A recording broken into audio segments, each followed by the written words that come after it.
Food stamps are back, at least for now. Food stamps are back, at least for now. Two federal judges in Massachusetts. So I just finally got confirmation that food stamps is officially cut for next month. About 2 months ago, I stopped eating dinner almost every night of the week so that my boyfriend and I could have enough food left over to have lunch the next day.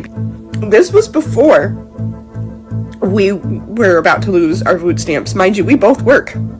I don't think that we really realize the depths that this is, the damage that this is going to do, but the women, the mothers, and the families, but the mothers especially, who are going to go without meals so their children don't have to.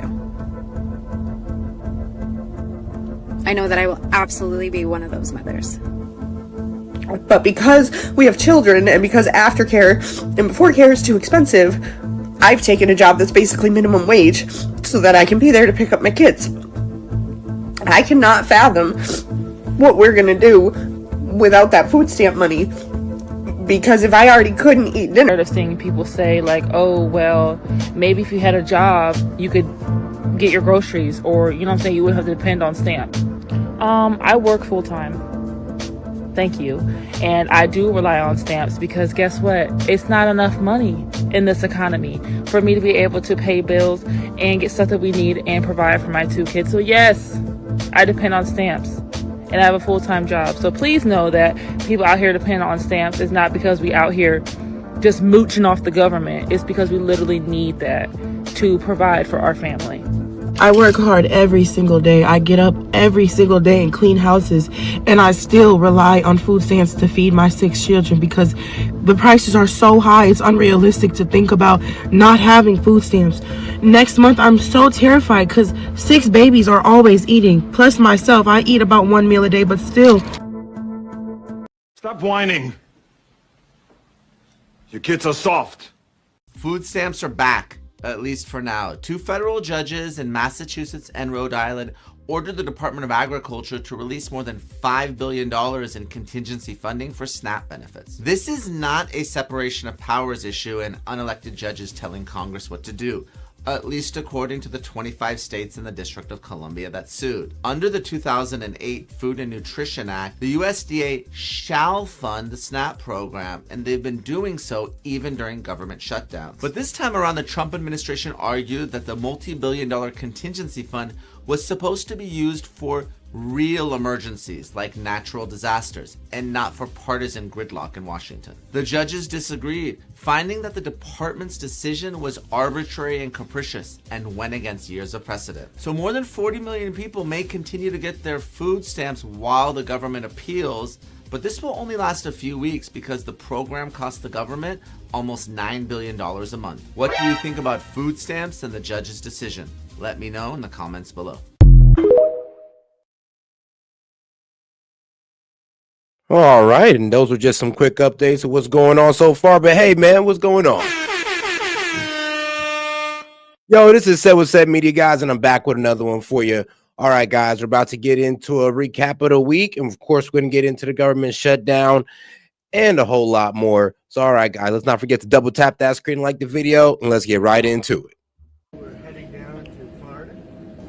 I have a lot of meetings there, and lunches, meetings, a lot of things having to do with the economics of America. We took in approximately $3 trillion over the last few days from the trips that we made. They were unbelievable. The deal with China is going to be wonderful. I think it's going to be long-lasting. I got really along with President Xi very well, as you saw. You were there. Many of you were there. And I think it's great. I think it's great. I think it's really good. Are you set? Are you okay? I'm sorry, I'm not getting any audio for the food. Okay, let's get it right. All right, we have it now, sir. Okay. So the trip was fantastic. We took in over $3 trillion, really in profit, if you want to define it that way. You see the farmers are very happy. I think it's 25 million tons, but it's Yeah, China has agreed to buy about 12 million metric tons of soybeans for now, and we're going to increase that to 25 million metric tons, and it will increase as they go further down the line, as long as, trade talks progress in the right direction. And China has stopped their initiative to impose a rare earth mineral control on the United States, and the United States has backed off on the 100% tariff, but we did give them a 10% relief on the fentanyl tax. Numbers that they've never seen before in terms of the soybeans, in terms of other things. We have numbers coming to our farmers that the farmers have never seen before from China. Our farmers are very happy. I suggest that they go out and buy larger tractors and more land. Okay? We want larger tractors and more land because nobody's ever seen anything like it. I've given China great incentives to hold down the fentanyl, get rid of it ideally. A lot of people don't know it's used as an anesthesia, it's used as a lot of things. A lot of good things happen, but unfortunately when it's developed a certain way, a lot of bad things happen. Because a lot of people would say, well, why is it made? I mean, it's made for a lot of good purposes, but it also has some very bad purposes when you design it a certain way and people can take it and design it. So China's working very hard on that. I really believe that. And they have an incentive. I'd love to get rid of the extra 10%. I put a 20% penalty on. I had a great conversation about it with President Xi yesterday, and I'd love to get rid of the other. As soon as we see that, we'll get rid of the other 10%. Other than that, we haven't cut the tariffs at all with China. But we're going to have a great relationship with them, I think, for a long period of time. If we have a smart president, we'll have a great relationship.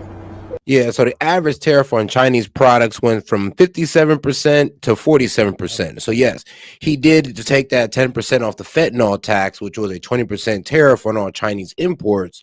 So he reduced that from 20 to 10%. And I guess that what Trump did to, show good faith about China, not trying to impose this rare earth mineral control. We don't have a smart president, which is also a very strong possibility, then we won't have a great relationship. But China is, the meeting with China was incredible. The meeting with Japan, incredible. And the meeting with South Korea, likewise, incredible, all of them. And trillions of dollars are coming back to our country because of those meetings. And we have others planned with other countries, but those are big ones. And the meeting with China was one that everybody wanted. The meeting with the new Prime Minister, who's fantastic, of Japan, could not have gone better. We've worked out our deal, and South Korea, you saw the way we were treated. Our country's respected again. When they treat me with that kind of respect, they're treating our country with that kind of respect, which is much more important. And our country is respected again. Do you have any questions? Yeah, mainstream media was kind of losing their mind over the gifts that South Korea gave Trump, like a crown, and of course the South Korea prime minister was showing off his Donald Trump shrine. All of his Trump gear and all that good stuff. I guess the man's a fan. And then, of course, there's also the $150 billion in shipbuilding partnership that we did with South Korea. And then $200 billion in investments, mostly in, American energy. There are reports that you are considering strikes within Venezuela. Is that true? No. That you made a decision on that? No, it's not true. Mr. President, on the nuclear strikes, the nuclear tests that you were talking about, are you talking about literally resuming underground nuclear detonation tests? You'll find out very soon, but we're going to do some testing, yeah. Other countries do it. If they're going to do it, we're going to do it. Okay, you can't clarify whether you'll resume. I'm not going to say yet. I mean, I know. And the reason why Trump is doing this is he's responding to, one, there's been word that China has been secretly testing their nukes on the ground. Russia had just said it right out that they're testing their nukes on cruise missiles. So they just said it right out to the world. And then, of course, they just released a video about, how they have a nuclear submarine that can launch a nuke that can cause, radioactive tsunamis. So yeah, maybe we might want to start flexing our muscles as well. Now, honestly, I'll be real with you. I honestly disagree with testing nukes, especially if we can't do it in a safe manner. And I don't know how or where in underground we're going to start testing nukes at. But, hey, I'll leave that up to the administration. And exactly what we're doing. Hopefully they get back to us on that. Other countries are doing it, and if other countries do it, we do it. Mr. President, details on the FBI thwarting that terrorist attack in Michigan that was set to happen over the weekend. Halloween weekend, the FBI. We're catching people before they ever start. Yeah. Mr. President, your response to Viktor Orban saying he still ask for an exemption from U.S. sanctions on Russian oil? He has asked for an exemption. We haven't granted one, but he has asked. Victor, he's a friend of mine. He's asked for an exemption. What else? Mr. President, on Venezuela. Yeah, please. What did you talk about with Prime Minister Carney? Are you and Canada going to resume negotiations? No, but I have a very good relationship. I like him a lot. But you know what they did was wrong. He was very nice. He apologized for what they did with the commercial. Because it was a false commercial, you know, it was the exact. Yeah, they mischaracterized Reagan's argument on tariffs. And then, of course, it was the digital sales tax that they try to impose on American companies. Well, you know, companies like Meta, Google, you know, all the companies that provide you your digital services. Yeah, he was trying to put a tax on them and make it retroactive. So you're trying to hit our companies with a big old tax bill. I mean, that was his first aggression. And the second one was, of course, mischaracterizing Ronald Reagan's arguments for imposing tariffs. And if you actually watch the full presidential address, yeah, he explained like when you're supposed to use tariffs. And you know what? Trump fall right in line with it. Opposite. Ronald Reagan loved tariffs, and they tried to make it look the other way. And he did apologize, and I appreciated it. We had a great dinner, you know, with other countries, as you know. And I think we have a very good relationship personally. I think that what they did was wrong, but he apologized. On the SNAP benefits set to expire tomorrow, folks are talking about putting out about canned goods and non-perishables for trick-or-treaters. Is there a possibility, like you did with the military, moving around funds, is there a possibility to do that? Well, there always is, but all the Democrats have to do is say, let's go. I mean, you know, they don't have to do anything. They don't have to agree. All they have to do is say, the government is open. And we only need 5 Democrats, but they're, you know, they've become a radical left party. They really have, they've become a very radical left. I mean, yeah, we need 60 votes, and we have 52 Republican senators in the Senate right now, and we have about 45 Democratic ones. We have about 3 of the Democrats that came over. So overall, we got 55 votes. We just need 5 more Democrats to come on over and open up the government instead of trying to depend on contingency funds. Partner. And they've lost their minds. They've lost their minds. All they have to do is say, the government is open, and that's the end of it. And, you know, largely, when you talk about SNAP, you're talking about largely Democrats. But I'm president. I want to help everybody. I want to help Democrats and Republicans. But when you're talking about SNAP, if you look, it's largely Democrats. They're hurting their own people. Thank you very much, everybody. Thank you, Mr. President. All right, now let's get to the next engagement, and then we'll get right into the media analysis because it's going to be a fun one. But all right, guys, let's not forget to double tap that screen and like the video, guys. Let's get more people in the conversation by double tapping that screen. Appreciate the support, guys. As you know, with the, okay, happy Halloween and all of that. So we had an amazing trip. We had incredible meetings with President Xi of China. As you know, with the brilliant new Prime Minister of Japan, we just had a great time. And with the President of South Korea, we had an amazing journey. We also saw a lot of other countries. And I know people be thinking I'm the biggest sexist sometimes, but, you know, shout out to Japan for having their first female prime minister. I mean, good luck with that, guys. Shout out to her. And I heard she's a major conservative. I've heard nothing but good things about her. So, hey, man, I wish y'all the best on that one. But I'm be real with you. The sexist in me is going to be weary because she's a woman. I'm just going to be real. We brought back home with us trillions of dollars, many trillions of dollars. And our country is doing well. The shutdown proceeds because the Democrats just don't know what they're doing. I don't know what's wrong with them. They've never done a thing like this. They've become crazed lunatics. All they have to do is say, let's go, let's open up our country, and everything snaps back into shape. Yeah, it could all be so simple. I mean, they could open up the government, everybody get their benefits, the government workers get their pay, military people get their pay, and then you guys can talk about healthcare reforms. And we can start, you know, reforming Obamacare and making it actually affordable for the American people. Because, you know, it's supposed to be about affordable healthcare, but the prices keep going up. So obviously Obamacare needs some reforming. So there's something wrong with them. I'm always going to meet. All they have to do is open up the country. Let them open up the country, and we'll meet. We'll meet very quickly. But they have to open up the country. It's their fault Everything is their fault. It's so easily solved. You know, we have a number of Democrats that have already voted for this. But the Republicans are very unified. They're very strong. And they want to do what's right for the country. They don't want to see trillions of dollars wasted on people that came into our country illegally, many from prisons and many from areas that you don't want to even know about. So we'd like to see this taken care of rapidly. You have a lot of, we have tremendous support, but it's not even support, it's common sense. Open up the country. Obamacare has turned out to be a disaster, as I've been saying for years. It can be fixed or redone. People don't get good health care, and their premiums go up every single year. I mean, yeah, regardless of the Obamacare healthcare subsidies, regardless of the subsidies, the premiums still go up. So for some reason, the Dems want to keep on pouring money into this failing plan and like expect us not to sit there and look at them like they're stupid. Like, are you serious? You're shutting down the government over subsidies that are failing to do its job of making healthcare affordable. But okay, keep it going then. Go ahead, keep rolling the dice or keep wanting to push money into this failing idea called Obamacare. So we should change it. It's a disaster. Obamacare is bad health care at a very high price. So, would you like to see a deal to so extend? Tonight we have a big celebration of Halloween, and I'll see you later. Thank you very much. All right, now let's get over to Speaker Mike Johnson with him saying absurd. Speaker Mike Johnson sounds off on Dems over shutdown statements. Well, everybody's a little bit mad over Schumer's statement of saying that, oh, well, every day, the man literally said every day the shutdown gets better for the Dems. And I'm just like, that's kind of effed up because what about the American people?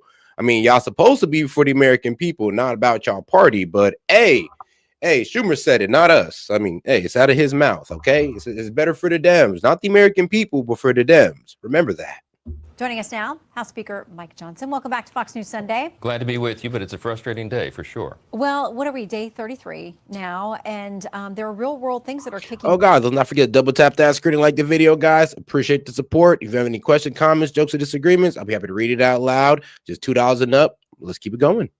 This weekend, impact to real Americans that have been, many have been experiencing missed paychecks, those kinds of things, a broader impact this weekend. I want to start here. The Washington Post says this: Americans blame Trump and GOP more than Democrats for shutdown, citing their poll. Independents hold Trump and Republicans responsible for the shutdown by a 2-to-1 margin. That's according to this new poll. So more Americans still think you are to blame than Democrats are. What's your message to them? Well, first, take issue with that. I mean, just 24 hours before that one came out, CNN, of all places, had a big story about how Republicans are winning the shutdown battle. But we reject all of this. This is not about... Hey, shout out to my man Kingen for sending 1,000 jewels. Appreciate the support, my man. Hopefully you enjoyed the beautiful animation. Winning a political contest here. Real people are losing. The American people are hurting. Democrats have voted 14 times now, Shannon, to keep the government closed. 14 times they had the opportunity to have SNAP benefits float, to let air traffic controllers be paid, to take care of all these problems and pay the troops. And they said no. And it is a fact that no one can dispute that they shut the government down over restoring free health care to illegal aliens as part of their $1.5 trillion wild partisan wish list. They're playing games, and real people are suffering because of it. But with these numbers in mind, why do you think they will be willing to come back to the table and negotiate at some point? They think that they're winning the optics of this. Well, I don't know how they can believe they're winning if it were indeed a game to them, and I think it is, because you have all the unions now coming out against them. You have the major airlines in the country. You have every segment of the population and hardworking Americans who will be going without. You have 42 million recipients of SNAP. Yeah, I mean, American people, trust me, like, I don't know why the Democrats like to talk to them like they dumb or try to treat them like they're dumb, but they're not. Because American people understand that, or just takes a little bit of, research for them to find out that, oh, well, when you vote no on the CR bill, you're basically voting no to give benefits out. You're basically saying no to give government payment out over your own petty agenda at this point. So, yeah, Dems, you're going to lose this because you can't sit there and convince the American people that you can vote no on the CR bill, but then say yes to giving out SNAP benefits at the same time. I'm sorry. It doesn't work like that. And your plan to try to get the Trump administration to use contingency funds, I mean, look, I actually hope it happens. I really do, but that's only 3 weeks. And if you don't open up, and then those people are going to be screwed. It's like only $5 billion to cover a $9 billion budget. You guys are tripping. Just open up the government.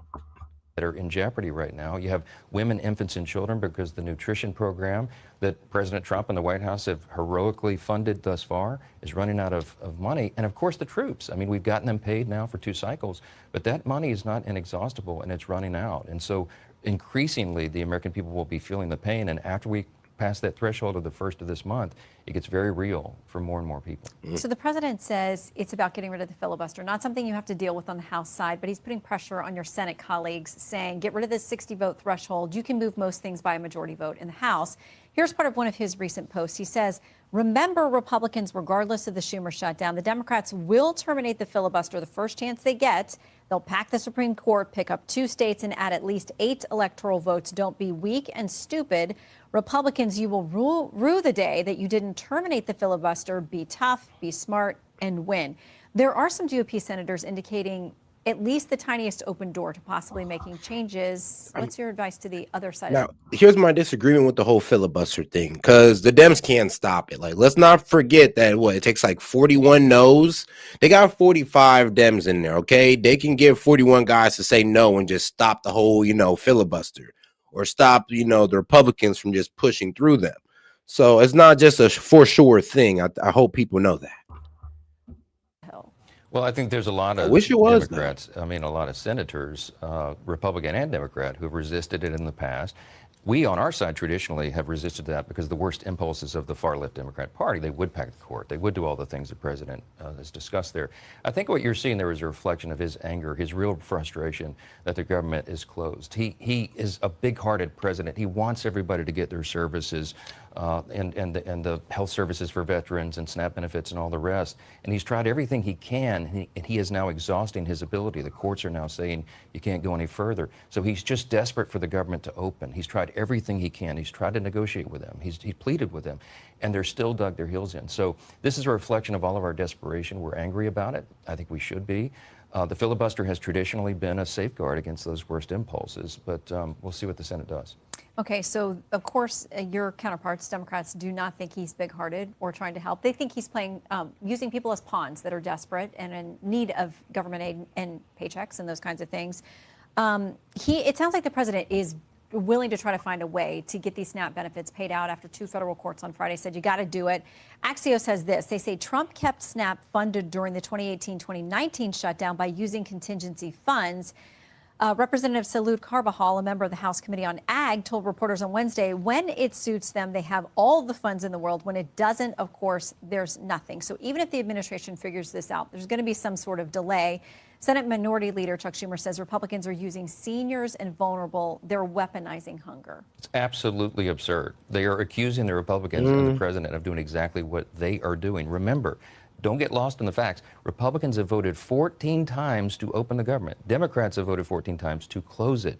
Who's playing games here? We have a clean, simple CR, a continuing resolution, no partisan gimmicks, tricks at all. It's 24 pages in. No, but that is a good point, though, because I don't know why the Department of Agriculture tried to say, well, it's supposed to be used for emergency funds only, and we're not really sure we can cover it because of lapse of government funding. And I'm like, well, it was done before, so I'm not really sure what the holdup is. I'm not really sure why the Department of Agriculture is kind of dragging their feet with it, but they're pretty much trying to say that, first off, it's not even going to cover this month. And I heard there's also arguments that, well, when it was under Trump, it was actually going to cover the entire month. With this one, it is not going to cover the entire month. People are going to be left without food stamps for the last week of November, and then going into December. Then what we're going to do? Because there goes the contingency fund. So yeah, y'all got to figure something out besides relying on emergency funds. Like, let's be honest here. And I'm be real with you. Yeah, I do think that it should be funded. But why not just open up the government and not have to rely on that? And then why are y'all holding the American people hostage over this? But hey, hopefully this ends sooner or later. Length. It would keep everything going. The president is bending over backwards to take care of the American people, and it's the Democrats who are quite literally using the people as leverage. I can quote you senator after House member on the Democrat side in the last 2 weeks who have said the quiet parts out loud. From White House to Coons to Catherine Clark, the number 2 Democrat in the House, they've all said that. Bernie Sanders, they've all said this is their leverage. Their leverage for what? So they can show that they're fighting President Trump to the far left because they're worried about the Marxist rise in the Democrat Party. We see it in New York City and elsewhere. And because they actually want, and they've argued and they put on paper, they want illegal aliens to receive taxpayer-funded benefits again. That is a fact. They've never changed it. They've never pulled back from that. Everybody can see the stark contrast between the two parties right now, and one is fighting for the people, and that's the Republican Party. So another thing that happened this weekend is open enrollment began for Obamacare. People are seeing a change in their premiums, essentially, if these subsidies that are set to expire at the end of the year are not changed, renewed, handled in some way. Last time you were here, we talked about Congresswoman Marjorie Taylor Greene, who had some real frustrations about this. Where is the Republican plan? I know you two had talked. Well, she posted this on X this week. She says, Johnson said he's got ideas and pages of policy ideas and committees of jurisdiction are working on it, but he refused to give one policy proposal to our GOP conference on our own conference call. Apparently, I have to go into a SCIF, referencing a protected intel sharing type place, to find out the Republican health care plan. And there are a lot of exclamation points there. Huh. Yeah. I don't know what to say about that. I mean, you should know what to say about that, Speaker. Be quite honest with you. I would hope you would know what to say about that. And I said the same thing. I'm like, look, like, I kind of get the liberals' argument on, well, where's your healthcare plan? Yeah, I know it's a petty argument, but they do got a point. I mean, we can sit there and point the finger and be like, yo, we're working under y'all's. Why don't y'all want to reform your guys that's broken right now instead of pumping money into it? And of course, their argument is, well, what's your plan? And that is true. I mean, I've seen Speaker Johnson come out with the binder saying, we got a plan right here, guys, right here. We can talk it out today. But why haven't you released that plan to the people? I mean, we all need to read this plan because this is going to affect everybody. So I would pray that you guys would drop the Republican health plan so we can all look through it. We can poke our holes in it, or we can glorify it, or whatever. But we all need to see this, not just the Republicans, not just the congressmen and the senators. We all need to see it. That's absurd. Obviously, we're not going to be on a conference call explaining all of our plans and strategies for healthcare reform because they're leaked in real time. Literally, when I have a conference call with all my members, it's tweeted out by journalists. They're supposed to be private, but they're not. And so Marjorie knows that. She knows she can come into my office any day at any hour, and I'll lay out everything for her. The committees of jurisdiction, the people who specialize in all of this, have been working on this around the clock for a long time. In fact, we published 60 or 70 pages of healthcare reform ideas in 2019 when I was the chair of the Republican Study Committee, the largest caucus in Congress. Our ideas have been out there for a long time. We're formulating the final plan that will bring down premiums. There's only one party in America that is going to do that. Remember, the Democrats are the ones that created the system that is failing us. They created Obamacare. They said it was going to bring down costs. It's done exactly the opposite. Premiums, by some estimates, are up 60% since Obamacare was created in 2010. So it's the Republican Party that is going to bring down the cost, not the Democrats. Now, I'm going to have to look that up. Be like, you guys proposed a plan, we all just missed it. We all just missed it. All right, I'm willing to believe that. I'll go ahead and look that one up. I'll go ahead and look up this Republican healthcare plan that y'all say y'all at least 30 to 60 pages of in 2019. So it should be pretty easy to bring up. So we'll see. Pretty proven what they're about. Okay, I want to move to a couple of other issues. One, we've been told overnight there was another strike on a alleged drug running boat. There were briefings this week, and there were folks who were listed on the Senate side. Democrats weren't even included, but there was a bipartisan briefing on the House side. Here's what the top Democrat on the House Foreign Affairs Committee, Congressman Gregory Meeks, said. He said the briefing was incredible for how little information was shared, how little time the briefers stayed to answer questions, and how completely absent any credible legal rationale was for the administration's unauthorized ongoing expansion of these strikes. The reports the Office of Legal Counsel told lawmakers the administration is not bound by the War Powers Resolution that requires congressional approval for this kind of action. You're a constitutional lawyer. Do you think the administration is on solid legal ground with these strikes? Yeah, they're on solid legal ground because they're a terrorist organization. And I'm not talking about our government. I'm talking about the cartel. They was designated a terrorist organization. I mean, we could treat them with the same seriousness we treat Hezbollah, the Houthis, ISIS. yeah, we bombed them willy-nilly, and we don't got to address, and they don't got to address Congress about that. I mean, trust me, Obama showed how much time you can bomb terrorists or bomb people and not have to say ish to Congress. He showed us that. So I don't even know why y'all guys are tripping. But yes, he has full authority to go ahead and bomb the cartel in the ocean. Why? Because they're now designated a terrorist organization. Now, when it comes on land, that's a bit tricky, to be quite honest. He might need actually congressional approval for that. Points. We had a Gang of 8 briefing with the Secretary of State himself about a week and a half ago, and you had Republicans and Democrats there, the top leaders on both sides in intelligence and in elected leadership. We have exquisite intelligence about these strikes, and I can't get into the classified parts, but that information is well known. It is very reliable. And what the president and the administration are doing is protecting the homeland. That's one of his number one responsibilities. I like what Secretary Hegseth said at the opening. You had his quote: narco-terrorists will be treated like Al-Qaeda. We have to do that. They're bringing in huge amounts, tons of illegal narcotics into the country, and it is killing Americans. Remember, fentanyl alone was the leading cause of death for Americans age 18 to 49 in the 4 years of the Biden administration. We finally have a president who is strong enough to stop that. Oh, shoot. Shout out to my man Kingan, who's been supporting. He done dropped a whole lot of jewels. I mean, dog, I'm gonna be real with you. I kind of lost a little side of him, but let me see here. Shout out to Kingan. Shout out to Dolly the Phoenix. Appreciate the support. Shout out to Cache My Memory for the 1,000 jewels. Appreciate the support. And Kingan was pretty much snapping after that one. So shout out to my man Kingan, Cache My Memory, and Dolly the Phoenix. Cool name. To protect the people. And one of these boats, Shannon, could kill potentially tens of thousands of Americans. This is serious business. They're taking it seriously, and Congress will continue to have oversight. We'll have more of these hearings. But thus far, the intelligence we have is very reliable. So you're convinced, even if your Democratic counterparts are skeptical, you're convinced at this point? I do know that my Democrat counterparts would come out of any hearing with the administration and say that it was inadequate, right? I mean, it's politics. Okay, I want to ask you, too, about not yet seated Representative-elect Adelita Grijalva. There's now a lawsuit about this. They say there's no dispute about her election or her qualifications, and add this: Speaker Johnson wishes to... Bro, she's a congresswoman. She's not needed right now. You guys are crying over a congresswoman like she's a senator. Like she actually has a vote on the CR bill. Like, I know we need her, because she's going to push the Epstein files and all that good stuff. And all right, cool. But we'll worry about that after, when we make sure everybody got their benefits and stuff, okay? Okay. I mean, them trying to press this point is a little bit petty right now. But shout out to my man Jet. He said, Dems just sore losers, so they crashing out daily. Literally. And that's the worst part about it. Because the worst part about them crashing out is that it affects the American people. I wish they could just crash out on their own and it just affects their, their election numbers or poll numbers. Like, well, why can't they just hurt from this and not the American people? Seating Ms. Grijalva to prevent her from signing a discharge petition that would force a vote on the release of the Epstein files and/or to strengthen his hand in the ongoing budget and appropriations negotiations.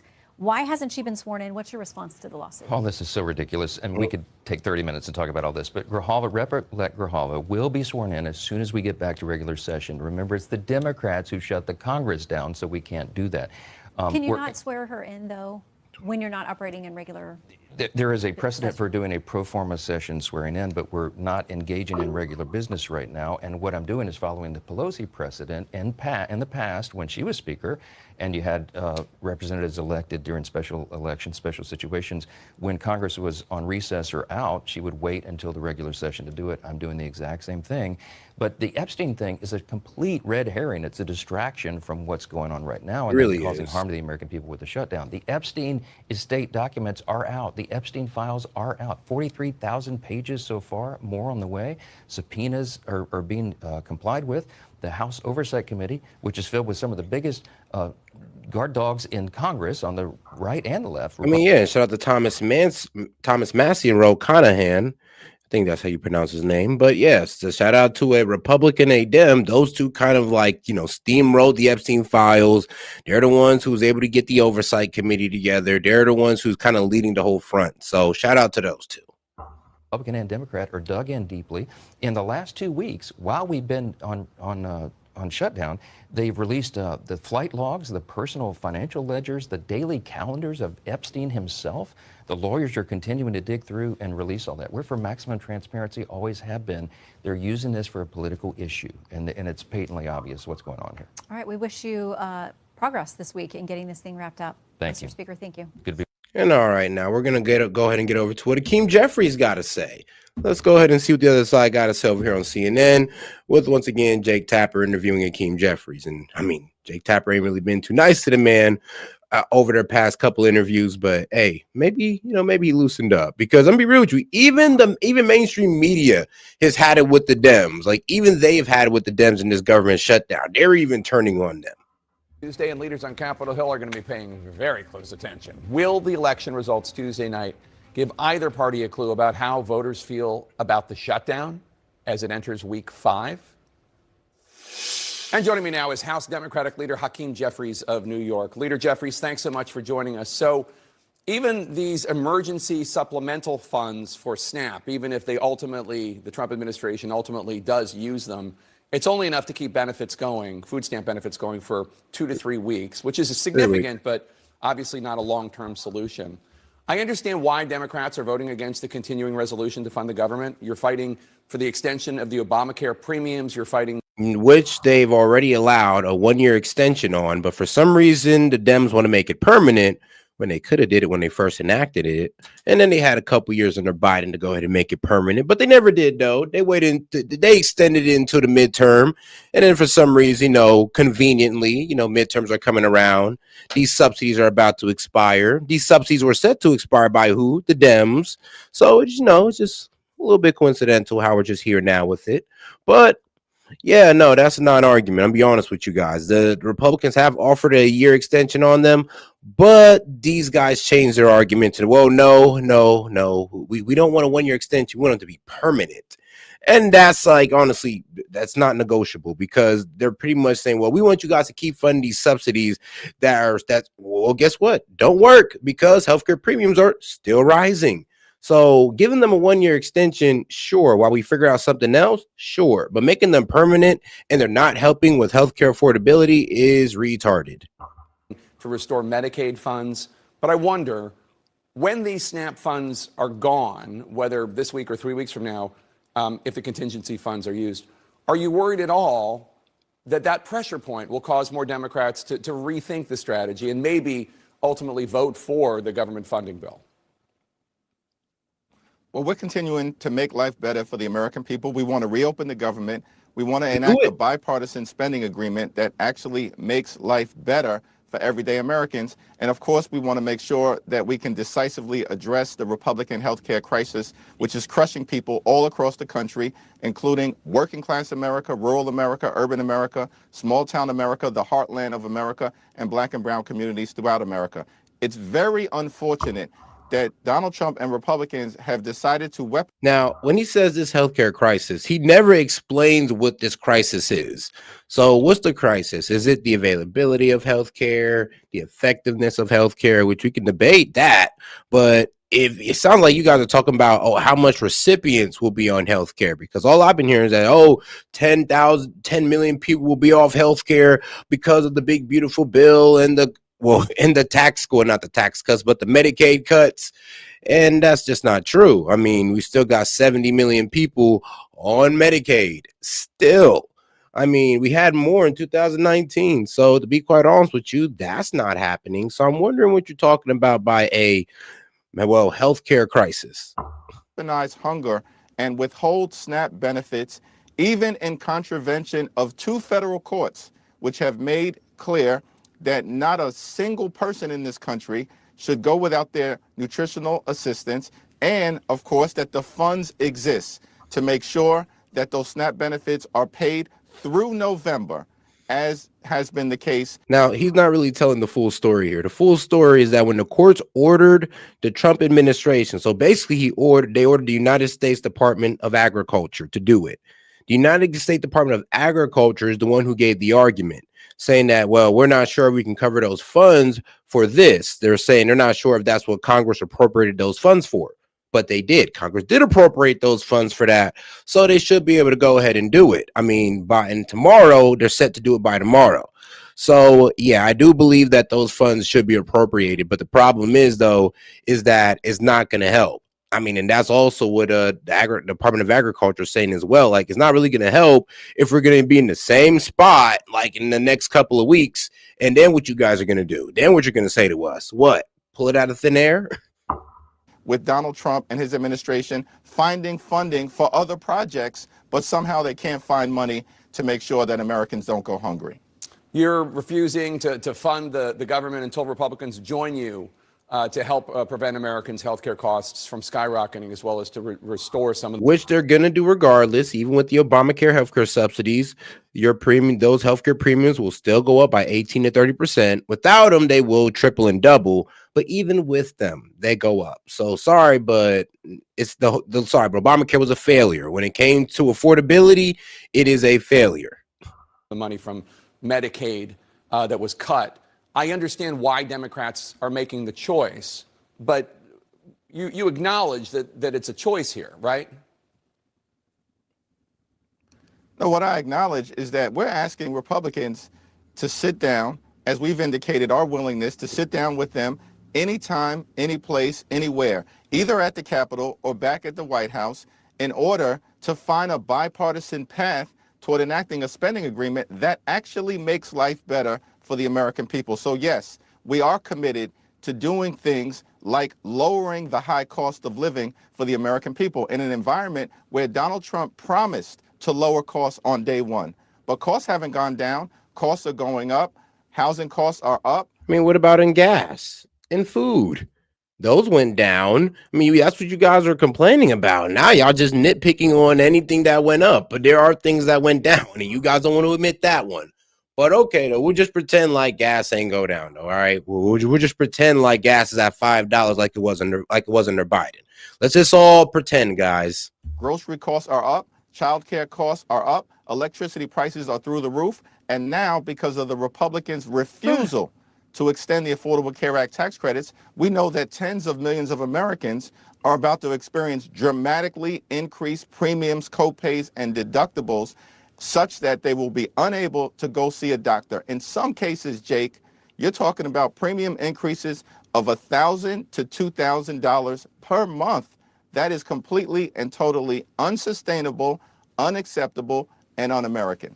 And this is why Hakeem Jeffries is such a POS, because like I said, they offered them a 1-year extension on those same healthcare subsidies he's crying about right now. And rightfully so, because they are important.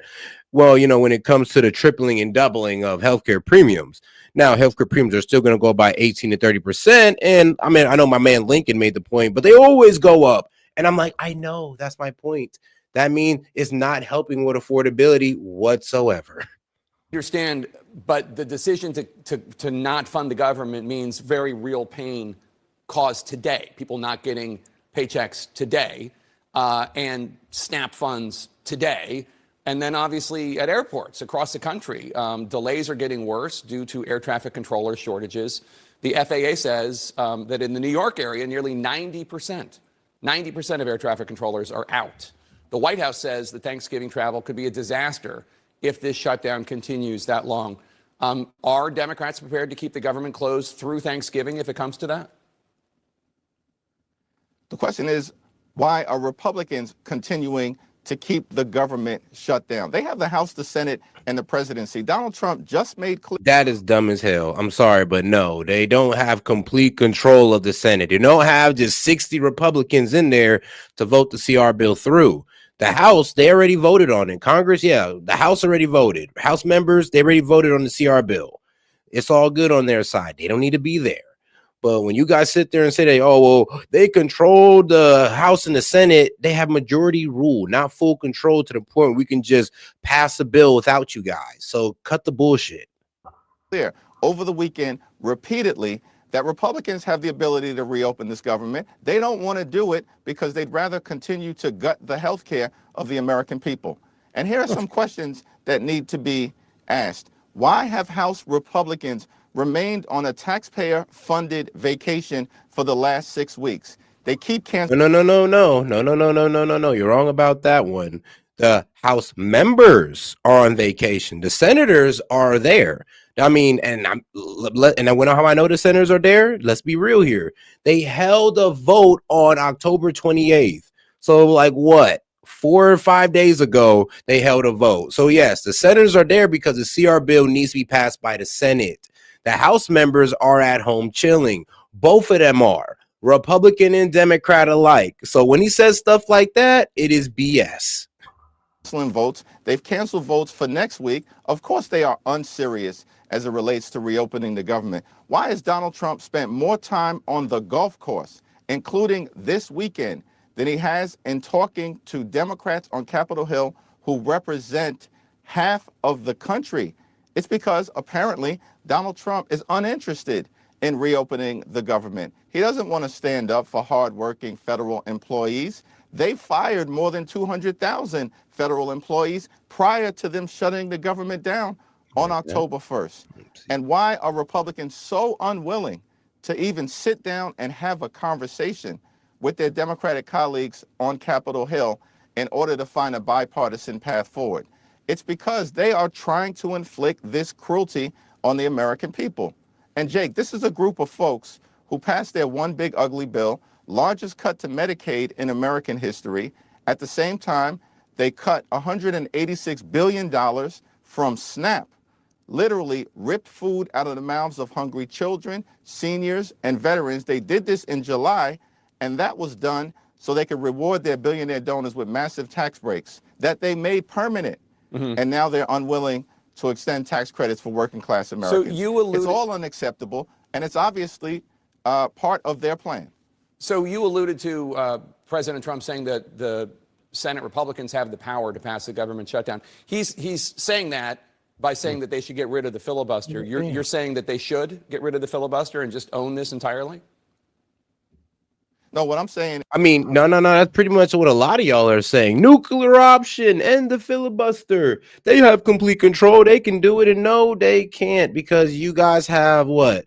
Now, they was going over this last night, and they was talking about, what was it, 60 votes still to get the filibuster through. And then, of course, you know what else we need to end the filibuster? I mean, well, not ended, but to keep it going, 41 no's. And the Democrats, they got 45 senators in there. We got 52 senators in the Senate. They can get that no vote just by having 41 no's. So trust me, a nuclear option isn't just the end all, like the fix all situation. It's way easier just to open up the government, to be quite honest. Now, shout out to Dr. Luke the Goat. He says, when the Department of Education failed to keep everyone dumb, I mean, shout out Dr. Luke. But he said, when the Department of Education failed to keep everyone dumb, CNN said, yes, we can. I mean, ain't that the truth? Let's keep everybody misinformed and lacking in knowledge, because trust me, they get it done every trip, almost with every segment. So shout out CNN for that one. Shout out CNN for creating the most uninformed viewers in probably the world. Is that's a decision ultimately for the Senate to make.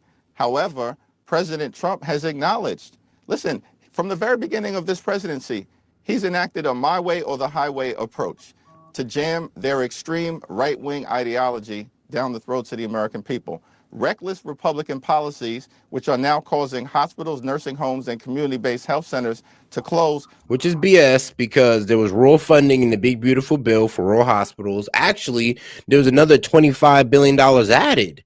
So it went from like, what, 55 to 75, $80 billion in the federal funding for these hospitals. So you guys sitting there lying, saying, oh, there was no funding for rural hospitals. Yes, there was. It was in the big, beautiful bill.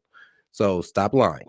But yes, so I'm not really sure what he's talking about on that one. And then here's the thing. How are they the ones complaining about spending, but yet they want to increase the spending in Medicaid? Like, what? How does that make sense? You guys were sitting there bashing the Republicans about spending, then here you guys are wanting to increase spending and pour money into a failing idea. And that's all you Dems could do, is just pour money into a failing idea. No, you don't want to rework anything. You don't want to try to, I don't know, walk back the plan and let's see if we can fix some things with the process. No, just keep pouring more money into it. It's not that it was a failing plan. It just didn't have enough money. Right.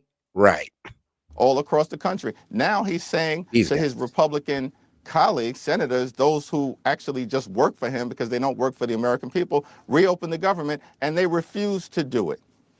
Big elections coming up in just 2 days. Governor's race in Virginia, governor's race in New Jersey, and then the mayor of the city in which you live, New York, New York. You've already cast your ballot for mayoral candidate Zohran Mamdani. Do you see Mamdani as the future of the Democratic Party?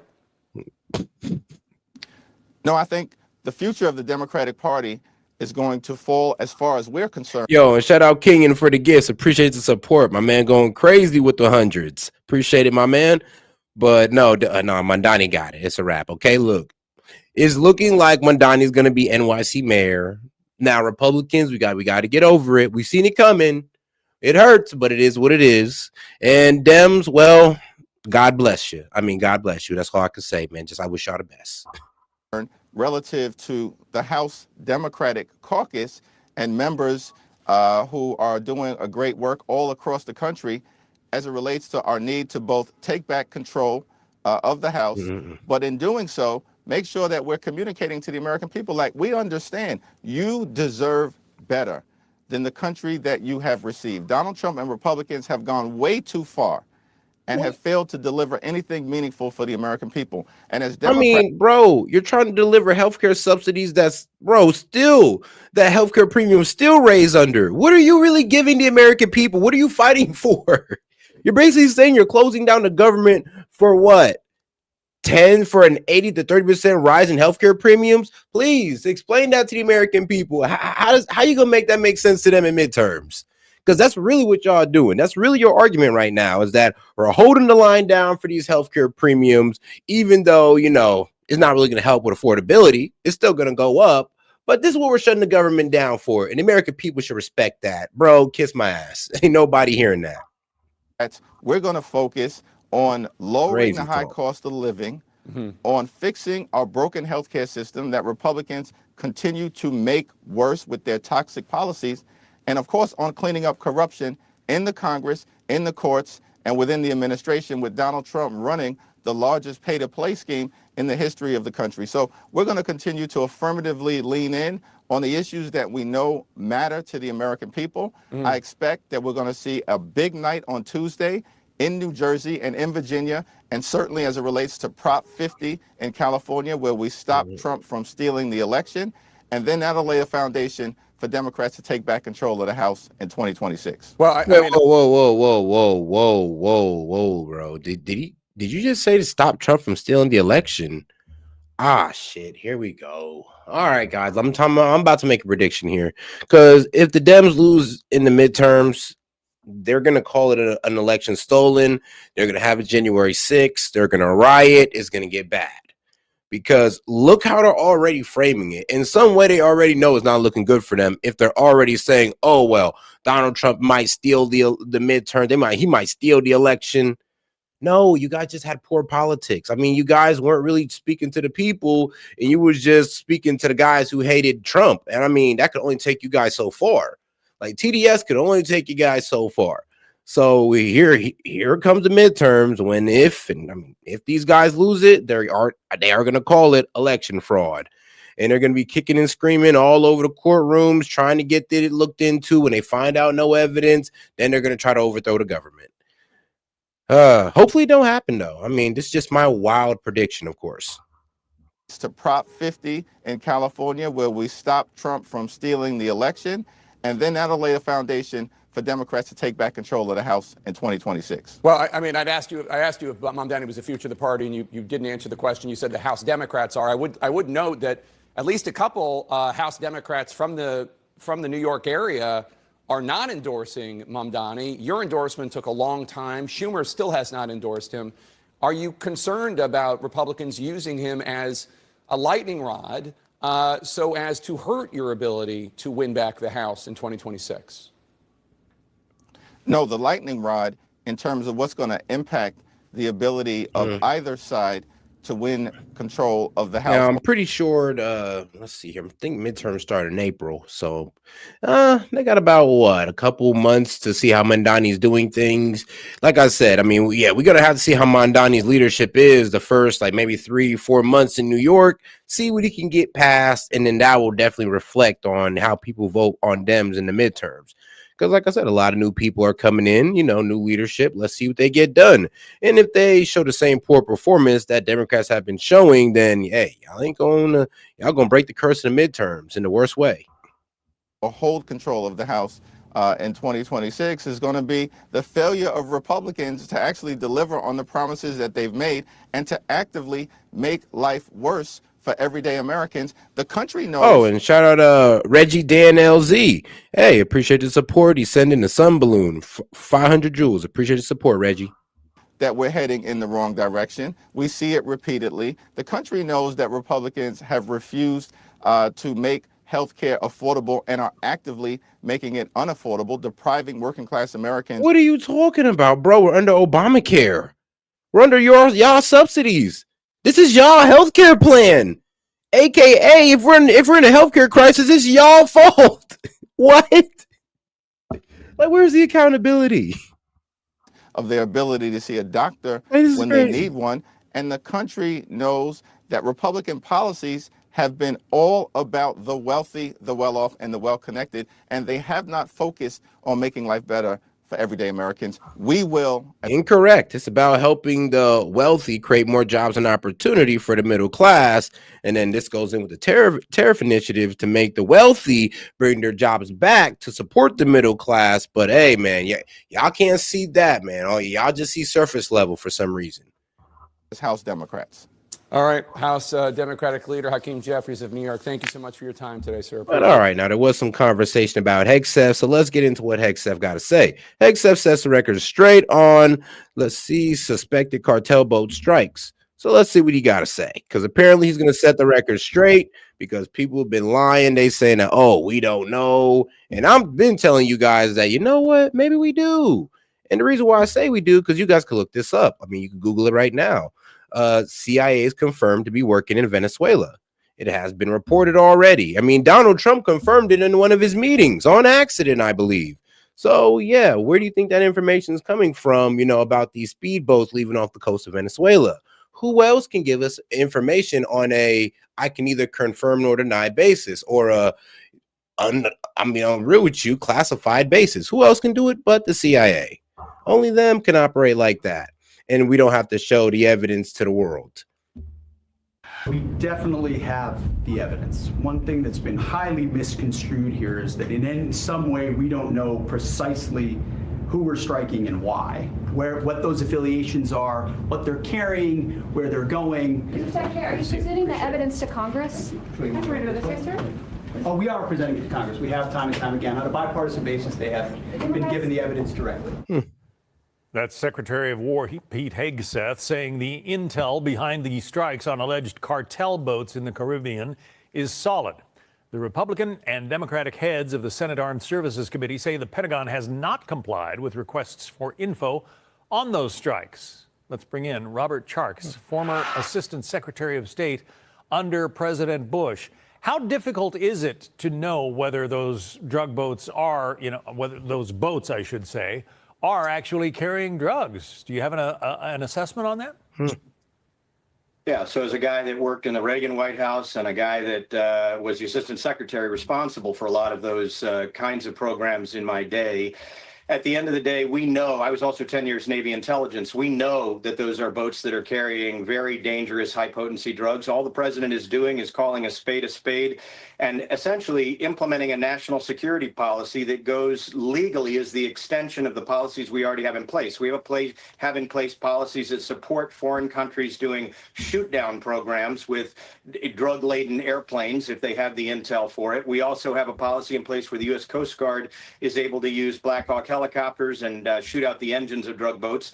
This is just an extension, and it's actually quite logical if you think about it. We lost, 58,000 young people in Vietnam. We lose 80,000 young people to the 8 major drug cartels that show up in the United States every year. And the president is saying, look, we need deterrence again. You need to know we're serious about protecting our national security, our youth, our public safety, and our public health. So do you think that these strikes are going to be effective in limiting or reducing the flow of drugs? I mean, you know, one of the arguments is that if you close off one avenue of drug importation, the cartels, the smugglers will just find another.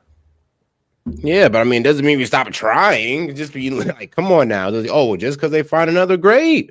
We'll just lock off all points until eventually they run out. I mean, there isn't an infinite amount of ways. There's a lot, but not an infinite amount. Look, whether you're talking about a national level program or a state level program, there are always 5 pieces. One is source country programs. You need to be supportive of stopping the flow in. The second is interdiction. The third is treatment. The fourth is prevention. And the last is, and most importantly, in some ways, domestically law enforcement. What the president's doing is saying we are going to deter you in the transmission of the drugs. We're going to stop you mid-ocean, whether it's Caribbean or the EPAC, Eastern Pacific.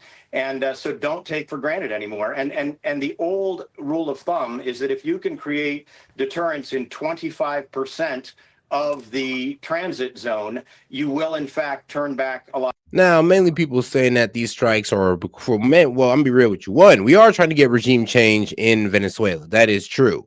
2, it is definitely most likely for the oil as well. We are going to take advantage of the oil if we can get said regime change. But the third one is kind of I would say the slight misinformation on what was, I think somebody was mentioning it in the chat. Oh yeah, that there's no drugs that come out of Venezuela, when that's an absolute lie. Now, there's no fentanyl that comes out of Venezuela, but there are drugs that come out of there. I mean, from weed to heroin to, I mean, other narcotics as well, besides fentanyl. So let's not play dumb and act like, you know, fentanyl is the only thing they're trying to stop here. I mean, they're trying to stop their entire operation. I mean, we're also talking about the guys who transfer weapons, humans, all that crazy stuff.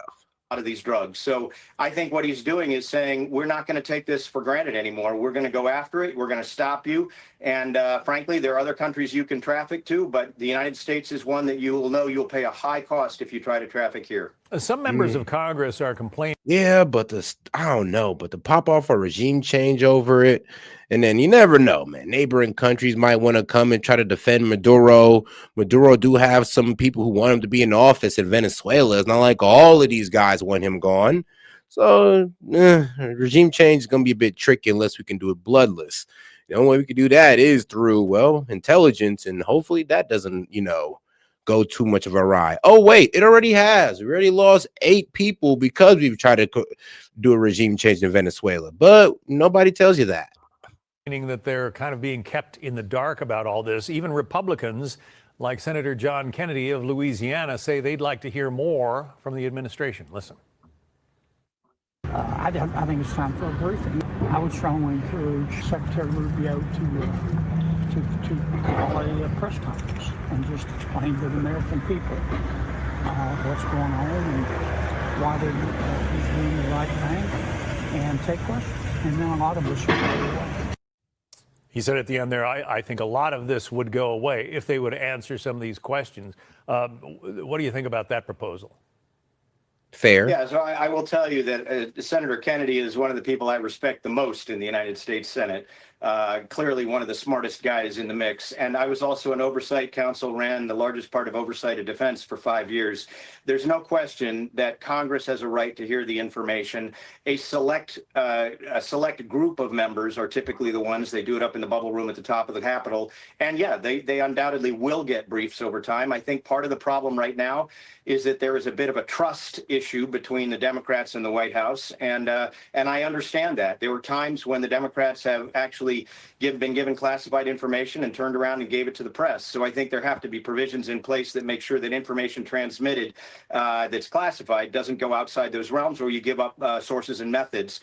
But bottom line is, I think Congress will get the information. I think Senator Kennedy is right. They deserve to get it. I think the White House is right in that they are ramping up the deterrent that is going to stop drugs from getting into this country. And frankly, in a state here in Maine where we had 10,000 overdoses last year, and I am running as governor to stop that. I'm running for governor to stop that. The bottom line is we are in a position where the nation is at threat. This is a national security threat, and we have to literally confront it in every possible way. Robert Charles, former Assistant Secretary of State. We appreciate your insights. Thanks. Of course. Thank you. Hold on, man. And shout out to my man Anonymous, man, because we got to support that. 102 days clean and sober today. I got to get to an NA meeting in 20 minutes, so I hope you're still on afterwards. If not, then God bless everyone. Man, shout out to my man. Fighting them demons and winning. That's what we love to hear. All right, man. Shout out to my man Anonymous. All right, now let's get into, what Obama's 2013 shutdown comments back to haunt Democrats. Oh, really? Well, let's see what they got to say on Fox and Friends. I think that's what it is. Fox and Friends. I mean, the name is a bit corny, but it is what it is. This thing is getting obviously worrisome, but you let this thing go on for another couple of weeks and you get into Thanksgiving travel, and this thing is going to turn into a nightmare. No, absolutely. And with the SNAP benefits, too. I mean, you have poor Americans who might get cut off from some of the food that they need to feed their children ahead of the holidays. It's going to affect their ability to enjoy the holidays. So this is a big deal. It used to be that Democrats cared about issues like this. I remember back when Obama said this during the government shutdown in 2013. Watch. Think about this. Shutting down the government just because you don't like a law that was passed and found constitutional. No Congress before this one has ever in history been irresponsible enough to threaten default, to threaten an economic shutdown, to suggest America not pay its bills, just to try to blackmail a president into giving them some concessions. We're not going to submit to this kind of total irresponsibility.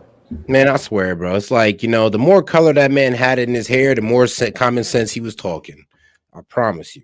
The more color, the more waves you've seen in that man's hair, the more common sense he was talking back in the day. Now, of course, he did some wild things during his presidency, but, at least he was talking common sense. Congress needs to pay our bills on time. Congress needs to pass a budget on time.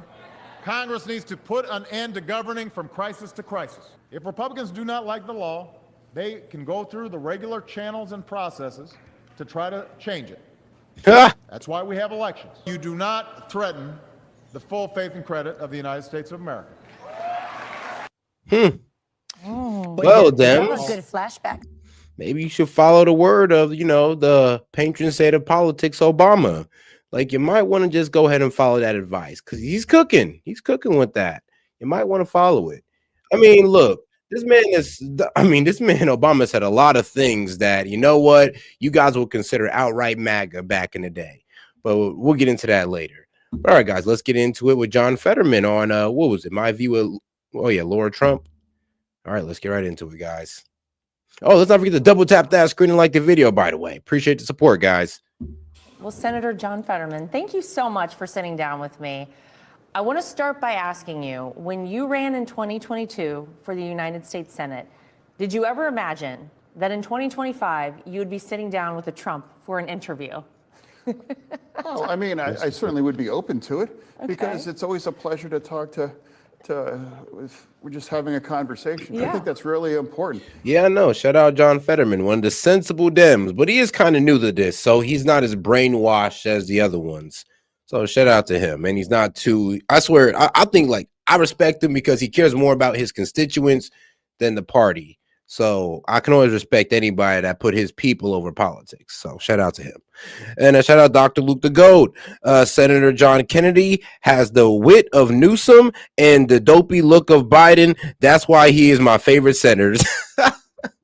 And bro, the accent. The accent, of course, as well, man. That Louisiana accent is strong with that man. But shout out Dr. Luke the Goat. Appreciate the support, brother. But man, no, you're not lying.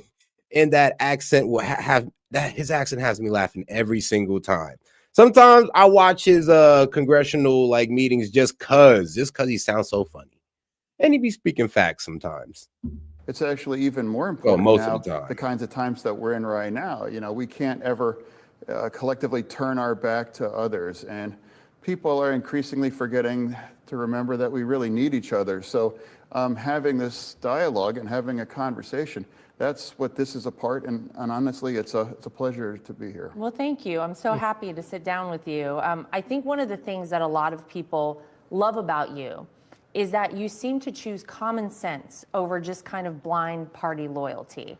And you've gotten a lot of pushback because of that. Why do you think that is? I mean, for me, it's... Yeah, I'm gonna be real with you. Like he's of course jumped on the TDS train, took his punches at Donald Trump, but at the end of the day, when it came to things we were supposed to be bipartisan on, he stepped up and he's like took the mantle on that and be like, yo, this is gonna be something that we're playing like politics on. This should really be something that we're bipartisan on, that we should all understand is important for the sake of the people who voted us in. So, like I said, shout out to Fetterman. It's in a sense, it's kind of easy to be that way. It's like, if something that I happen to believe is true, or where the truth is in that situation, whether it's like, say, for Israel or for securing our border, it's very easy to follow that. And I don't check.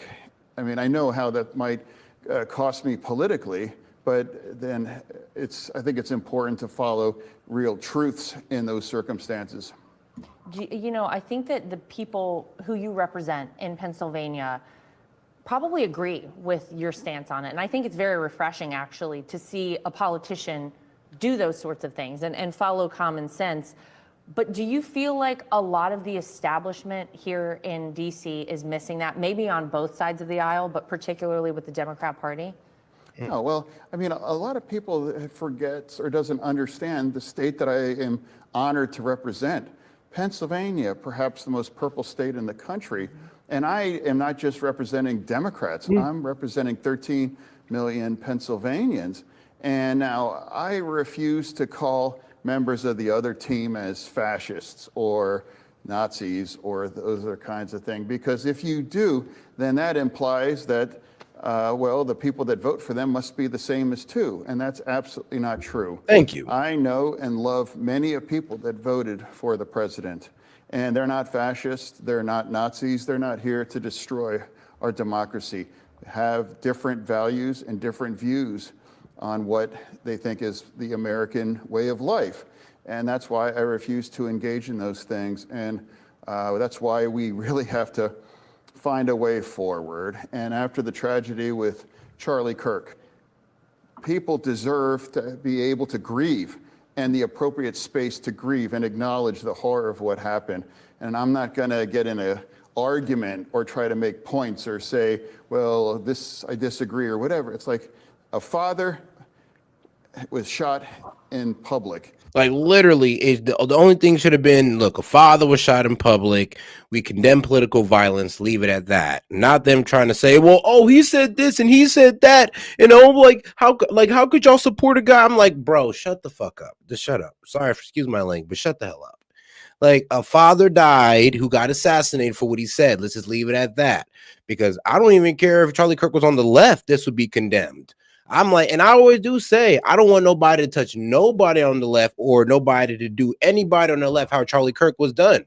I'll be outraged in the same way. And I would hope that the left would feel the same, but due to the way some of y'all was dressing up on Halloween and due to the fact that some of y'all was celebrating this man's death, I don't think y'all would, do the same that we would. I wish. But that should have been the only thing that was said. Y'all shouldn't have been trying to dehumanize this man. You should have just said a father died. We condemn political violence, and that was that. But trying to dehumanize this man through what arguments he had is insane. And now, hey, let's just let people realize the tragedy and let people grieve. And, Pennsylvania, that's where the president was also shot. And now I was 30 miles away and like, oh my God. And it's like, thank God he was okay. But imagine where our nation would be if that could have gone in that same way. And where would our nation be? Well, I appreciate so much, and I think so many Americans do, hearing you say that. Hearing you say that Trump supporters are not Nazis, we're not fascists. You have been willing to break with your party on some very big issues. On, for example, the confirmation. Yeah, and this is one of the reasons why I'm not so like gun ho on just like throwing out the entire left. Now, I know there's people in my group like my man Guest Dudes. Now he's for just saying F the entire left. I mean, there ain't really too much good of them, and I believe in the left a little bit. I do believe in the sensible Dems. I believe that not all y'all are just radicalized to hate us. There's good ones in there. Of course there are. I think there might be more good ones than there are bad. It's just the bad ones get glorified. And trust me, me being black, I know a little bit something about the most bad ones being glorified. The worst of us get glorified. I get it. But this is why I try not to be so hard on the liberals, because I know not all of you guys think like that. It's been John Fetterman is proof. And I am happy to hear that, senators think like this. Now, I wish some of them would speak up, because trust me, there's more senators who feel like this, but they're afraid to speak up about it because I guess it's going to ruin their image. Of Pam Bondi as Attorney General, supporting the Laken Riley Act for border security, strikes on Iran, paying federal workers, as we're seeing play out right now. So what goes into your decision to come forward and say, you know what, I think this is right? Do you get pushback internally from the party? Well, I mean, let's like Laken, the Laken bill. I actually, my good friend, Katie Britt, she reached out and saying, hey, would you be willing to co-sponsor? And I'm like, yes, 100%. She's Alabama. She's a different party, but she's one of my dear friends. And that's why we happen to agree. We need to secure our border. I'm very, very pro-immigration, always have been, still is. But two things must be true. We need to secure our border. And then I do say that my party has done a bad job about our border. Absolutely, undeniable. And that's why I joined her. And I thought that we have the appropriate numbers of votes to do it. And that's exactly what happened. And like the Iranian, like that was, I really kind of. I'm gonna be honest with you, yeah. Like the way the Dems handled the border was atrocious. And then the argument for it was even worse. It's like, well, we need to protect our border. And then they would tell you, well, no, there's not a border problem. What are you talking about? And then it was even worse when, like, the immigrants come in here and now they're trying to convince you of how we need to give these guys amnesty once they were busy telling you that there was none of them weren't even coming in here. Like, isn't that crazy? Like, first they lied about them not coming in here. Then when it was exposed that about millions of them upon millions came in. Now they're like, well, now we need to reform our amnesty program. We need to give these guys, citizenship. It's like, bro, what the hell? You guys were just talking about how the whole problem was fake news. Trump was just overdoing it. And then when it was proven to be true, now you're talking about we need to steamroll or have a pipeline for these guys to citizenship. We should make it easier for them. Really? When you guys just made it easy for them to cross the border. Okay. Yeah. That's smart. But hey, man, shout out Dems, because that's kind of what lost y'all the election. It was your stance on immigration and your failure to even recognize it. But it's what it is. And shout out to my man Jet. He said, hey, Dems, this is what country over party looks like. Literally. I mean, shout out to John Fetterman. This is exactly what it looks like. Kind of led that charge. I'm like, absolutely. How can we allow Iran to acquire a nuclear weapon? Absolutely, absolutely. That would transform the Middle East for the worst. And that was entirely the right thing. And I celebrate that. And that has helped reshape, and that might make peace possible. And now that's another thing. That's a big deal, the president, that peace deal. Why can't you celebrate that? It's like that war has torn the region apart, but also in our country too, the political sides. And now if that's ending and now you can actually work on peace, why can't you just say, hey, that's a big deal? I was disappointed the way, my party seemed to kind of back away from Israel. That's our key ally. And they have the kinds of values that we live and what we aspire here in our nation. Yeah. If you could advise the DNC. I mean, people have said that Israel, I mean, even though they got a very conservative party in there, a lot of the base of Israel is a liberal, like very, very liberal. But hey, It's kind of funny how they got like the Likud party in there, considering that they're very right-wing conservatives. But a lot of people say that they got in there just off the whole promise of the greater Israel. And if you don't know about that, then you might want to look it up because it's pretty damn surprising. Or the leaders of the party, whoever they may be, in what they need to do in order to get back those blue-collar voters, a lot of them probably from your state of Pennsylvania, who crossed over party lines and voted for President Trump in 2020. Oh, and shout out King, man, for sending in the gifts, man. I definitely still see him. I try to catch him, but every now and then I do miss him. For and Republicans, what do you think? What would you like to see happen in terms of your party going forward? I don't give advice. I joke that except on fashion, but it's like I'm not here to give advice on my party, but I try to be an example.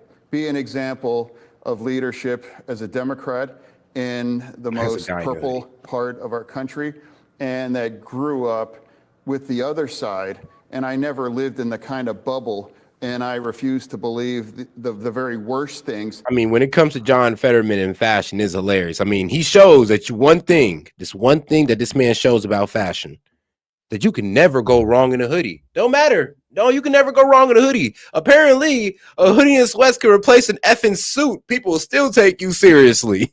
So shout out to John Fetterman is letting us know that, you know what? You can never fail with a hoodie. So next time you pull up to a 5-star restaurant, man, look, you don't got to dress like a politician. Just like Senator Fetterman and pull up in a nice little hoodie. About the other side, because I just know that's... Oh, and shout out to Cash 500 Joules for the power potion. Hey, I wonder how that looked on the screen. It's not true. They are great people, and now that gets back. It's been just very distressing. We are forgetting that we really need each other, and now political violence and things. It's like I think we need to hit the brakes. I love to hear you say that. I love to hear you say we need each other, because I think that's right, and I think that that's how this country was supposed to be. That's how this country was founded. And it feels like we've gotten very far away from that. But I think that's why people gravitate towards you, Senator, because you seem to be very open to sitting down. You're sitting down to have a conversation with me. You actually... And I'll get grief for that. I'm sure you will. That's absurd. It's like no one is my gatekeeper. No one is. Why wouldn't I have a conversation with people if we have different political views? We can oppose each other on the floor. Remember, because we're all supposed to be a bunch of fascists, and if you're talking to anybody on the right, apparently you're talking to the fascists. I mean, that's some of their belief. I mean, remember, like I said, I had a liberal literally come up here and try to convince me about how Trump, Pete Hegseth, Stephen Miller, the entire Trump administration, just a bunch of Nazis. He couldn't give me a Nazi speech. He couldn't compare a Hitler speech to a Trump speech. Couldn't do that for me, but hey, they're all Nazis. We can have different votes, but that doesn't mean that you're a terrible person, or I'm not going to call you a name. It just means we're all Americans, and we all love this country, and this is part of democracy, and that's I'm an honor to participate in, but I think I want to elevate that conversation. I don't want to turn it into this kinds of circumstances where it leads to more and more political violence or more chaos. Well, you've actually been willing to sit down and talk with President Trump. In fact, you had dinner with President Trump. If you don't mind, tell me how was your dinner, and were you surprised at the end of it? Yeah, and I think... Dem's over here freaking out like, what? You broke bread with this man? Yeah, you would hope he would. I would hope this man did sit down with Trump. If this was my senator, I would hope he would have sat down with Trump. I think this was in January, but before he actually took office.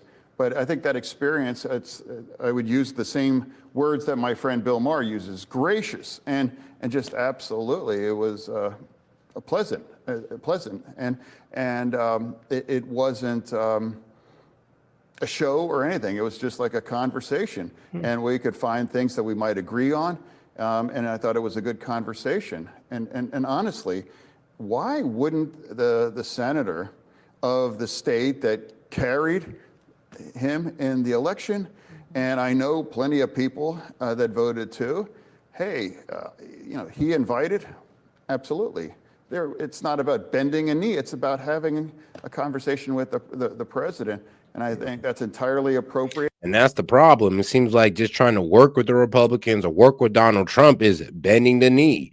I mean, they try to do the same thing to Bowser in D.C. or Mayor Bowser. It's like Mario Bowser. But yeah, they try to do the same thing to her by saying she bent the knee to Trump by working with the National Guard when really she did what was best for her people, and her people are happy about it. So yeah, apparently you get a bad rep just for working with the president, even if it works out for you, even if it works out. And as a senator, I'm not sure why anyone would find that controversial. We have to work together.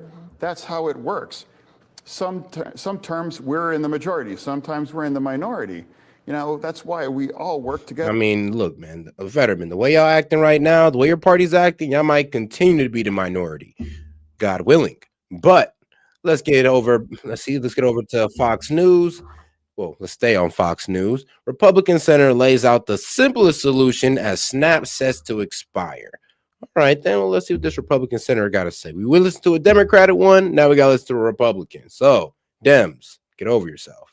Let's get to it. Ordering the Trump administration to pay SNAP benefits, the ongoing government shutdown would have caused the program to expire today until that ruling came down. But President Trump says there's some confusion. And the ruling is is telling them that they must fund it by November 3rd. And of course, the Trump administration's saying was, well, they actually had a pretty good way of saying it. It's like, we're not sure if Congress appropriated those funds for it. And it turns out that Congress did. So yeah, by November 3rd, they should be sending in that funding. They will be sending in that funding. The problem is though, 2 to 3 weeks of funding. And here's the thing though, I'm pretty sure the Dems are going to open back up the government once the election passes, or maybe before the election, so it doesn't look that bad on them. Because a lot of people don't want to go to the polls with this whole Schumer shutdown in their head. So they're going to shut it down probably the next, probably by tomorrow. Yeah, I can see that. By tomorrow, they'll not shut it down, but reopen back up the government, allow for voting, and then carry on like nothing ever happened. And we're all just going to pretend like this just wasn't an election strategy. On what his administration can and cannot do with funding the food assistance program. Alexandria Huff is live on the North Lawn of the White House. Hi, Alex. Hi, Mike. Yeah, so this ruling came after 25 states that were Democrat-run had Hopefully sued the Trump administration over its hesitancy to tap into emergency SNAP reserves to continue to fund the program. The Department of Agriculture had said they didn't feel that they could legally use those funds because the program had to be active in order to do so, which, of course, due to the shutdown, it is not. So today, 42 million Americans, that's about how many rely on SNAP food assistance, many of which will not be seeing any funds coming in at the start of this month. Many nonprofits, they've been trying to fill this gap down in Houston at NRG Stadium. There's a food distribution going on today. But this ruling, this judge says it's really up to the Trump administration to fill the gap. And President Trump saying his administration is seeking clarification from the courts. He added this on Truth Social. If we are given the appropriate legal direction by the court, it will be my honor to provide the funding, just like I did with military. Yeah, they're looking over what Congress appropriated those funds for. They're trying to make sure that, well, if we're going to appropriate these funds, we got to make sure that we're not going outside of what Congress appropriated these funds for, because they have power of the purse. If that money is there, and if it's there for contingency fund, and they're reading out what they consider a contingency fund, what Congress said it as, and it doesn't match up, they won't be able to use that funding. Now, if it does, which most likely it will, then they can go ahead and use it. Actually, I believe the video I played at the beginning of the stream best described it. So, guys, check this out. Food stamps are back, at least for now. 2 federal judges in Massachusetts and Rhode Island ordered the Department of Agriculture to release more than $5 billion in contingency funding for SNAP benefits. This is not a separation of powers issue and unelected judges telling Congress what to do, at least according to the 25 states in the District of Columbia that sued. Under the 2008 Food and Nutrition Act, the USDA shall fund the SNAP program, and they've been doing so even during government shutdowns. But this time around, the Trump administration argued that the multi-billion-dollar contingency fund was supposed to be used for real emergencies like natural disasters and not for partisan gridlock in Washington. The judges disagreed, finding that the department's decision was arbitrary and capricious and went against years of precedent. So more than 40 million people may continue to get their food stamps while the government appeals, but this will only last a few weeks because the program costs the government almost $9 billion a month. What do you think about food stamps and the judge's decision? Let me know. So yeah, that's pretty much what's going on right now with it. And we'll see, because by tomorrow we'll see what they do. And if nothing is done, then the contingency funds was meant for something else. And Dems, you might as well just open up that government, because if the contingency funds don't arrive and you guys still got it closed, it's going to look even worse on you guys, because you guys were the main ones trying to say, oh, just do the contingency funds, just tap into the emergency funds. Like, we didn't already have money set aside for SNAP already, but you guys don't want to sign the bill to release that. But okay, guys. And law enforcement pay. The Democrats should quit this charade where they hurt people for their own political reasons and immediately reopen. Oh, and shout out to our man, Dr. Luke the Goat. He says Dems are who you call when you want a Ninja Turtle themed cooking show, not when you want to find out what America thinks. Well, hey, at least they good for something, okay? They got to be good for something. Government. So the president maintains all this could be avoided if 5 Senate Democrats approve the same clean funding bill that the House had already passed. White House Economic Council Director Kevin Hassett warns that tapping into these emergency funds rather than resolving the shutdown comes with a major risk. And so the idea that when they haven't appropriated funds for us, and we've got a clear legal mandate to keep some aside in case there's a national emergency, the idea that they're going to take our rainy day fund and spend it, like what happens if 3 weeks from now, when all the money's gone, and they still haven't appropriated anything, what happens then? House Minority Leader Hakeem Jeffries, he's saying today, though, that the Trump administration should not be waiting for legal clarification and that they should release those SNAP funds out of that emergency reserve now. Mike. Alexandria Hoff, live on the North Lawn. Alex, thanks very much. For more, I'm now joined by Texas Senator and member of the Senate Budget Committee, John Cornyn. Senator, welcome. Thanks, Mike. So now the government shutdown is beginning its second month. President Trump's patience has worn out. He's suggesting the Senate go nuclear, changing the rules from a 60-vote threshold to a simple majority. Majority Leader John Thune's spokesman saying, quote, Leader Thune's position on the importance of the legislative filibuster is unchanged. Senator, how does the shutdown end, and what about the frustration with the Senate rules?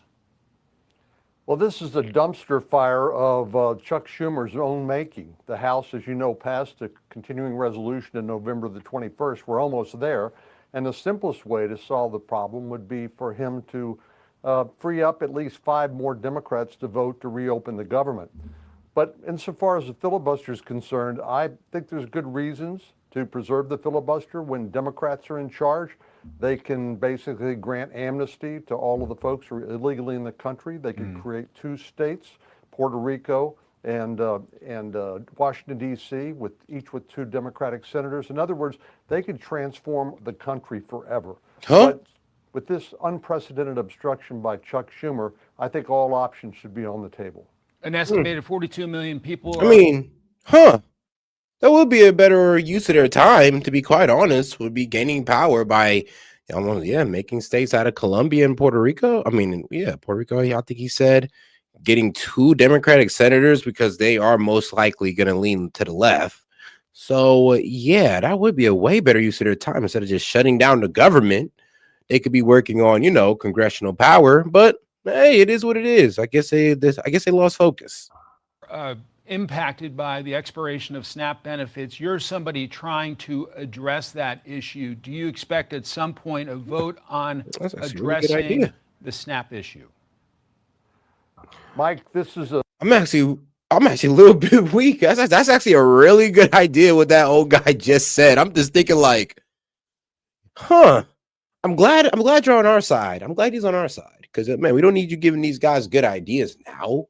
Like, hey, I try to give them good ideas, but that's too good of an idea to give the Dems. Like, hopefully they wasn't listening. But shout out Jet. So does that make the Dems like Michelangelo then? Not y'all running with the joke, goddamn it.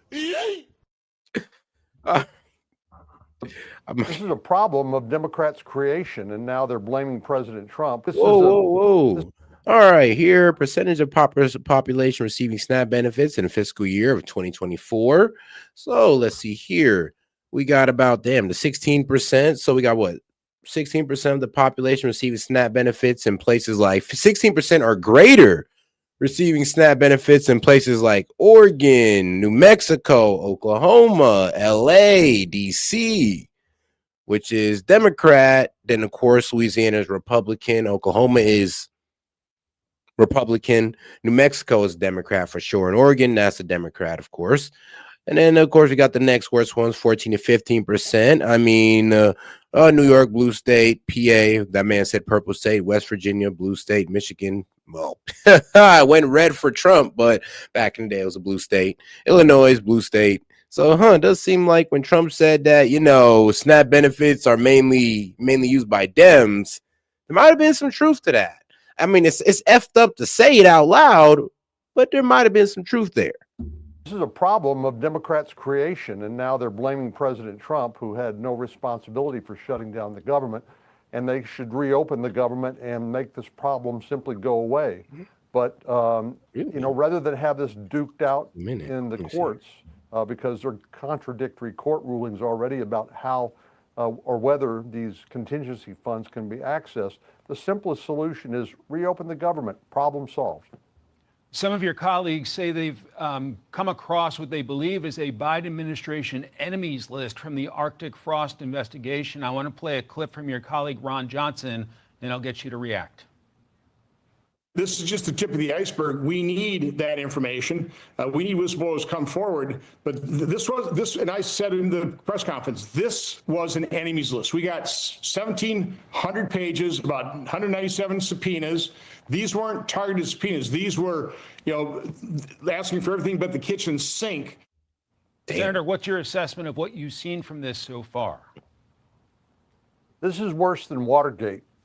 This fishing expedition by Jack Smith, who, by the way, was being supervised by Merrick Garland, the Attorney General, and so he had to know about this, but spying on sitting senators and the donors to the Republican Party in order to try to gather evidence against President Trump, this is completely out of the bounds of any legally appropriate procedure, and we're going to investigate it to get to the bottom of it. If this can happen to U.S. senators...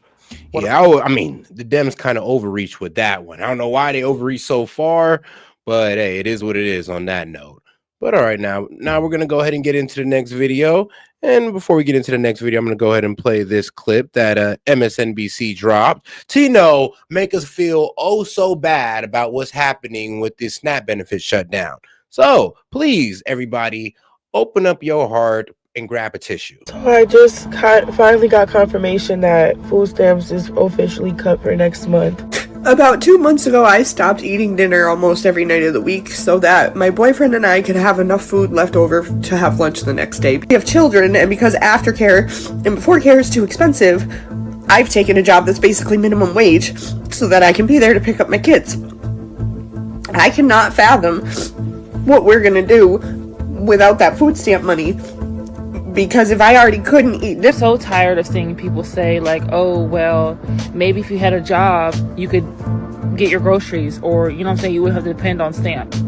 I work full-time, thank you, and I do rely on stamps because guess what, it's not enough money in this economy for me to be able to pay bills and get stuff that we need and provide for my 2 kids. So yes, I depend on stamps. And I have a full-time job. So please know that people out here depend on stamps. It's not because we out here just mooching off the government. It's because we literally need that to provide for our family. I work hard every single day. I get up every single day and clean houses, and I still rely on food stamps to feed my 6 children because the prices are so high. It's unrealistic to think about not having food stamps. Next month, I'm so terrified because 6 babies are always eating. Plus myself, I eat about 1 meal a day, but still.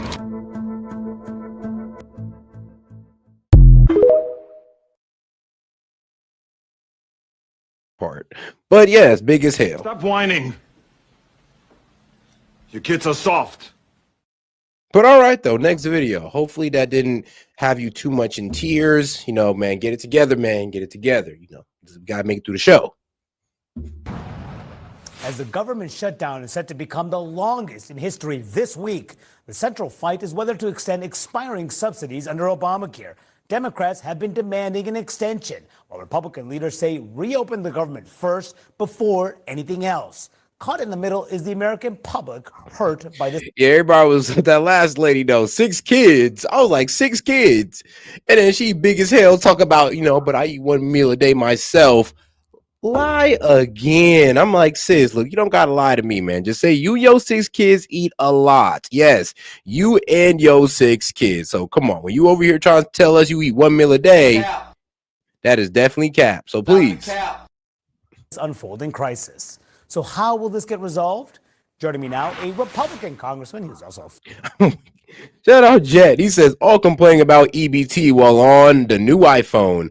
I mean, bruh, exactly. On the new iPhone, phone bill paid. But hey, man, EBT, right? You need them food stamps, right? former Democrat, but now an ally of President Trump's, Jeff Van Drew of New Jersey. Congressman, thank you so much for joining me this morning. Really appreciate your time. Thank you.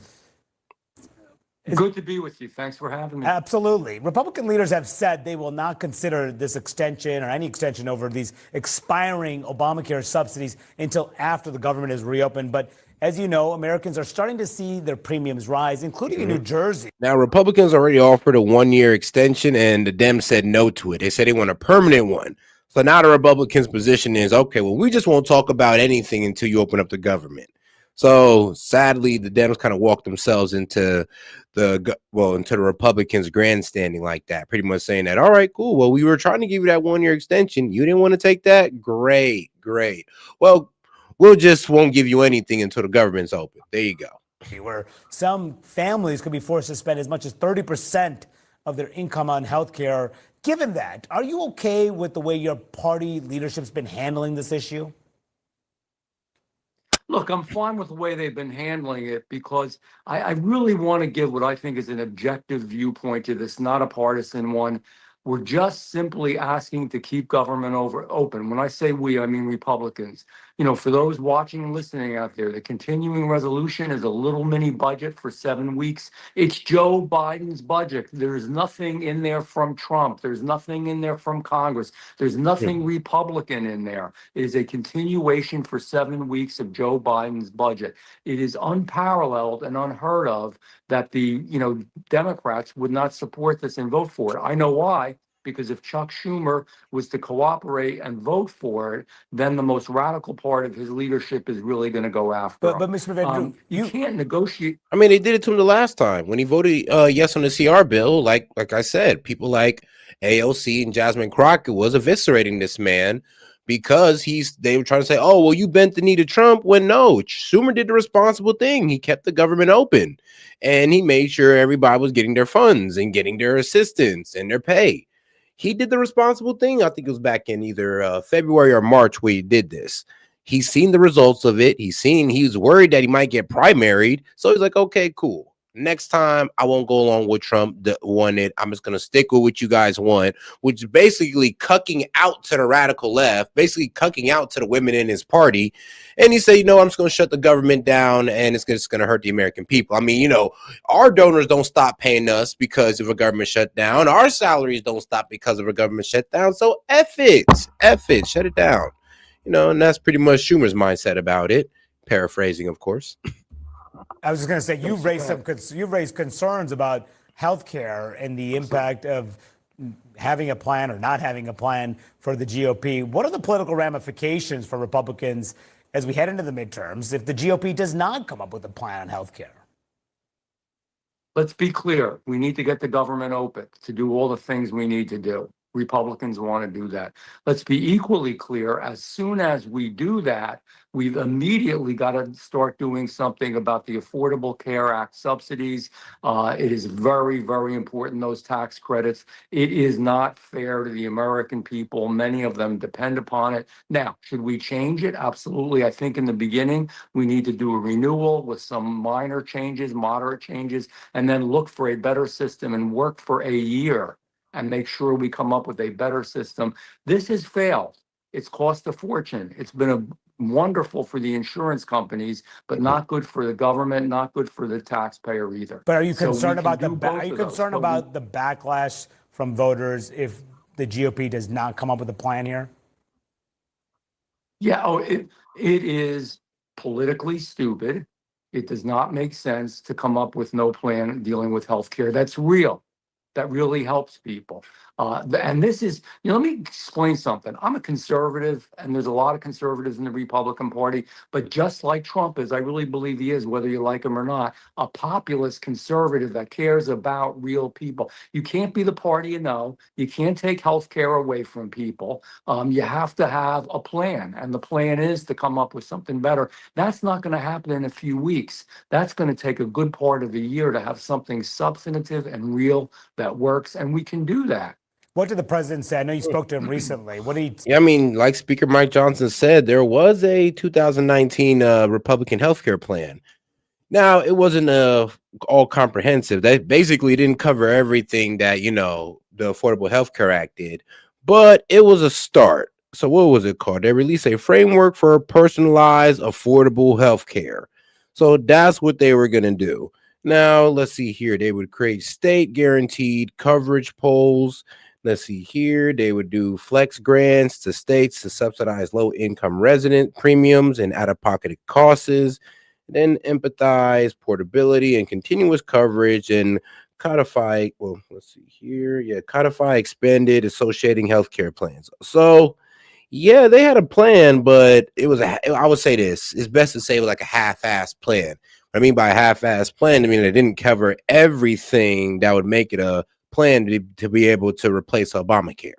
So basically, they got steps like what? If Obamacare is steps 1 through 20, well, they're only on steps 1 through 10. It is what it is, but they need 10 more steps to make it a full plan. What do you say when you talk to him about this? He doesn't think Obamacare is good, either do I. We look at how much the cost has gone up. We're subsidizing a subsidy now. The insurance companies have done wonderfully. The drug companies do wonderfully. And that's what I'm saying. It's like all this helps is the drug companies and well, I'm be real with you, the healthcare companies who sell the equipment and all that good stuff. So yeah, they're helping their corporate donors. When these guys pretty much stuff all this money into healthcare, the American people don't take advantage of that. I mean, pharmaceutical companies overprice us, healthcare companies overprice us, insurance overprice us. So who's really taking advantage of this by just stuffing a whole bunch of money into this? Because not the American people, but it's the corporations. So when you guys over here thinking that, oh, they're trying to protect our healthcare benefits, or our healthcare premiums, no, they're not. No. This is about the profits of the corporate elites that they say that they're against, or that they convince you that they're against. The president feels that it isn't good, but he totally understands where I'm coming from. And he does not, again, like him or not, I obviously like him, but whether you do or not, he does not want to hurt people. Those are the conversations I had with him over Medicaid in the past, where we did come up with a good compromise plan. We need to do the same thing with healthcare. It is, I'm telling you, the midterms are going to be a whole lot harder if Republicans just sit there and say, we're just going to let it lapse. We're not going to do anything. That's unacceptable, and I'm going to speak up about that. As you know, Jen Kiggins and I. And it's a waste of a wonderful opportunity. Like, why don't y'all get together, like finish out that 2019 plan that y'all drew up, like finish up the blueprint, and then, like I said, hand it out, give it out to the people. Let CNN scrutinize it, let Fox News praise it, and then we'll take it from there. But at least you guys got a plan, and we're not just sitting here looking at you like, look, man, we see y'all. We understand Obamacare is a failure. We get it. But the Dems got a good point when they say, well, where the hell y'all plan at? And when we don't need a half-ass plan, like the 2019 plan is cool and all, but I need a little bit more. I need a little more to that, okay? Need a little bit more sauce in my spaghetti, all right, guys? And is that too much to ask for? A full plan?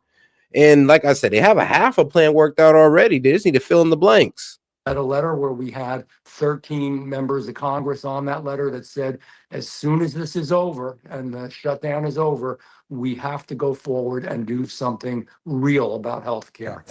During this shutdown, the Speaker has made a decision to keep the House out of session since September 19th, all in this effort to pressure Senate Democrats to accept the GOP plan to reopen the government. But Democrats simply are just not budging. And the House has really done no legislative business at all for more than 6 weeks. So, Congressman, are you okay with the Speaker's decision to keep the House out of session for well over a month? The Speaker, he makes the decision, and we work together to make that real, to make it work. However, I really do want to get back and work. I wish we had, actually codified and done some of Trump's executive orders and made them into statutory law. I think we can do two things at once. So I respect the Speaker. I support him in what he did. If I don't want to be the Speaker ever, but if I was, I would have had us come back and work on all those other issues, but not to be held hostage by the Democrats. But you What do they're want the House saying back is in fake. I session. want you to But you do want the House back in session. For sure. Yes, but it's not, we cannot make opening government contingent upon getting a health care plan done, because we wouldn't open government for months. Yeah. It's not going to happen that quickly. You can't bang that through in a few weeks. So they're being disingenuous in what they're saying in the Democratic Party. So, Mr. Van Drew, you've been on the campaign trail in New Jersey. Voters, of course, are going to elect a new governor this week. Wondering if you think Tuesday will be a referendum on President Trump and his policies. I don't know. You know what? Maybe a little bit, but it's also about the individual state. Look, Jack Ciattarelli in New Jersey's got a real chance. I really think he's going to win, which is amazing in itself. It's extraordinary, understanding that there's almost 1 million more registered Democrats in this state than Republicans. So it's something we've never seen before. It's very, very rare. However, it is about the affordability in New Jersey, the cost of everything, the taxes, the tolls, the fees, the being a sanctuary state, and most of all, the cost of energy. One of the reasons Jack is doing well is because energy has gone up tremendously under this administration. They closed 5 gas plants down, 1 nuclear plant, had no substitution or replacement except to subsidize foreign companies for windmills that fail. But just very Thank quickly, you. if Democrats do That's one of the reasons why energy, and that's one of the reasons why electric prices skyrocketed under Biden, because he replaced key fuel sources with ish that was only experimental. Let me be quite honest with you. The potential for wind energy and solar energy is it's phenomenal, but we're not there yet. And even the other countries that are trying to go there, they subsidize it off the backs of their citizens. So they're not even really utilizing it to its full potential. Honestly, I think we need to just put it up, work on it until we can get it to its full potential, instead of just trying to push it on to the American people and have them subsidize something that isn't really working out too well.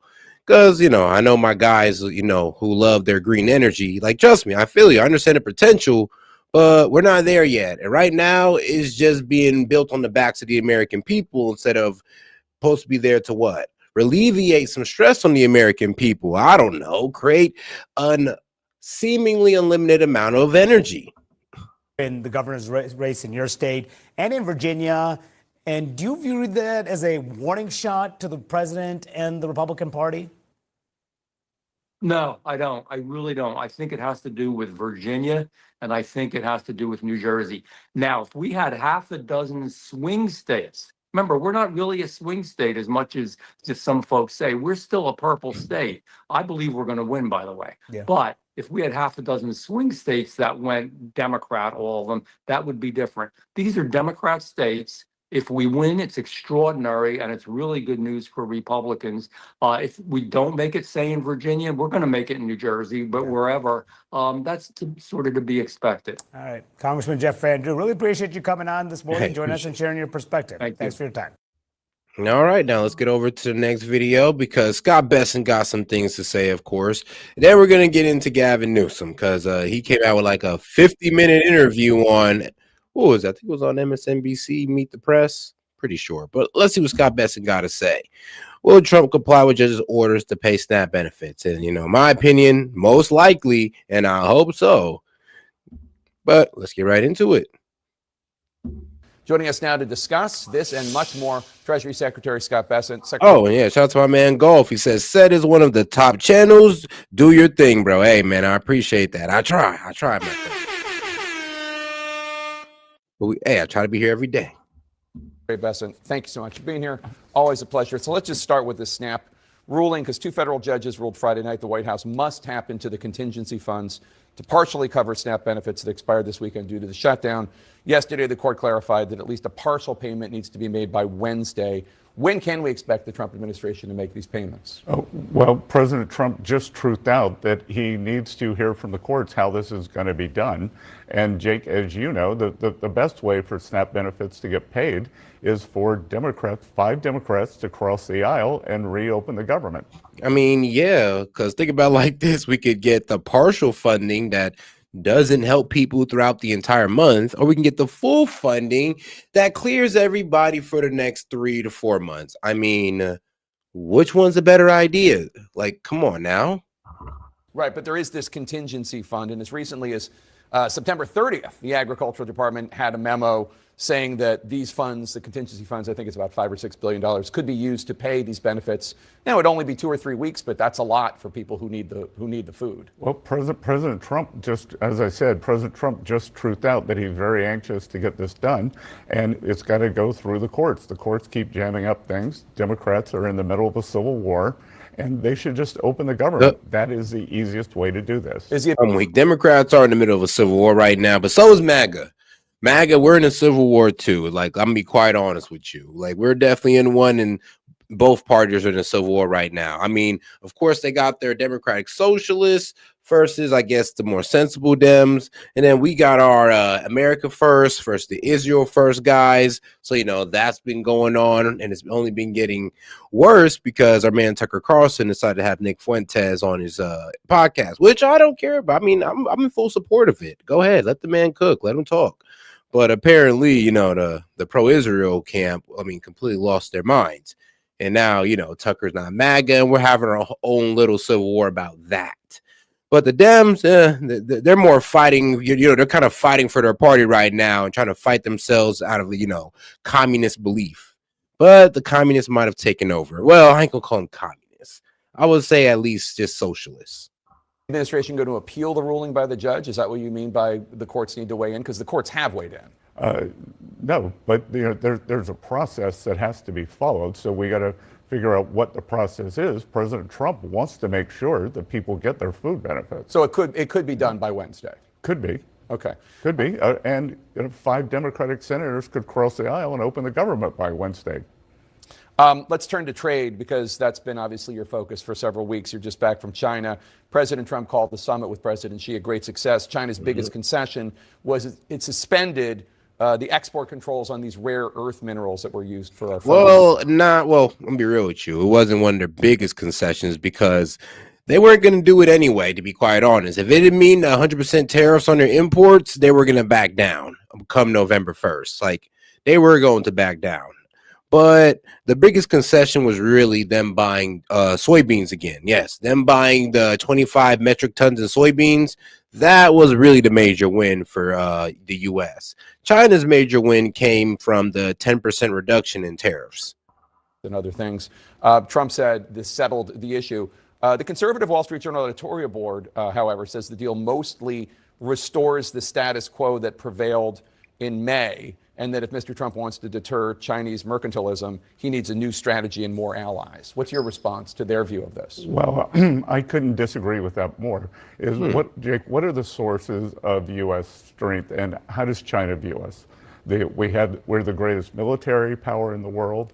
Number 2, we have the greatest economy. We have the reserve currency. And number 3, it's our innovation and technology. And everything that came out of the conference between President Trump and President Xi, they gave the U.S. more leverage. Now, China has invoked this rare earth export regime. They did it once on April 4th for rare earth magnets, and they tried it again on October 8th. On October 8th, the president very forcefully pushed back. He threatened to add 100% tariffs to Chinese products, and we were able to negotiate a 1-year pushback or a 1-year suspension for this licensing regime. And the licensing regime, let me tell you, is for everything that contains rare earths produced in China that has 0.01%. It was completely unworkable. And Jake, it wasn't the US versus China, it's China versus the world. They put it on the whole world, and the whole world pushed back.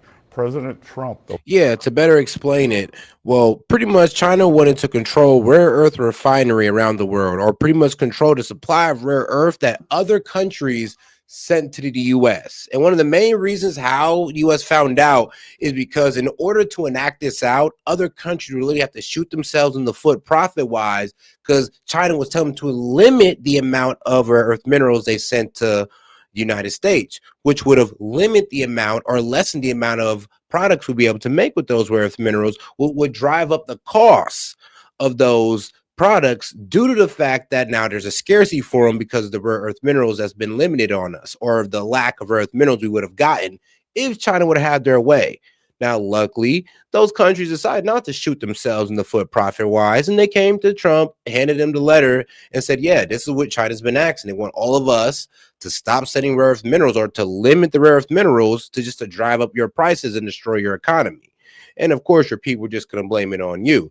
So it was a pretty damn good strategy until somebody snitched on them. Then that's where Trump came out with the 100% tariff, because it was supposed to blindside us. This was supposed to be enacted on November 1st. It was going to blindside us, and we were just going to wonder what the hell was going on and why all these countries were limiting their rare earth minerals. So that was actually the plan.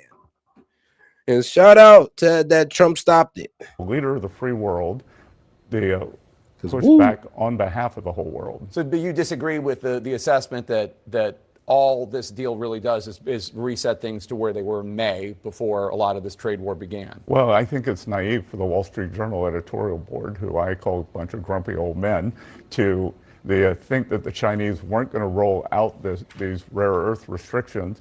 They've been putting this plan together for 25, 30 years, and the U.S. has been asleep at the switch. And now this administration, we're going to go at warp speed over the next 1-2 years, and we're going to get out from under this sword that the Chinese have over us, and they have it over the whole world. Yep. And I mean, controlling over 90% of a rare earth mineral refinery is a problem. I mean, that's why us and I think it was us in Australia are mainly working together to try to wane ourselves off of China, because I thought Australia was okay with their arrangement when it came to rare earth minerals with China, but even they're weary about it.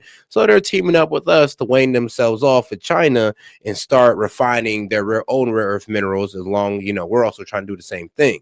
So yes, the challenge is not only to wane off of China's rare earth mineral, but it's also to start refining rare earth minerals ourselves. And the reason why we don't do so is because of the environmental impact of rare earth mineral on the environment. So that's also why. And then, of course, there's a lot of chemicals that burn in the air. It causes cancer and all that. And from people who live around these rare earth manufacturing places or refinery places and who work inside of it.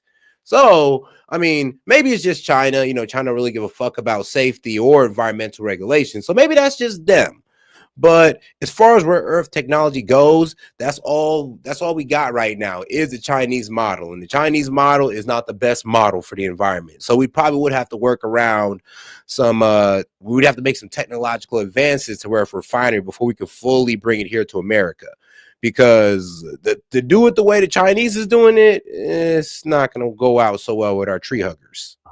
This time, we have rallied the allies, and so it is going to be all the Western democracies, the Asian democracies, and India are also going to join us in this, in trying to form our own supply chains. We don't want to decouple from China, but we need to de-risk. They've shown themselves to be an unreliable partner in many areas. Let's talk about Canada for 1 second, because while this deal is going through, shoot, man, we're not even sure if they're going to be around in the next 5 years. It seems like their economy is on the collapse.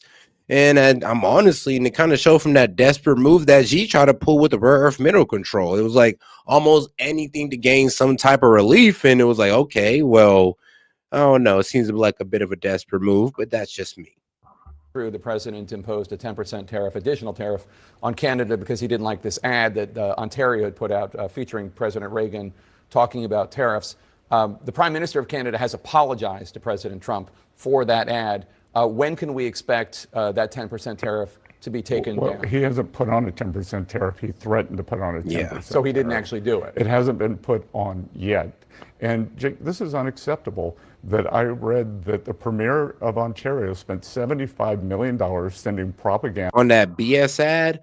And here's the problem with the ad. Now, it showed you, what was it, maybe the last 30 seconds of that address. So they probably showed you maybe like 60 to 30 seconds of that presidential address out of a 5-minute presidential address on what Ronald Reagan was talking about when it came to tariffs. Well, let me go ahead and paraphrase it for you. This man literally sat in front of America and said that, look, the Japanese is using unfair trade tactics when it comes to these semiconductors. It's a bit funny that semiconductors was even a problem then for us. It's kind of funny how we didn't fix it then, but let me just save my irritation for later. But yes, it was all about Japan's unfair trade tactics when it came to semiconductors. Now, in his speech, he did say that he does not like imposing tariffs unless it comes down to a country imposing unfair trade tactics or honestly moving unfairly in the trade mark or globally through the trade system, like China and like Japan was doing at that time. So when it comes to protecting our domestic market or protecting American interest, Ronald Reagan approved the tariffs. Actually, that's the whole reason why he put tariffs on China, or not China, but Japan. So when they try to sit there and lie to you and say that, oh, Reagan was against tariffs, no, that's a lie. Because Reagan actually was for tariffs when it came down to exactly what Donald Trump is doing. Protecting American interests, protecting the American economy, and making sure Americans are getting the best deal and not getting their jobs stolen. I mean, and that's what Reagan was for. Now, Reagan's ideology was a bit mixed up because his whole idea of free trade kind of went against what he was trying to do with, for America. Because like I said, I agree with the way he was using tariffs on Japan, but his whole idea of free trade was a bit flawed. And across the U.S. border via just Ronald Reagan's own words. Via our airwaves. Via our own airwaves, it's the equivalent of election interference. Nobody likes foreign election interference. Nobody likes foreign governments trying to sway public opinion for their own good. So the 10% tariff has not been enacted, and it might not be enacted. We'll see. I apologize. I do think it was a big setback for the Canadian government, and this Premier of Ontario should be ashamed. He's probably still smarting from the Blue Jays' loss last night. Well, that's harsh. And congratulations to our Dodger friends out there. Let's talk about this week because on Wednesday, the Supreme Court is going to hear arguments in 2 cases. They took the L in baseball. Is related to President Trump's tariffs. First of all, is President Trump planning on attending the oral arguments? And second of all, given the fact that tariffs are the province of Congress according to the Constitution, even though there is this exception for emergency tariffs, what makes you think that you guys will win this case? Because the president is implementing the tariffs under an emergency authority, and I actually think that the Chinese actions on October 8th by threatening the entire world with rare earth export controls that could have slowed down or shut down the Western manufacturing system by the threatening 100% tariffs under the IEEPA authority, the president was... by limiting the amount of rare earths that would have came in, our manufacturing will only be allowed to make a limited amount of products, basically lessening the supply, raising scarcity, thus raising pricing. Man, and that'd have been tough. And they'd have blamed it on tariffs, but it had nothing to do with tariffs. Get the Chinese to delay this. So if that's not an emergency, I don't know what is. But Jake, if we look back to the spring, the president put 20% fentanyl tariffs on China, and now brought China to the table. They are going to make an earnest effort to stop sending precursor drugs to North America, killing hundreds of thousands of Americans every year. And if the fentanyl deaths are not an emergency. I don't know what is. So he is using these powers under an emergency act, and those are all emergencies. Is President Trump going to be at the court on Wednesday? I haven't seen his schedule. You haven't seen his schedule. Are you going to be there? Sorry? Are you going to go? I'm not planning on going. You're not planning on going. President Obama is out on the campaign trail. I think it's supposed to be an easy win. They're like, easy win. Supreme Court to hear arguments this week on Trump's tariffs. That is going to be an easy win because, like I said, they can go under the Emergency Economic Powers Act. So yeah, they can go under that, or they can also go under sections of the Trade Act that trade powers that was appropriated by the president, that was appropriated to the president by Congress, which does give the president a pretty good amount of power when it comes to imposing tariffs that a lot of people don't know about. Like, look up the Trade Act, look up section, 232, because that damn near covers most of his tariffs and explains his powers and why he can do so. And of course, the Economic Emergency Power Act, covers some as well. But yeah, I'm pretty sure the Supreme Court is going to be ruling in his favor, mainly off the fact that he's using the power that Congress has appropriated to him through the Trade Act and the Economic Emergency Power Act. I'm not planning on going. You're not planning on going. President Obama is out on the campaign trail, and not surprisingly, he's been pretty critical of President Trump. Take a listen. And those of you saying that it should have went through Congress, that's why I say you might want to look up the Trade Act, because in 1974, Congress kind of gave that away to the president. That power of imposing tariffs, yeah, they gave that to the president. I mean, that's why y'all need to go ahead and look this stuff up. He has been focused on some critical issues like paving over the Rose Garden so folks don't get mud on their shoes, and building a $300 million ballroom. And if you don't get an invitation to the next White House shindig, you can always watch the festivities on Trump's live feed on Truth Social. Now, these comments came within a day of the president hosting a Gatsby, pardon me, a Gatsby-themed Halloween party at Mar-a-Lago while SNAP benefits are set to run out. And you can understand the general theme. I've heard Republicans even express concern about the general optics here. I mean, Trump out here giving candy to children. You guys are still complaining. Crazy. Of parties and lavish ballrooms and such, while a lot It's like, Dems, there's just some things you shouldn't complain about, like the president, just handing out candy to children. It's kind of like, a heartwarming thing that I would think that any president would do, quite honest, in any situation. So to sit there and try to, I don't know, throw shade at the president over that, probably not the best look to do that. of Americans are hurting. What's your response? My response is that the Democrats should reopen the government. And, I believe President Obama played a record amount of golf of any president. So, I'm not sure why he's out there throwing stones. And, that it's unfortunate. We've got 52 Republican senators who have voted to reopen the government, 3 brave Democrats, and I'm calling here on 5 moderate Democrats to be heroes. Let's reopen the government. This week, the Fed voted to lower interest rates another 1/4 point to its lowest level in 3 years. However, the central bank's newest official, Stephen Myron, is warning that if the Fed doesn't continue to lower interest rates rapidly, the U.S. could face a recession. Do you agree that the U.S. is at risk of facing a recession? I believe that we are in a transition period here, as we are seeing the Trump administration has cut back on government spending, Jake.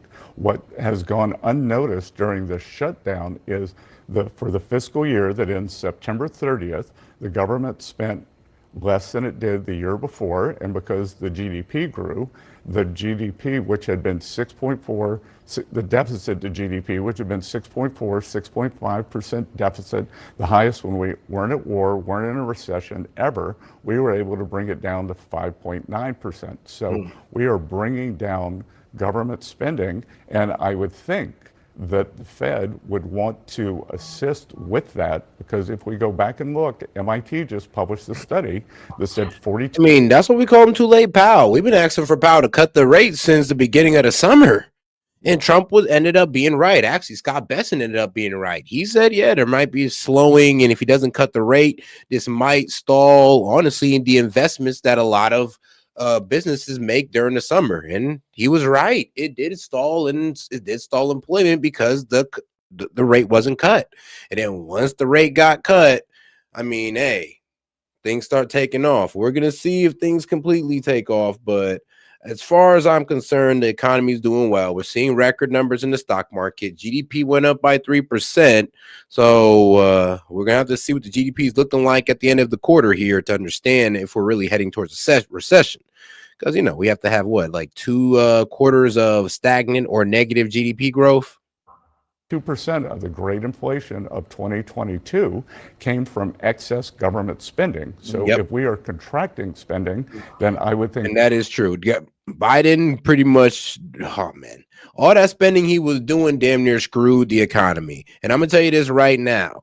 Anybody who doesn't want to accept this, you're not being honest in your opinion of politics. Now, I do understand that Trump's definitely helped out in that spending, but think about it. Biden could have sat back, did very little spending, and he'd have been able to blame whatever inflation occurred on Trump. He could have done that. But instead, he looked at Trump, seen that he did some spending, and said, you know what, hold my beer. And then this man went and did absorbent amounts of spending. People were warning him, telling him that, bro, we just came off a hot streak of spending under Trump, and he got the excuse of COVID. Biden, you don't got that excuse. You might want to slow it down. He said, F it, man. Let the bankrolls fly. And the bankrolls were flying by the trillions. And for every trillion bankroll that flew, so did inflation. Inflation will be dropping. If inflation is dropping, then the Fed should be cutting rates. But do you think that the U.S. is at risk of a recession if the Fed does not continue to drop rates? I think that. Oh, and shout out Big Wave Dave. He says, where are the mods at? That is a good question. Actually, that is a really good question. That's a good question, huh? Where are the mods at? I thought I seen a couple of them. Damn, we're damn near riding out here modless. We are in good shape, but I think that there are sectors of the economy that are in recession, and the Fed has caused a lot of distributional problems with their policies. I wrote a 7,000-word essay on that. We've seen the biggest hindrance for housing here that are mortgage rates. So, if the Fed brings down mortgage rates, then they can end this housing recession. Low-end consumers who have gotten killed under President Biden, these high rates are hurting them because they have debt, not assets. Mm-hmm. So I think that there are sections of the economy that could go into recession. Let's be real though. Under Biden, there was a whole lot of rate hikes. So there was no rate cuts. There was a rate cut at the end of 2024. But during the Biden administration, they was doing a lot of rate hikes, and I guess it did end up transferring over to mortgages. And it's kind of funny how they didn't see that coming, especially with the exorbitant amount of spending they were doing. So here's the thing. They could have made it better if they were doing all that spending, were doing rate cuts. That might have helped out on the inflation a bit. That might. And of course, the borrowing of money and mortgaging, all that could have helped out. But raising the rates, making it harder to invest and access money, and causing heavy spending does cause inflation. I mean, dog, you damn near screwed us. Like those were tough times. Like, I'm be real with you. Biden was not making too much sense with his handling of taxpayer money. Let's just leave it like that. He was not being too smart with it. Like, I do get it that the Dems always say, well, what about Trump spending? Well, if you guys recognize that was a problem, then why are you over here saying that it was okay for Biden to do all that spending, knowing damn well it was going to add on to the inflation that Biden made 10 times worse? All right, Secretary Bessent, thank you so much. We really appreciate you being here. Like, he didn't even have to do all that, man. That man could have sat back and let things fly. But nope.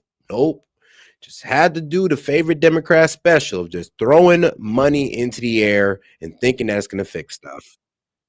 It's like, man, they act like rich parents. Like, instead of actually, spending time with their kid and all that good stuff, just throw money at them and hopefully everything works out all right. And when they become a crash out, shoot, blame it on their friend or something. Man, Man, shout out to the Democrat way. But all right, guys, let's get into a little geopolitical. Qatar Prime Minister on Israel's disproportionate attack on Gaza. In Gaza, the ceasefire between Israel and Hamas has lasted more than 3 weeks, but now appears to be threatened. This week, Israel launched a series of strikes, saying they were partly in retaliation for the killing of one of their soldiers. Hamas denied any role in the attack and in turn accused Israel of breaking the ceasefire.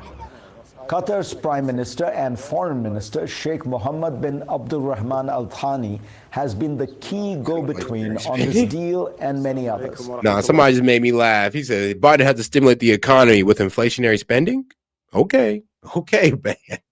We sat down together in New York on Thursday.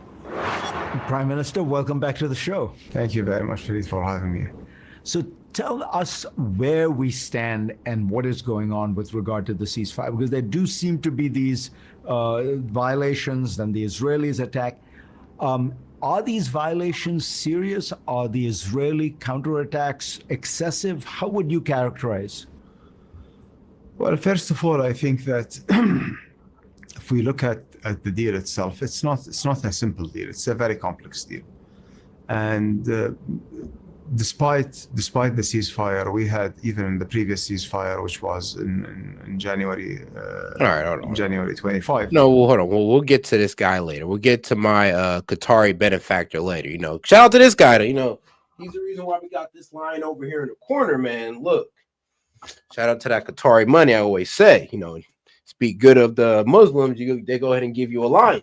So shout out to them. But let's get over to this Gavin Newsom interview real quick as he sits there and complain about Trump all day. So shout out. Sorry, almost skipped this one. Governor Gavin Newsom, welcome back to Meet the Press. Good to be back with you. It is wonderful to have you here. I want to start off by talking about the problems facing the Democratic Party right now. Democrats are out of power in Washington. Republicans control the White House and both chambers of Congress. Democrats have been described as lost in the wilderness. Do you believe the Democratic brand is damaged right now? Not right now. 4 months ago, if you asked me that question, I would have been struggling to find positive signs of the party. I feel it's a completely different moment. I feel like we're on the precipice of a remarkable moment on November 4th. And not only where I'm confident we're going to win here with Proposition 50, but you're going to have 2 new remarkable governors in Virginia, in New Jersey. I have seen Proposition 50. I'm gonna have to look into that. A couple people was talking about it in the chat, and they're going, "Go Proposition 50, man. Let's stick it to the orange man." So why not? Let me look it up. And have a dynamic young mayor, regardless of where you are on the political spectrum, that ran an extraordinary and exceptional campaign that galvanized people that frankly have been disenfranchised from politics.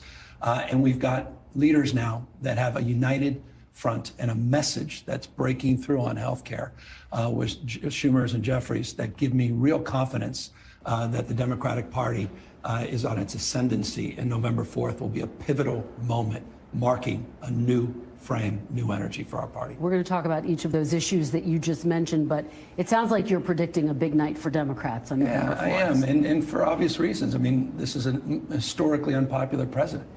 His policies are even more unpopular than the president himself. In every core category, he's underwater, and he's a guy who promised to make us wealthier and healthier. We're poorer and sicker. All right, so Prop 50, let's see what it does. Temporarily replaces California's independent commission's U.S. House map with a legislator-drawn map for 2026 through 2030, then returns to commission in 2031. Fiscal note, one-time county cost to update materials. And now let's see, here's the politics of it, backed by Newsom and National Democrats as a response to Texas mid-cycle maps. GOP critics call it a partisan power grab. Well, I mean, they could also say the same thing about Texas Republicans. So, like, I will always say, fair is fair. Hey, if we do it, they gonna do it too. Fair is fair. Across the board, people are starting to realize that not only is our coffee more expensive, their beef is more expensive, but the cost of an automobile is more expensive. Since he became president, the cost of utilities, all the things he promised to solve day one, he hasn't solved. So his recklessness aside, his style aside, the substance he hasn't delivered. And that's why, again, we're here, Prop 50, because he knows he's going to lose the midterms and he's trying to rig the election before one vote is cast. You acknowledge, though, that Democrats still have. I mean, to be honest, due to the curse of the midterms, the party in power always assumes that they're going to lose. Because, I mean, that's just how it works. Like, even if, like, the president has good approval ratings, for some reason, they just lose the midterms. And we're hoping that the Dems perform so badly that they break that curse. But, hey, we'll see. A significant amount of rebuilding to do. What specifically do you think Democrats have to do in order to be a viable party again in the midterms in the next presidential election? Win. People want to see what winners matters, momentum, strength, not weakness. I think the one thing that's marked the Democratic Party in the last number of months, you get shellacked in election. When you lose the electoral vote, the popular vote, we lost both houses of Congress. And we were in doubt. There was anxiety. I mean, who are we as a party? There was concern about. Damn. Independent Commission, Cali, 39% GOP, only 9 seats. It's like, yeah. Okay. It's like, it's funny too. It's California. I mean, come on now. Don't you think y'all already kind of abused the whole gerrymandering? Don't y'all think y'all abused it enough? That's why I said, like, don't you think I might have overused it to the point where now the fact that Republicans haven't overused it, they kind of got y'all at an advantage at this point. And here's the thing, I mean, yeah, this could go backwards on both sides. I mean, they could do some gerrymandering and actually give the Republicans some seats. We could do some gerrymandering and actually give them some seats.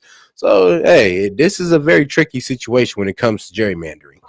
Our ability to lead at this remarkable moment, the shock and awe coming from Donald Trump. We were on our heels. We weren't on our toes.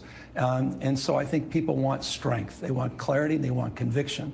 And then we could talk about a positive alternative message. Obviously, Trump and Trumpism in the situational crisis that's at hand for our democracy, our republic, needs to be addressed. But at the same time, people will rightfully ask, all right, what's the positive alternative vision for this country that will come from the Democratic Party, and when does that messaging process begin? What should that vision be? What should the positive alternative message be? You deal with the cards that are dealt. You deal with the situation at hand. I mean, right now we have a crisis of democracy. This guy, it's no longer the rule of law, it's the rule of Don. He's testing every theory. He's pushing boundaries that are unprecedented in U.S. history. By some estimates, a third of all the court decisions he's completely dismissed. What? He's in a Nah. Come on, Newsom. Don't lie like that now. He ignored the district court because they have no power to tell the president what to do. Now, they have a system to where they can work their argument all the way up to Supreme Court, and they can tell the president what to do, and they can tell the president what's unconstitutional and what is. So, yeah, it's not up to Supreme Court to determine, not the Supreme Court, but it's not up to district and federal courts to determine what if the president do is unconstitutional. They can raise the argument, and hey, if the president wants to fight it or the administration wants to fight it, then they can take it to the Supreme Court. Or maybe the Supreme Court denies it, and they'll have to just deal with the appeals court say. But there's a process to this, and sadly, the federal court and the district courts don't want to follow that process, because they keep losing the Supreme Court, and I guess they don't get tired of taking that L. Extortion racket as it relates to the universities, law firms, the media, what he's trying to do to all institutions that cultivate individual or independent thinking. And so it requires us to be clear and aggressive to call that out and address that obstacle. At the same time, as we move to pivot after November to the midterm elections and beyond, that gives the party the opportunity to really reestablish its why, its purpose, what are its policies, what is it fighting for, what is it reconciling as it relates to the losses of the past, and how are we going to address those issues moving forward? Well, Democrats in Washington believe they have found a winning issue in their battle over health care. The government shutdown, now the second longest in U.S. history. Democrats essentially saying any bill to reopen the government has to include an extension of health care subsidies, which are set to expire at the end of the year. Do you believe Democrats have picked the right fight? Well, I'd say you're welcome to America. I mean, rural and red states that are disproportionately the beneficiaries of the Democrat stance. We're fighting for the people that voted not just for our party and our values and principles, but voted for Donald Trump and his party. We have their back. Donald Trump has betrayed them. He's turned their back. The Republicans in Congress have turned their back. So absolutely, your question, absolutely it's the right issue because it breaks through at a time of great economic anxiety. The idea that you're going to face a 1 to 3. You're feeding into the delusional base of the Democratic Party that think that everything is just going bad for Trump when that is far from reality. Like he's feeding into that delusional base right now. Plus 100% increase in your premiums in a matter of months is the issue that defines more issues in more ways on more days for more Americans. So it's absolutely the right call. And yet federal workers are suffering. The lines are getting longer outside of food banks. Some 5 million Californians stand to potentially lose food assistance. Yeah. What do you say to those 5 million Californians who are afraid their families are going to go hungry and they want Democrats to get together with Republicans and reopen the government? I think it's a disgrace. The USDA's never done this in the past. They said they have a contingency fund for precisely this moment. True. They said just a few days ago on November 30th, rather September 30th, that the contingency fund exists for a moment like this, a likely government shutdown. So there's you're right, 5.5 million Americans that live in my home state that will be impacted by the decision, the choice by the Trump administration to cut this program during Thanksgiving. And those same people will face unprecedented prices. I mean, it's kind of crazy how he can just blame the Republicans, but I'm like, bro, you know that in the CR bill, you know when the Dems vote no in the CR bill, they're also voting no to fund SNAP benefits. You know that, right? So when we still got these Dems refusing to vote yes on the CR bill, they're also voting no for SNAP benefits, government pay, military pay. They're saying no to all of that, all with their one vote. So what are you saying, Gavin? Like, let's have some accountability here on y'all side.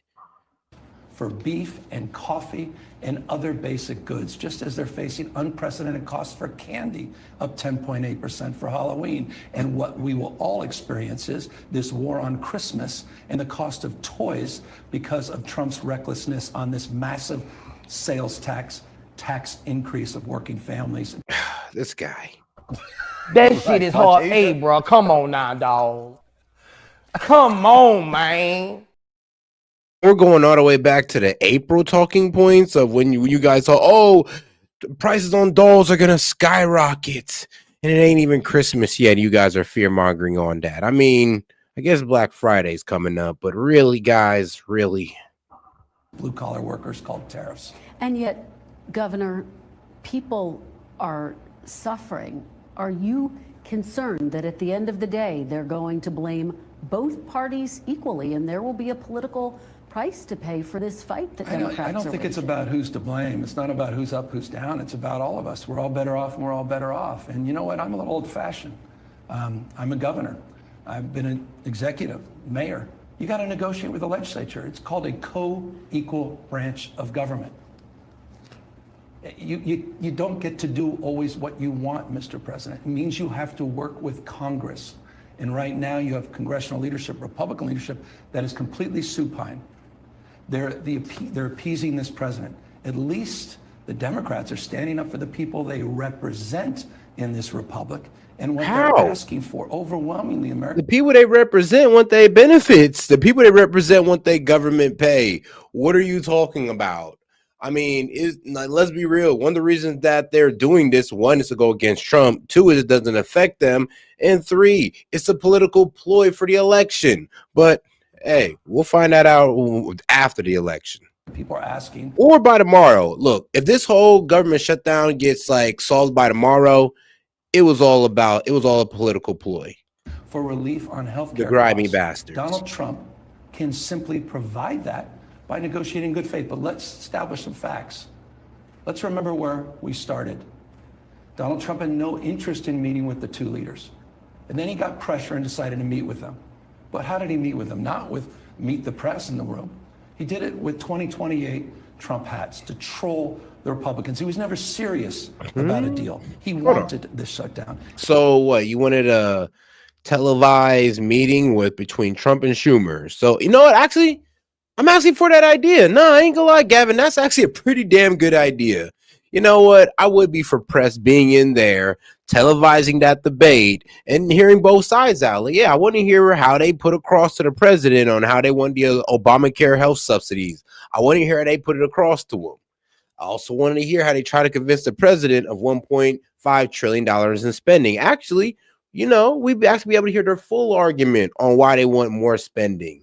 Yeah, you know, it would be a nice idea to go ahead and bring in the press so nobody could walk away with oh, well, they said this and they said that, and we have no way of finding out because we weren't in the room. And you're right. The only people who were in that room was Trump, Hakeem Jeffries, Schumer, a Diet Coke, and some Trump hats. And if you think I'm overstating it, why was he golfing over the weekend before the shutdown? Why has he been overseas the last week cleaning up his own mess as it relates to trade and tariff policies and not negotiating in good faith, knowing November 1st was around the corner? He's not serious. He doesn't want this shutdown to end. And that's what we're up against. And I think the American people understand that. Let's talk about the battle that you are waging here in California over Prop 50. For people who are watching, this would enable a redistricting effort here in the state to add additional Democratic seats. It comes after Republicans in Texas moved to redistrict to add up to 5 additional Republican seats there at the direction of President Trump. Do you think that Prop 50 is going to pass on Tuesday, Governor? I'm deeply confident as long as we do everything that we set out to do over the next few days. We don't believe in running the 90-yard dash. We run at peak the 110-yard dash. But the people have spoken. I mean, spoken so far in historic ways. It's a special election. We've seen unprecedented number of ballots already sent in. We have an all-mail-in ballot system here, and of course we have a big turnout we expect on Election Day. But we're seeing overwhelming understanding and recognition of what's at stake. And remember, it's Prop 50, because this impacts everyone watching in all 50 states. As I said a moment ago, Donald Trump is an historic president, historically unpopular. He's been very open and honest, including right outside the White House just last week, saying incumbents are likely to lose. Yeah, shout out Big Wave Dave. He's like, for you dummies in the chat, gas prices are mainly based on state taxes. Learn how things work, dummy. Yeah, because some of y'all state taxes are ridiculous, especially on the west side. Like, your gas is going to be way more expensive on the west than my gas over here in the little old Ohio. Well, we're not really a small state, but compared to some of you west states, okay? But yeah, some of y'all taxes are ridiculous. I mean, sales taxes through the roof. Some of y'all sales taxes definitely ridiculous. So yeah, I just want to let you let's be reminded that gas prices in the West don't reflect gas prices nationwide. And usually guys who are complaining about gas prices, well, they're usually on the West, like admittedly. Usually, not all the time, but usually. Oh man, he said gas is $2.50 in Texas. Okay, well, hey, it's not true for everybody. That's cheaper than what we got here. We're like $2.60 something. I think like $2.65, $2.68. And like the highest I've seen gas around in the city, and of course probably be in the more nicer areas, like what, $2.78? So yeah, we're like, hey, we're not at like $3.50, and Lord knows we're not back in the summer where we were $5. It was wild, but it is what it is. And a shout out to Luna. Hey, appreciate the support, sis. She says ban mail-in ballots unless disabled. That is true. Like, hey, we can ban mail-in ballots unless you're disabled. Hey, that's fair. That is absolutely fair. But if you're an able-bodied person, guess what? You got to pull up to those polls, man. It is what it is. Unless we come up with a highly secure, the most ultimate security voting system online, then you need to pull up to the voting booth. The midterms. That's why he called Greg Abbott. That's why he said he's quote unquote, high-tech voting booth brought to you by Palantir. Would you trust it? Because Lord knows I wouldn't. quote entitled. Think about that. Entitled to 5 seats. That's why he sent J.D. Vance to Indiana shortly thereafter. That's why he moved in Missouri. He moved the folks in North Carolina. And now we've got a special election in Indiana, or rather a special session, and likely movement in Florida. He is not screwing around. He's changing the rules. He's rigging the game because he knows he'll lose if all things are equal. He did not expect California to fight fire with fire. He expected us, as so often is the case, to try to argue. Gavin, no, we all knew you were going to fight. I mean, let's be honest. It'd be stupid to not think you guys weren't going to fight. Like, to think that you guys weren't going to do anything would be pretty damn dumb of us. It'd be outright retarded of us to sit there and think that you guys are just going to sit there and not try to redistrict as well. We kind of seen this coming.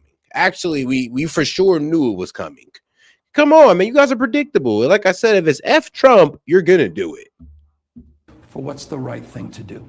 He did not expect us to do what we did in unprecedented fashion, transparent, temporary, and democratic way. These are the first maps in U.S. history to go in front of the voters themselves. At the same time, we reaffirm our desire for national independent redistricting, no longer burdened by having one hand tied behind our back as this guy is cheating on the other side. You have the support of many Democrats. What is this narrative? I don't know, man. I don't like this narrative that they're coming off with already. Like, oh, they're cheating. Oh, if we lose, like, what y'all gonna say then? Y'all cheating? Y'all need to go riot? Like, what y'all setting up for? Because I don't like that language already. I think it was on somebody on the who was? I think it was on somebody on Face the Nation. It was that lady on Face the Nation, blonde hair lady on Face the Nation. Forgot her name, but she was even criticizing one of the Dems. Like, yo, what type of language are you using right now? Are you trying to say that if you lose the midterms, it's because Trump cheated the election? Like, what are you trying to say? And it got me weary too. Like, well, yo, where are y'all taking this? Because it's kind of sounding like, well, if redistricting don't work and our way of finessing doesn't work, then you guys cheated. Is that what you're trying to say? Because at that point, then the Dems are pretty much telling us right there and then, if you don't let us win the midterms, we're just gonna flip the government on its head. I mean, look what they're doing right now. Including a lot of top Democrats, former President Barack Obama, and yet your predecessor, former Republican Governor Arnold Schwarzenegger, disagrees with this effort. He's been one of your most vocal critics. I think that Prop 50 is a big scam.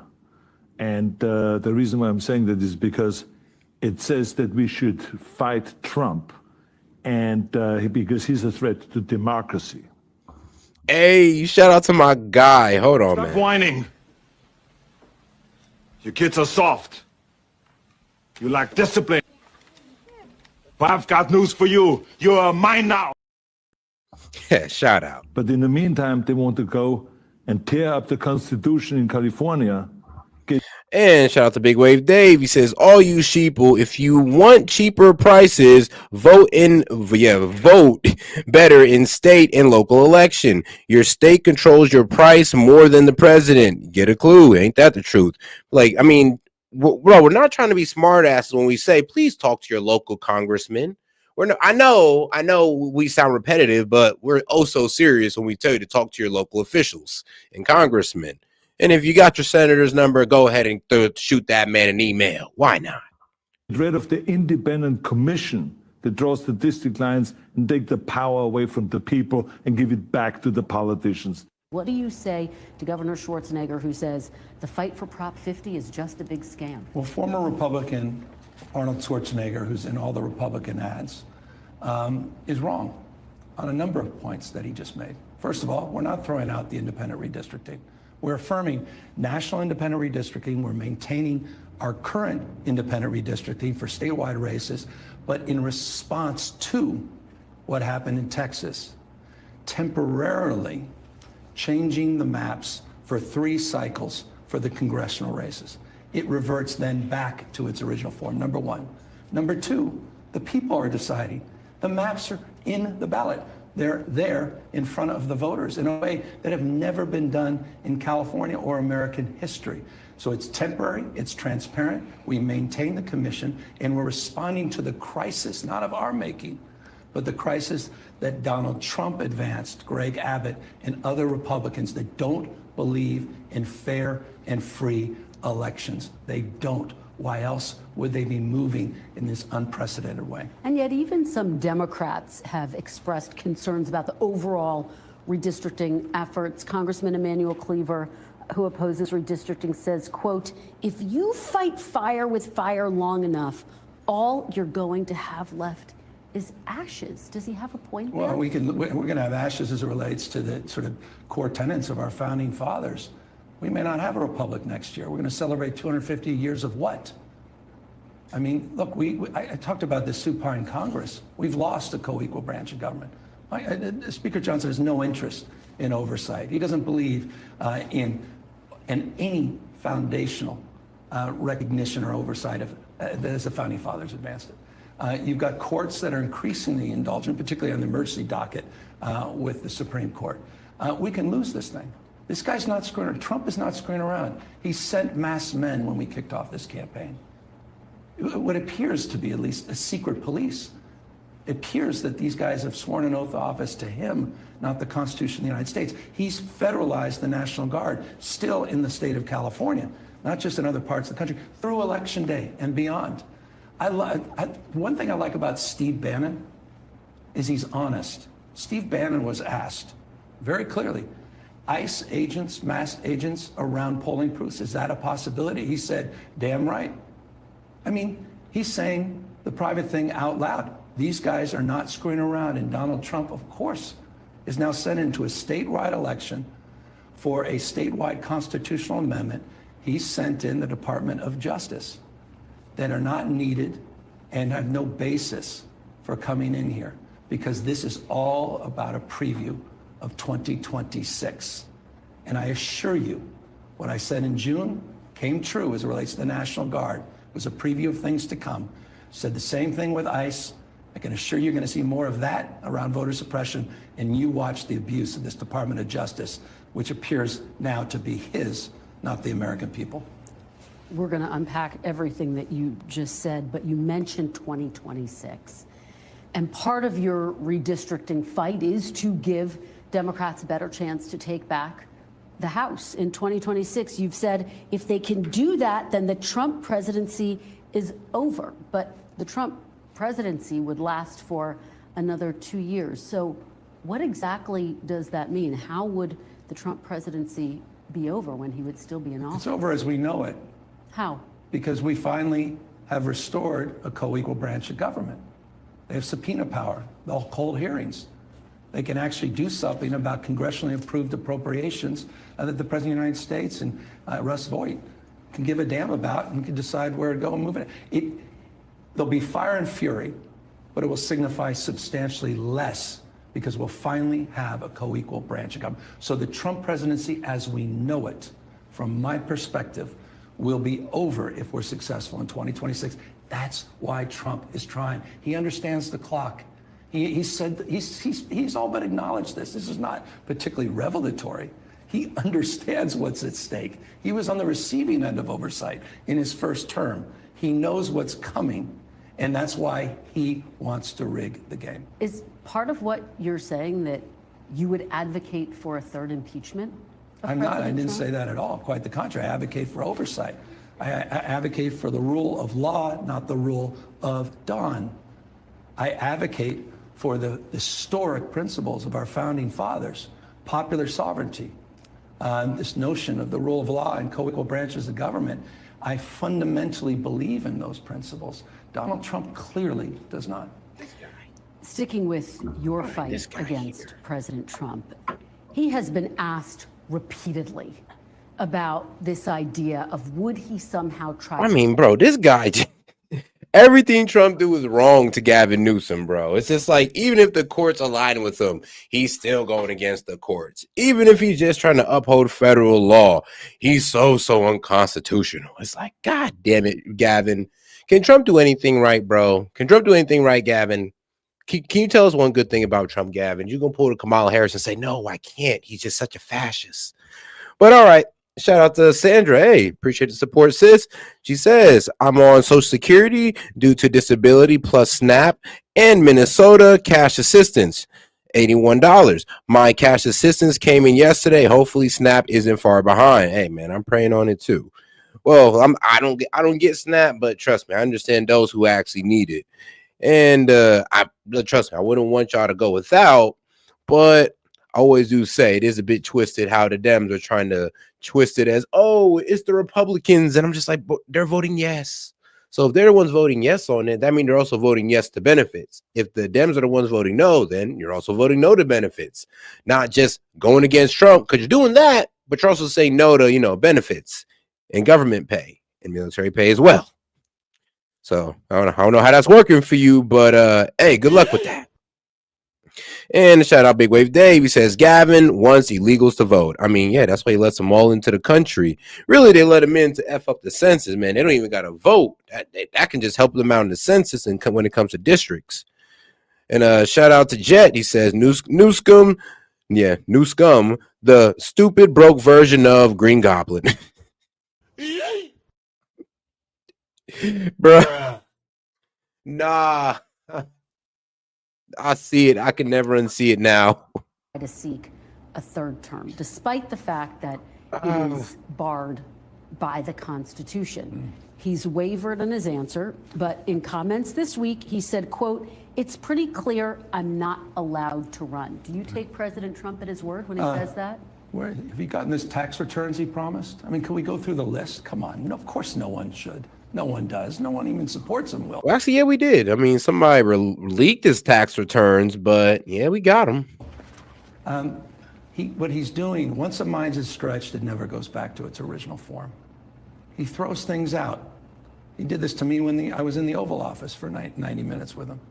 And he was joking about a fourth term because I looked behind me and there was FDR's portrait. And we're perfect little sheep. I understand that. I said this the other day, and I really believe it. I mean, there's an old French poem that says he pisses on the grasshoppers to hear them sing. That's Donald Trump. He knows exactly. He's trolling people at the same time. Once that mind is stretched. What? He's pissing on the grasshoppers to make them sing. The French wrote that? You sure? Huh. Maybe you should have got more of like a Japanese or Chinese saying. I mean, they got pretty good sayings. Well, I don't know about the French anymore, man. I mean, that kind of threw me. Pissing on grasshoppers to hear them sing. I ain't heard that one. But shout out Big Wave Dave. The fact that career politicians hate Trump, even though I don't like his personality, is why I voted for him. Career politicians are worse than lawyers. Boy, I mean, they're definitely more duplicitous than lawyers. I'll tell you that. But facts. I mean, trust me, even the Republicans were against this man at first. All the never Trumpers who are now for Trumpers now, except, they only for Trump because he's, pro-Israel. Kind of crazy, but hey, it is what it is. It doesn't go back to the original form. Tommy Tuberville, a member of the United States Supreme Court, who seemed to have at least partially opened the door to this conversation. Steve Bannon, again, very honest, straightforward about what he hopes to see accomplished with the MAGA movement and with the Donald Trump presidency. So I don't put it past him. Here's the reason I'm not deeply anxious about it. I think his reign will be measured in years, not decades. For one thing, infirmity, time of life. He's getting older. He's slowing down. Physically, he's not the same person. I don't think this. My interactions with him really bear fruit to that claim. And so it's the only saving grace in this context. But free, fair, and elections, that's a whole separate conversation, and how he can manipulate that outcome. And that's a different type of third term that we should watch. Well, to that point, you've gone so far as to question whether the United States will have elections in 2028. What exactly are you basing that on? What would that look like? When you send masked men, secret police, to the Democracy Center, when we kick off a campaign, that's in response to election rigging, along the lines of the 12,000 votes he was looking for in Georgia, along the lines of the democracy he tried to wreck and light on fire after January 6th. Now, I don't know why this needs to be said, but, asking for a recounting of an election, asking for the investigation of an election is not an insurrection, nor is it trying to stop the process. You're just asking for an investigation and for things to be looked over. I mean, That's it. And hey, in my opinion, it was worth the look over. If you guys were so sure nothing was going to be found, then you should have just did the investigation just to shut Trump the F up. And there you go. We wouldn't even be talking about this if y'all had ran the investigation, even if you'd have finessed the investigation and, just finessed it completely. At least you'd have had the narrative together, by not tackling it at all. You kind of gave Trump room.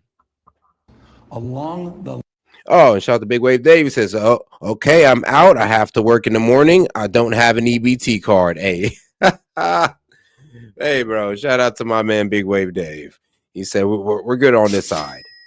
All right, my man. Go do good work for those good rich white people up there in NY that you love to service so much, my man. Actually, Big Wave Dave. I know I joke with you a lot, but hey, appreciate you for pulling up, my man. But shout out to Big Wave Dave, man. He's out there working with his hands. lines of his own assertions, actions, and the fact that now he's federalizing and militarizing American streets with the United States military. I think he starts to stack these. Sorry, Dave. I just had to paint your racist image for the chat. You feel me? They already assumed that you're one, so I had to go ahead and paint the image. Things up, and it leaves a breadcrumb trail that should scare the hell out of everybody watching. I do not say this lightly. I don't believe he believes in fair and free elections. I don't. And I think people need to wake up to that and take this moment seriously. Good people can disagree, but I'm telling you, we've seen this. We've seen this act. I'm on the receiving end, California, of Donald Trump and his antics to a disproportionate degree of any other state. They are not screwing around. Well, speaking of how he's using his authority, I do want to get your reaction to President Trump announcing that he plans to resume nuclear weapons testing for the first time in 30 years in the face of perceived threats by Russia and China. Do you think President Trump would actually use a nuclear weapon? He doesn't even know. He said the Pentagon should do it. Wake up, Mr. President. I know he may have jet lag. It's the Department of Energy. He doesn't even know which agency is responsible for that. Bro, you dumb? He's not talking about nuclear energy, dumbass. He's talking, yes, you got to consult the Pentagon because we're talking about a nuclear weapon used for war. We're talking about a weapon that's used for war, my friend. That would be the Pentagon, especially those guys who work on military strategy. What are you talking about? Like, Gavin, let's make sense here. Hey, man, shout out to my man, Ray Julian. He says, have a good night, folks. Hey, appreciate you for pulling up, Ray. Shout out to Ray. You may want to learn about computational capacity, the Department of Energy, to test this technology. You may want to look back at the record books, to your point, 1992 since the last time we did. Look, this is weakness masquerading in strength. This is class. That is not what the Department of Energy is for. I'm pretty sure they're not. They work with nuclear energy. Sure, but not nuclear, like not like when it comes to nuclear weaponry. Yeah, that's handled by the military and military strategists in the Pentagon. That's for them. They're the ones playing the war games with that. Classic Trump and Trumpism. This guy is historically weak, and these are acts of a weak person that is trying to appear strong. It has the form and substance of fog. You even heard representatives of the Trump administration tried to digest and explain this, and they couldn't even do it. So, look, I was embarrassed. Bro, I'm embarrassed. I was humiliated. Watching the President of the United States in front of Xi, we're good. I mean, he was negotiating away this country in the first 5 minutes of the photo op. He came back with nothing. He got played by President Xi. He says he got a good deal. I mean, but bro, he got the. All right, bro, you're cooked. Callie, I didn't know it was this bad. This is like my first time literally hearing this man in long format. Like the longest I've ever listened to Gavin Newsom was probably like 10 minutes on a CNN interview. I am 21 minutes into this 48-minute interview, and I am convinced that this man is a complete idiot and a psychopath at this point. A complete freaking idiot. There's no way. There's like no way that man said that about the nukes. And half the stuff is like, you got to be completely misinformed to follow this man. It's what am I hearing out of this man's mouth? It's like you would think a politician would speak a little bit more responsibly, but F it. I guess F it when it comes to Gavin Newsom. He said that. How many trade deals? 90 in 90 days? How many of you read and reviewed? How many have been signed? 0. His policy is press release. And the fact that you and I will be paying more for toys this Christmas and we are already paying more for Halloween bears truth to my assertion of the recklessness of his policies. He's wrecking this country. The jobs market is weak. Inflation is starting to creep back up. This is unprecedented to see in such a short period of time this kind of destruction to the progress we were experiencing that he inherited. Just to go back to my question, though, do you think he would actually use a nuclear weapon, Governor? No, it's interesting. I've had 1 or 2 private conversations with him where he actually calmed me a little bit talking about nuclear weapons. So I don't believe that. It's Rabel's. It's, again, he's trying to masquerade as a patriot. And shout out Tove. She says new scum is filled with old. Well, I mean, I'll let y'all finish that one. I'll let you finish that because, man, all right. Shout out Tove. Appreciate the support, sis. Trying to masquerade. He's trying to overcompensate to be a tough guy. The only guy who's been doing this is Kim Jong-un. I mean, so the whole thing is, it's performative from my perspective. Then again, trust but verify that he doesn't begin to make some errant mistakes and we walk down a path of no return. It scares the hell out of me to start, talking about these kind of things. But hopefully cooler heads will prevail because, again, he didn't even know what he said and what he was talking about on the basis of what his own administration has said, he said, and talking about. One of the biggest battles you're having with him is your fight over the deployment of U.S. troops to cities across this country, including here in California. Do you trust the Justice Department to handle these cases? Absolutely not. You don't trust the Justice Department? Are you kidding? It's a personal you trust attorney. the legal system? I have confidence in the lower courts, and I'm holding hope that there's one co-equal branch of government left, and that's the judiciary. But again, I mean, bro, if that's the case, you don't trust any part of this government because, well, it's all ran by Trump administration. So, I mean, dog, you gotta kind of lay out the TDS because, I mean, bro, that means you trust no part of the government because all of it's ran by Trump's guys. Like from every department in the government, my man. Well, except for the Fed chair.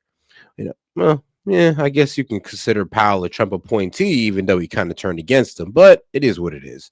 Shout out to my man Chase. He says the NSA is technically part of the Department of Energy. Really?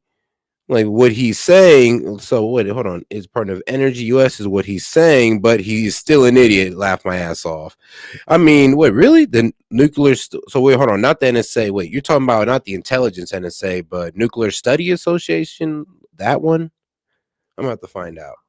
not on the basis of the shadow docket in the U.S. Supreme Court, but the courts, the lower courts, the federal courts have held pretty strong. And so I'm hopeful it's the last institution standing. Again, he's assaulting all institutions that stand in his way.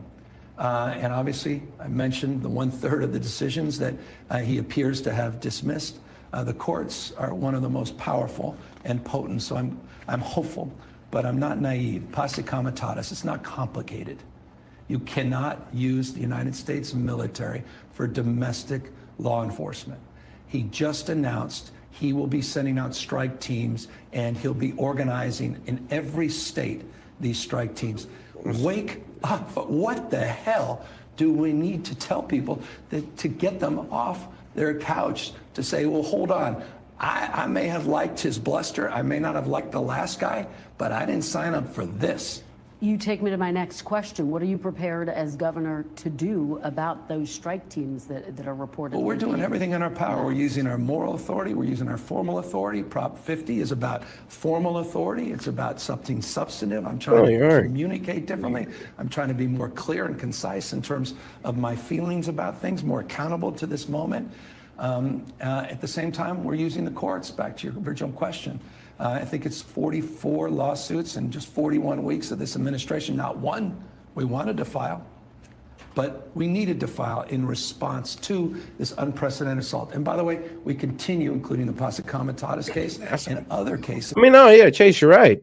It's the NN, it's the double N essay. That's what it is. So one of the double N essays core missions, which is the National Nuclear Security Administration. So let's see, one of their core missions is to ensure the United States maintains a safe, secure, and reliable nuclear stockpile through the application of unparalleled science, technology, and engineering, and manufacturing, of course. The Office of Defense Programs carry out the double NSA's mission to maintain and modernize the nuclear stockpile. So the Office of Defense Program carries out, really? So basically it works with the Office of Defense. Okay. So it was like, okay, so basically I was halfway wrong and halfway right. So they do work with the Department of Defense, but to keep the stockpile modernized and all that good stuff, they do work with it. Is something that's, I guess, is the Department of Defense. They push what their will through the Department of Energy, and this is how this program is ran and how they want their nuclear stockpiles handled, modernized, and kept secure. And that's all through the Department of Defense, and they push that through, well, the double NSA that operates it in the Department of Energy. All right then. And shout out to Jet. He says, sounds like Newscomb has been to a Diddy party then. I mean, well, I'll be real with you. The man does always sounds like he's about to cry. And shout out my man Dennis Keegan. Hey, a long time no see. He think his people don't know news networks exist. Yeah, because this is a terrible interview. Like, this man is like a little bit unhinged, but it is what it is, though. I'm gonna be real with you. It is kind of fun to hear him rattle off all this stuff. As we continue to win in lower court decisions, and we're waiting for the Seventh Circuit, we're waiting for the Ninth Circuit out here in Portland, out here in California, and we're waiting ultimately for where the Supreme Court lands on this question of federalization of the National Guard and militarization of American cities. Let's talk about your relationship with President Trump. Back in 2023, you said on this broadcast, quote, by definition, you would need to work with President Trump if he were reelected. Yep. And you even hugged the president back in January when he came to visit in the wake of the wildfires here. It wasn't much of a hug, but I appreciate that. Okay. Have you now, Governor, given up on working with President Trump? I've always have an open hand, not a closed fist. I revere the institution of the president. I revere that office. I'll pick up the phone if he called in a nanosecond. I will. I'll work with anyone that wants to work in a constructive manner. That's why I went out to the tarmac, as you refer. That's why I went to the White House and the Oval Office. I think I was the first Democratic governor to do that. That's why I worked with this president in Trump 1.0 as it relates to COVID as well or better than most Democratic governors. I don't seek to put sand in his gears, but I do seek to stand tall on principle and push back against overreach and against an assault on institutions and people that are feeling fearful, communities that are on edge. And I represent a state, the most diverse state in the world's most diverse democracy. And there's no state that's been more impacted by his assault, racially profiling people, going out streets, literally disappearing people that are walking their dogs or going to school. When's the last time you spoke with the president? It's been a few months. I mean, please give us a case where somebody was just disappeared by the Trump administration. Please just give us one good case where somebody was just disappeared and never seen again. What was that It was after he conversation? federalized the National Guard, after we had a 16 or 19-minute conversation where he didn't even bring it up and then lied about it the next day. 4,000 members of my National Guard were federalized. 700 active duty Marines were not sent overseas, were sent to the second largest city in the United States. Are still sitting there. $100+ million of taxpayer money wasted for nothing but pageantry. This is what we're up against, and I hope, again, people are clear about the stakes. You have been one of the most outspoken Democratic voices against. Shout out to Dennis Keegan. He said this will be the best majority affirming vote. Well, yeah, I could see that. I could see where you're getting that from. Personally, I'll be real with you. I kind of want to see them lose, but I know it's so unlikely. I mean, especially coming up these next elections. Mandani's not going to lose to Suila. I mean, even though the Virginia government effed up on a crazy level, I mean, the fact that they didn't make the AG step down after wishing death on children and they still might win, that lets you know a lot about the Democrat Party and where their head's at right now. It's like, we don't care what our people say, what they do. They could kill somebody tomorrow. As long as they're going against Trump, we want them running. We want them in that position. And it seems to be what they're doing now. President Trump. And part of your tactic is to imitate some of what we see online from President Trump. So you mimic his all cap posts, you send out similar memes. Do you run the risk of normalizing that behavior? Quite the contrary. The whole expression was to not allow it to be normalized. It was becoming normalized. All this, the normalization of deviancy across the spectrum of issues, but his communication, he's dressing up as the Pope, as Superman. Hold on, he's putting his face on Mount Rushmore. Come on, Gavin. It's madness. Gavin. And so I put a mirror up to that madness. And the wonderful thing about it is folks in different networks, they were appalled. A young man, the governor out there, should wash his mouth out with soap. His wife needs to intervene. Well, where the hell have you been about the president of the United States who's acting like a child? So exactly the opposite. The reason I mean, Gavin, don't you think you're kind of being a bit childish, just nitpicking over all this small stuff? Like, now you can criticize the economy, and that's fair. You can criticize ICE, that's fair. I mean, that's all good and stuff. But when you start nitpicking on the stuff he posts on True Social or the memes that he used, you're being petty. That's a little bit childish. Let's just stick to the politics. Doing that is to put this mirror up. It reminds me of something Michelle Obama said once. When they go low, we go high. Is there still room for that mindset? I would love to go back to that, but politics have changed. The world's changed. The rules of the game have changed. Now we have to rewrite the new rules. I'm trying to iterate. I'm in that process of doing that. But Michelle Obama also recently was interviewed about that. And shout out to my man Dennis Keegan. He says the loud left will lose against Dems in majority. And then shout out to my man Jet coming in. He says, thought this was an interview, not a therapy session. I mean, hey, you know they love talking about the feelings, man. You know they love their fifis. Can't stay out of them.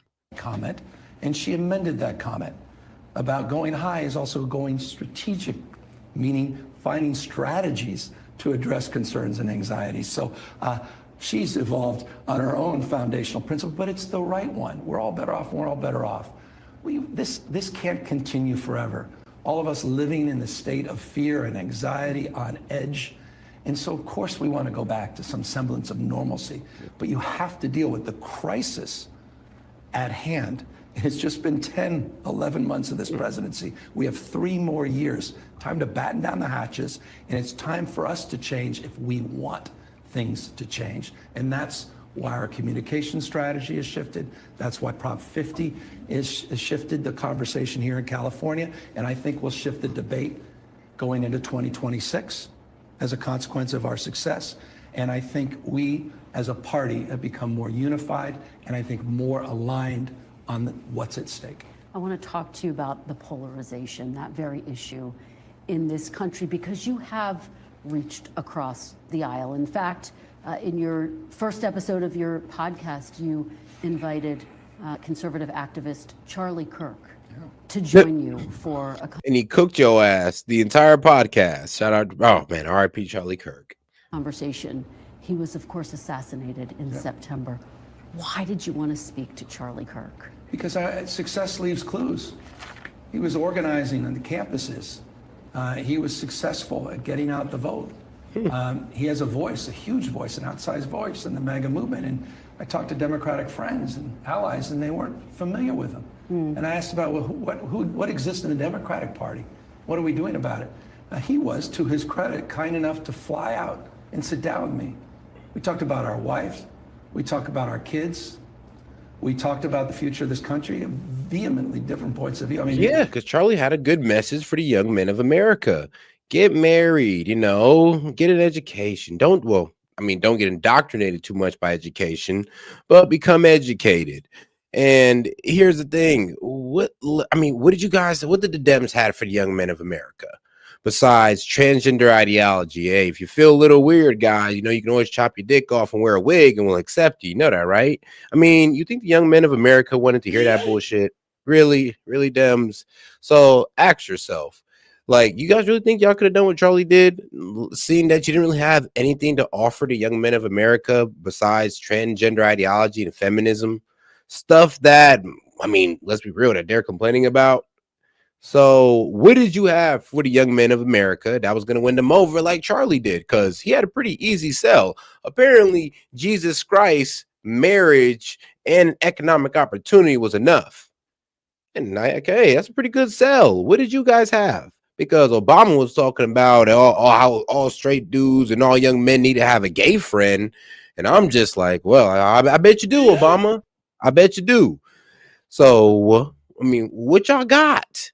Besides, I don't know, partying, drugs, hypersexuality. Like, well, come on. What is it? it's like daylight and darkness in terms of the contrast, the component. We stayed in touch a little bit. And I just think that's healthy. And I know some folks on my party were offended by it. You platformed. I had 0 downloads on my podcast. So who platformed who? But I did the same with Bannon. I did the same thing with Newt Gingrich, who helped lead my recall campaign. I've done that with Sean Spicer. I have people on the other side, because at the end of the day, divorce is not an option. And everyone wants to be loved. Everyone needs to be loved. All of us need to be protected, respected, connected. And if we can find that, we can find our way out of this. So I think it's important, as we're going back and forth and we're holding the line, we're drawing new lines, we're standing tall and firm on our values, that we also find ways, pathways back to a semblance of commonwealth, of commonality, of humanity. And that's what that represents. Well, part of this. No, go. Okay, that was not. No, that was a good one. I gotta give it to you. That is so true. They say, if you ever sought to do heroin, they got you with some clean needles. True. Part of the backdrop to this is an increase in political violence, targeting Republicans, targeting Democrats. What role do leaders like yourself have in turning down the temperature? We got to call that out. It sickens you to your core. Talk about weakness. Violence solves for nothing. And so it just needs to be called out, period, full stop, not exploited by anybody. Forget politics here. How can anybody condone violent acts? And those. I don't know, bro. Ask Abby Spanberger. She's out here condoning it, basically. I remember getting a call from my son after Charlie was shot, and he asked me as if I would know, did he die? And full disclosure, I sent a text to him, wishing for his recovery. Little did I know. I'm rather humiliated. I haven't shared that. As a human being, my son is not a fan of his, but knew of him. And it impacted him, and he was on a speakerphone. He's a young kid at school. It impacted a lot of folks. And I think about my son at that moment. I think that's something he'll never forget. His generation won't forget. So this is God bless. I literally. Considering that, this is probably the first assassination we caught in 4K.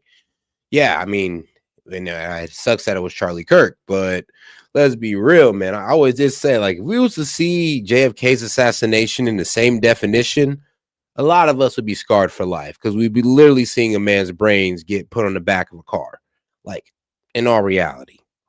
Yes, I pray for him. So, God damn it, man. So this is when technology kind of screws us, because, I guess I could have went without the high definition assassinations. And shout out to Obama is the gay friend. I'm weak. Yeah, it was a bit wild when that man said that, though. He said all straight men should have a gay friend. I was like, boy, what are you talking about? Like, what? This is what I said. It's like, bro, what do y'all have to offer young men besides homosexuality? Like, please. Please let it be something else. Little did I know, he probably had already passed away. And so Grace, when President Trump was shot, unconscionable, unacceptable, called it out with clarity and conviction. I didn't like on the other side with respect, and this is not other sidism, but there was not that same kind of humanity that was expressed when Paul Pelosi was attacked. There was a lot of, sort of mockery around that.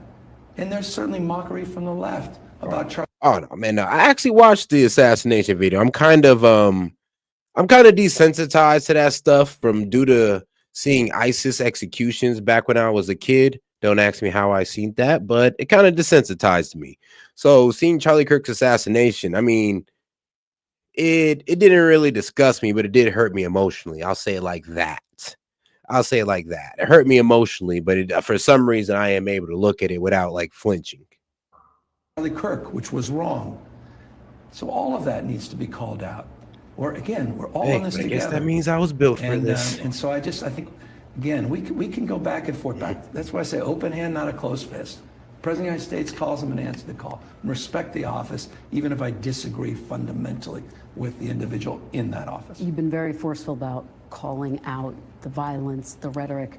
Do you ever grow concerned that engaging in any type of heated rhetoric, when you talk about fighting fire with fire, that could undercut efforts to try to bring people together in this moment? Yeah, look, you got to deal with the cards that are dealt.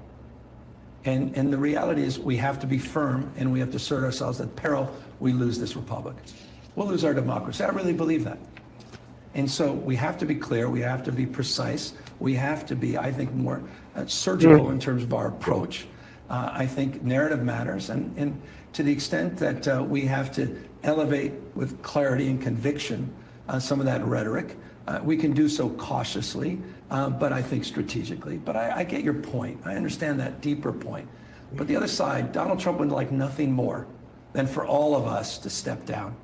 And then maybe I can hold a candlelight vigil, say, boy, it's just so unfair that Donald Trump is out there rigging the next election. He's in 6 states, and now he's got a 16, 17 vote margin. And, boy, gosh darn, I really wish he was better, and maybe I'd get an op-ed in the...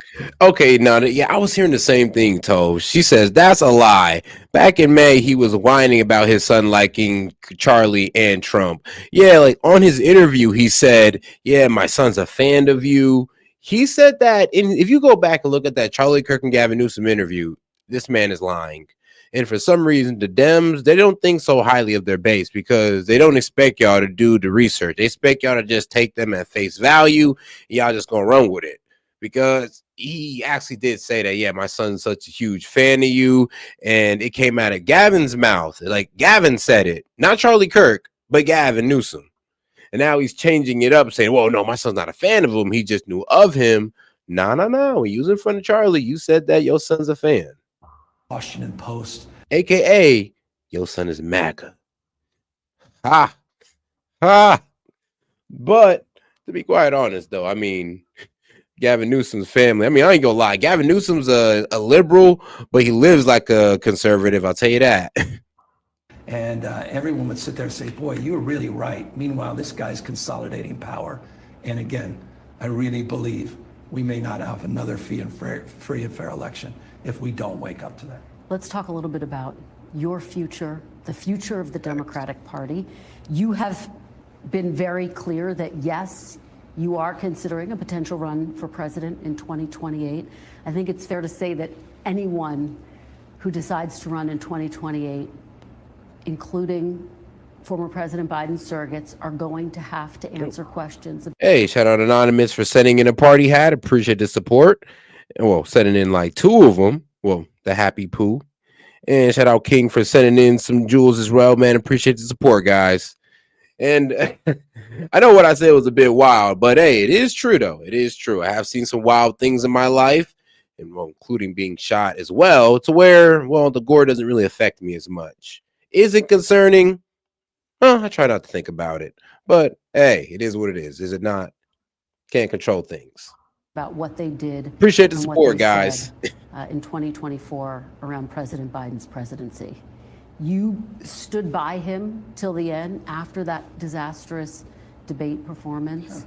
even when top Democrats were calling for him to step down. Did you ever have concerns, Governor, about his capacity I go home to with the serve one. another 4 years? No, I never had that direct. I just talked to the president a few hours ago. I've been privileged to have a relationship with the president. I spent almost 2 hours with him in December, right before, during the transition in the Oval Office. And my experience, his expression, gave me no pause, no doubt. Let me finish.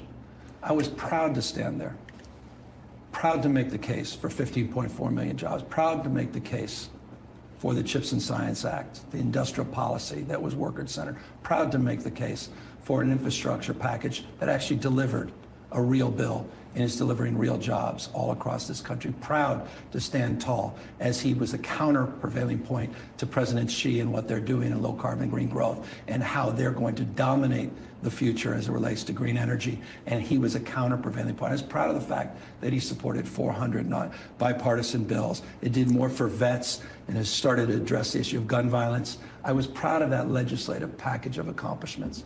The one exception as it relates to the interaction I had with him that gave me pause, one, was the fundraiser in Southern California. And all of us were a little taken aback, but we also were mindful that he had been to Europe twice in about a week, and for the grace of God, go any of us with jet lag and being exhausted. That person came back on that debate night, and that certainly gave all of us pause. If it gave you pause after the debate, why didn't you sound the alarm then? I did privately, we with grace and humility. He was going to make the right decision. And so for me, it wasn't my job to go out there. My job was to let him, give him the space. I just have a different, good people can disagree. I have a different approach to all of this. And I lost my father. I lost him right around election for governor. He survived just. Oh, shout out to O. She's like, just like Destiny's Son went full white Nazi. Well, yeah, I mean, well, let's be real. The way Destiny's Son turned out is pretty damn predictable. I mean, like, come on, dog. Look at your dad. Look at your dad. Your dad looks like he doing drugs and doing some wild things, and he's into bisexual relationships. Destiny's a bit of a wild card. But I'll tell you this, the man fully lives a liberal life, okay? He lives the most liberal life. He's more liberal than anybody. You cannot out-liberal Destiny. There's just no way of doing it. I mean, the bro was sharing his wife. I mean, you can't out-liberal that. That's peak liberalism right there. Sexual depravity, peak liberalism. You can't beat it. I mean, unashamed about their sexual depravity, because at least the Republicans are ashamed of it. Bro, liberals, no shame. F it. I mean, look at that dude, Jay Pharma, talking about having sex parties on a boat during COVID. I mean, let's be real, bro. The liberals, they live a really adventurous lifestyle. Let's just say that. Republicans, they try to live a more purpose-driven lifestyle. But man, those liberals. Hey, what can I say, bro? Look, when you go to liberal colleges, you understand, man. They love to party. And shout out Dennis Keegan. I'm an Obama drone strike supporting them. I can't find a way to support my part. Oh, yeah, I can't find a way to support my part. I'm considered MAGA by my own people because I won't support all the sub 5% political views our party dies on. Man, I mean, bro, I'll give you that one. Yeah, I'm pretty sure the whole transgenderism took you out. Pretty sure immigration kind of made you look sideways because we're like, yo, well, Obama was pro-immigration. How are we not pro-immigration no more? I'm pretty sure that confused you. And of course, their economic policies probably threw you left as well. I mean, well, I'm my bad, but threw you to the right as well. So I get it. Trust me, I get it. The left, look, man, we don't leave the left leaves us. But shout out to my man Dennis. So many of the attributes of my father, I remember. He reminds me so much. I'll be candid with you. This is me speaking as a human being. Reminds me of Joe Biden. I wasn't going to do that to him. He was going to make the right decision, and he did. Question is the timing, okay. But the bottom line, I was proud and continue to be proud to make a case for his record, and certainly in contrast to the record of this president. Governor, Did you Now, and guys, just to prove my point on the sexual depravity, was it not two Dems? Was it not a Dem? Now, I'm not sure if this was a congressman or senator, but wasn't it a Dem that was having, gay sex in like one of the courtrooms? Wasn't it, was that one of your guys's? I'm just saying, like, it is true. You can look this up. Like, there was a political official, most likely a Dem, who was having gay sex in a courtroom or in a Congress room. So I'm just saying, man, hey, I ain't just pulling this out of my pocket now. I'm just going off what you guys show us. Maybe you guys shouldn't be having, gay sex in public. That might be one thing you might want to consider. Ultimately believed that he was capable of serving as president until January of 2029? Yeah, I think my focus was frankly situational. It was making sure Donald Trump didn't get back into office to experience everything that we're experiencing today. And there was no interaction I had that suggested otherwise. What do you say to Americans who feel misled by you and other top misled in what Democrats respect? He decided to step about the down. mental acuity of President Biden, that they wish you'd sounded the alarm sooner to give way for I never an experienced. open Look, convention? I'm not going to substitute myself for someone else or for popular opinion. I'm going to express my relationship to my truth with the former president of the United States, including at the end of his term, quite literally. All right, here it is. All right, the widely reported incident was a Senate staffer, okay, not a lawmaker. In December 2023, a Senate staffer, Senator Ben Cardin, filmed a consensual sex video in a Senate hearing room. He was fired, and Capitol Police closed the case in February 2024 with no criminal charges. That's pretty interesting right there, is it not? Which was a masterclass of foreign policy and domestic policy, which I will never forget as we walk through not just the election, but we're walking through the world we're living in. There was nothing to suggest what you just said or others have suggested.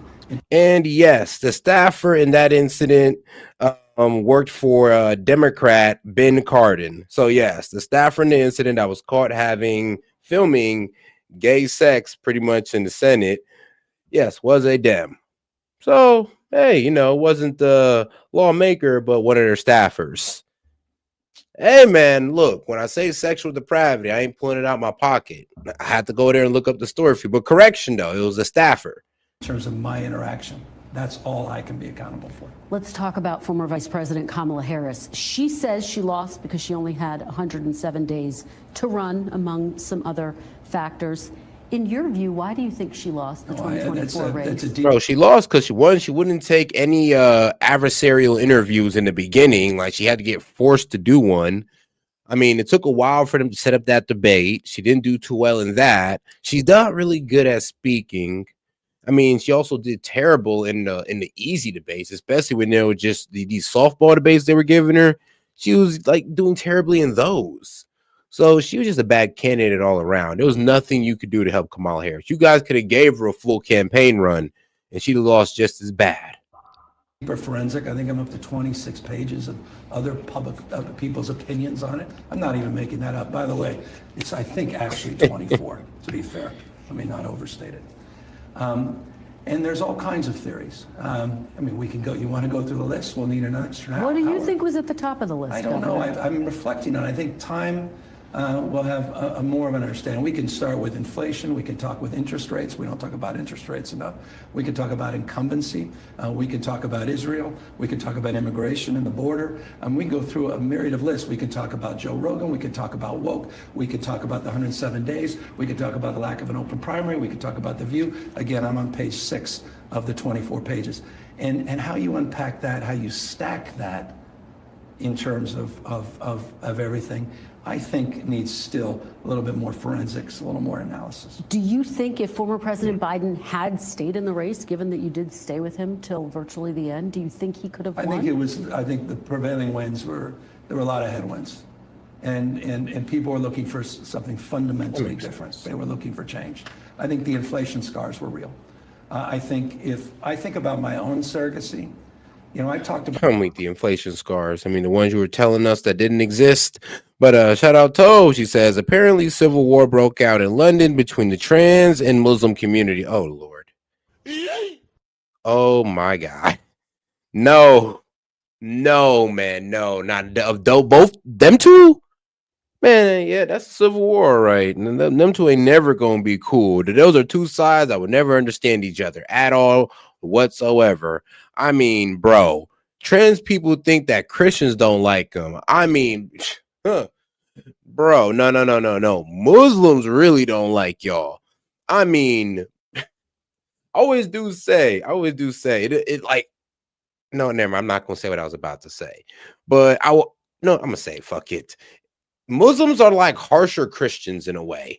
Like when it comes to conservative values of, women and all that good stuff. And of course, family and all that, they have the same values, just stricter ones or harsher ones would come with harsher punishments if you break it. It's like Christianity set to extreme sometimes. And then depending on the culture that practice it, oh Lord, I mean, it can really get crazy. About the aggregate a lot. I talked about the economy that was booming. It was the best economy since the 1960s, the lowest black unemployment, lowest unemployment for women, lowest unemployment for people with disabilities, the lowest uninsured rate in American history. We had cut child poverty in half. That all happened during the Biden-Harris administration. I was making those points. I was making the point around GDP. I was making the point that inflation was cooling after the inflation scars at 9.1 and moving in the right direction.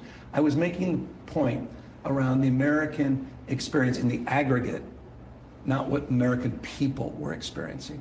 And I think that was a legit disconnect in terms of the campaign, our communication, and others that would have made it a very challenging election. In her book, the former vice president writes that she scrambled to reach prominent Democrats hours after President Biden exited the race. And she said that you responded to her call, quote, by saying, Gavin Newsom hiking will call back. He never did. Is that what happened? 100%. And I sent out an endorsement in a few minutes after that. It was one of her first endorsements. The reason she was calling. I've known Kamala all my life. The last person she needs to reach out to is me. So I learned the news. I wanted to get in touch with the Biden folks. I was out on an actual hike. And I said, I was like, Kamala, you got 1 million people to call. And we were literally working as she reached out. It was a voicemail, by the way, unknown number for the record. And as she was on to her next calls, we were already on to our press release endorsing her. So I don't even know why I was even in the book. Did you feel like she took a swipe at you in her book? It's all good. We've known each other for 20 years. I mean, let's be real. Kamala took a swipe at everybody. Took a swipe at Biden. She said Biden was trying to sabotage her. Gavin Newsom ain't want to help. Pete Buttigieg was too gay to be her VP. Like, all types of wild stuff. The Pete Buttigieg part, like, oh, bro, that had me weak, bro. I was like crying when I read that. I was like, no way she said that. She said, oh, I didn't choose him for VP because he was gay. I was like, but y'all was supposed to be the party of, inclusivity. What you mean he's because he's gay? Oh boy, you gotta love Dems, man. You gotta love them. Say one thing to your face, do one thing. I mean, say one thing in public, do like something completely different behind closed doors. I mean, say they love gays in public behind closed doors. But boy, gay vice president. Hell no, you tripping. And I think it's familiarity. I think she was having a little fun. So no hard feelings. Oh my that God, she wrote just the that. opposite. Give me a break. You've said, as we've discussed, you are considering a run for president, and you've said you'll make a decision about whether to run for president after the midterms. Yeah, I mean, Governor, let me ask you, why do you want to be president? I don't. I'm not suggesting I am. I'm saying. I'm sorry, but there's something about a Dem not picking somebody because they're gay just cracks me up inside. Like it's just too much. It's too much. I'm sorry, I need some time to compose myself. Please enjoy this clip. I'm gonna bomb the shit out of him. But it's political bullshit. She said he's a pussy. They're ripping the shit out of the sea. Not you. Not you. Your organization's terrible. Can you imagine if I used the F-bomb? It would be the electric chair, right? You're not going to raise that fucking price. That there are, for immigrants on the whole, Come on, try getting it out.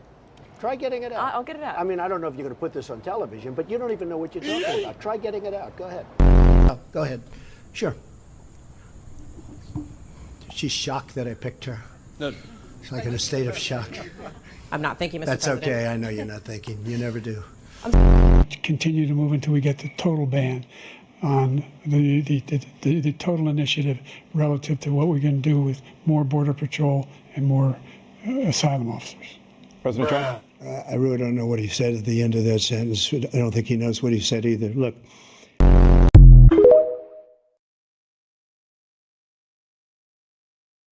Epic Trump moments. In response to someone talked about it, and I hate when nothing I dislike more than the politician that sits there and lies to you. And we all just sit there rolling our eyes going, give me a break.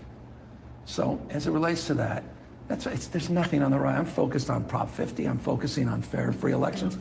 And to the extent, fate, the future, there's an alignment. You have a big enough why. You have a what and a how. You meet a moment, and that moment presents itself in a year, year and a half. We'll see what happens. Understood. But if you're thinking about it, that why must be forming. No. Well, if you decide to run, why would you want to do it? Well, I haven't decided, and I appreciate the persistence as it relates to this, and I respect it. God, stop capping. You I are think running. Whoever runs, and this is just my objective belief, subjective, but I hope it's objective for a lot of Americans. It reminds me a little of Isaiah. You need to be a repairer of the breach, spiritually and physically. But it's not just about restoration, the forces of restoration, it's also forces of transformation. And what I mean by that is, what are the trend lines that define the future? You know, I'm here, we're in the future business. I'm here in California. Future happens here first, where America's coming attraction on artificial intelligence, fusion, quantum, robotics, nuclear, space. California dominates. And that's fantastic, but don't act like you can't lose it, my friend. That's the problem. I mean, you're acting too comfortable while all these companies are leaving. You guys are running a deficit right now. Please don't act like you can't lose it. Don't just stop. Don't talk because you're ahead. Just don't be like, well, don't act like you cannot lose a number one position, Gavin, because then if you do, you will look retarded. And we'll all sit there with the I told you so face.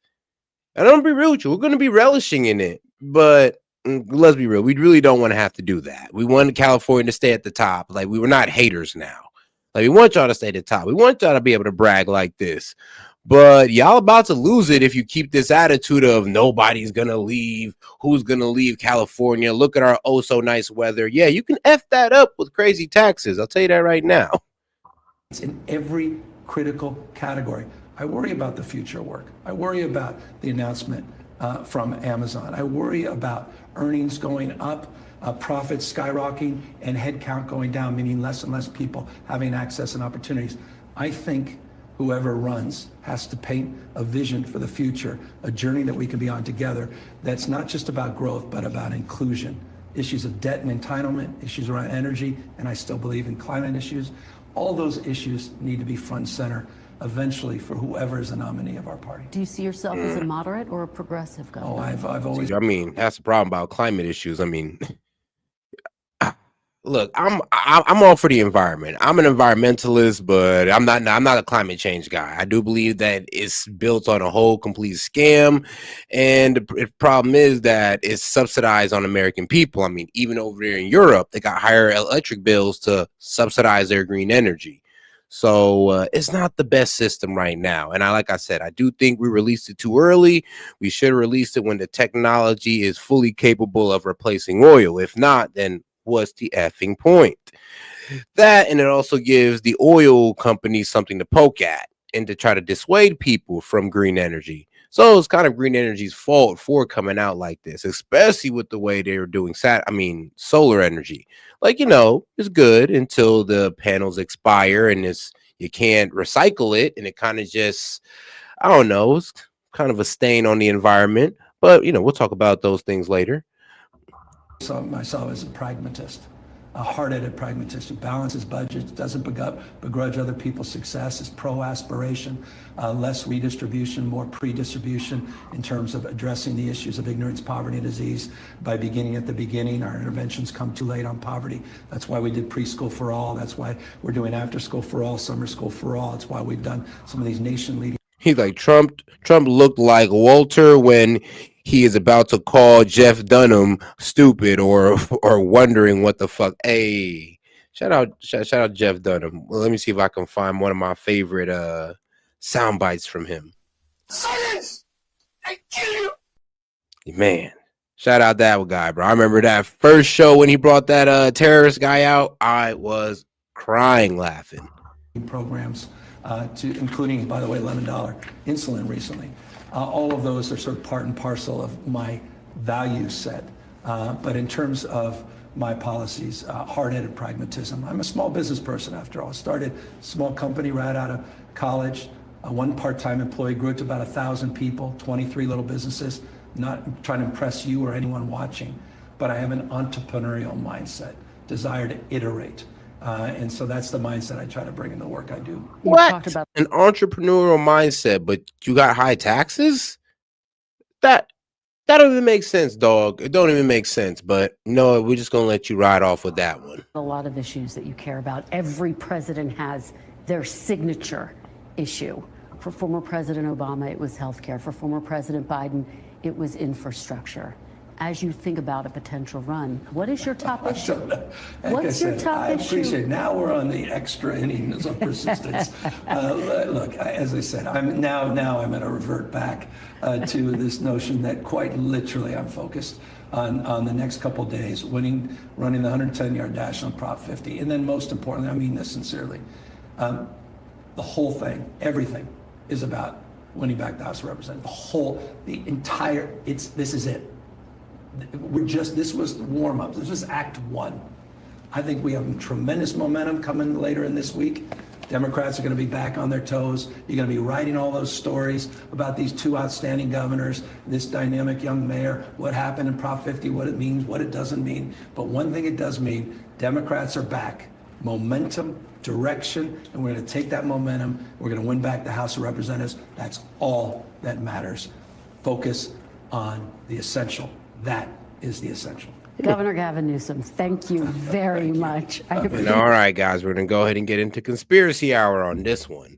All right, we're going to start with the Devil's Bible and the Nazis' hellhole. I know, right? Like, there's a second part to it.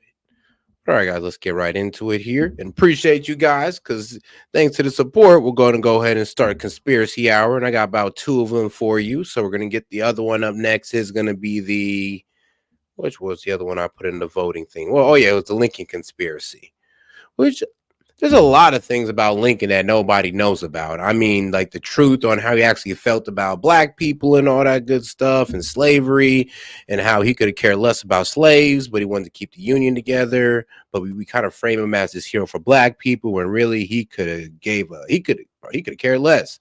But hey, it is what it is, man. Sometimes it's best to take the lies of history. Why?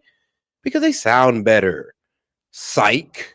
Nah, I'll take the truth. I'll take the bitter truth. I can still be appreciative. This episode of the Y Files is brought to you by Outskill. Bohemia 1229. A monk named Herman the Recluse watched the bricks stack up around him, sealing him in, punishment for his sins. Then Herman made a desperate offer, set him free, and in one night, he'd bring glory to the monastery by creating a book containing all the world's knowledge. A manuscript of that size would take 30 years to write. Herman had 12 hours. Impossible. Still, his offer was accepted. His execution could wait one more day. In the morning, the monks unlocked Herman's room, ready to drag him back to his brick tomb. But there was the book, complete, over 600 pages. When Herman was asked how he achieved this, he said, "I prayed for help." The monks were confused. Herman's sins were envy, lust, fornication, and worse. Why would God help him? But Herman didn't pray to God. He prayed to someone else.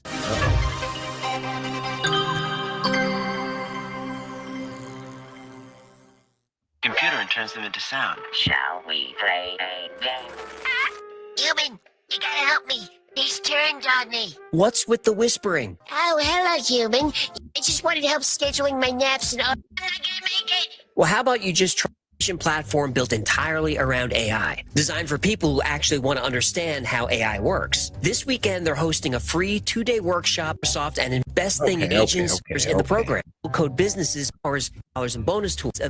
All right. Yeah, the commercial. Shout out to Outskill. Like, man, even I got to shout him out at this point.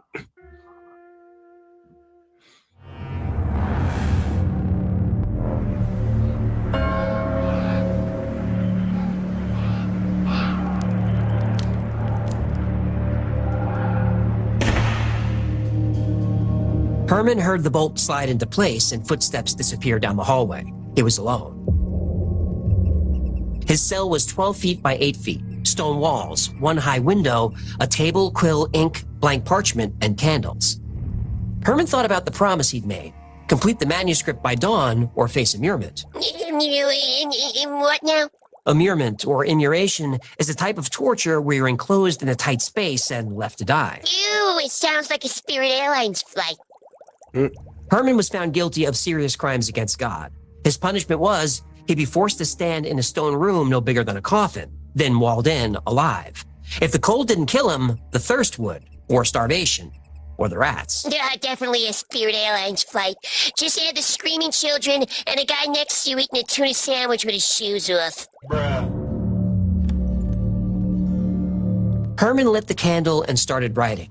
The manuscript needed to contain all the world's knowledge: art, science, history, philosophy, mathematics. But Herman decided to start with the Bible. Writing the Bible would help him atone for his sins. Herman was working through Genesis chapter 1 when he heard the bell ring for midnight prayer. He swore he had just sat down, but it had been 3 hours. He wasn't halfway finished with the first page. Then he heard 3 chimes, the Matins bell. Somehow another 3 hours had passed, and he barely wrote another word. Herman started to panic. The sun would be up in a few hours, the heavy door would open, and he'd be dragged to a stone box. He'd been praying to God for help and forgiveness. He received neither. His sins were extreme. God wasn't listening. So Herman decided to pray to someone else. Satan, Lucifer, if you can hear me, I'll give you anything. My soul, my eternal life, anything. Please let me live. And Herman's prayer was answered.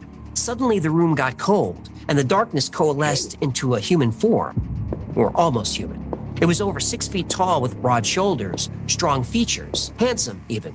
But the eyes were wrong. They were too dark. Oh, this guy had BDE. What? BDE, bad devil energy. The entity spoke with too many voices at once, some laughing, some screaming. It asked if Herman was sure about his offer. You made an offer. Did you mean it? Yes. Anything. My life, my soul, for eternity. As you wish. Right. Herman did nothing, but his hand grabbed the quill, dipped it in ink, and he started writing. He was a passenger in his own body, but the words poured out. 400 pages, then 500 pages. Then on page 577, Herman didn't write words. He drew a full-page illustration of the manuscript's true author, the first self-portrait in history of the devil himself. Worst centerfold ever.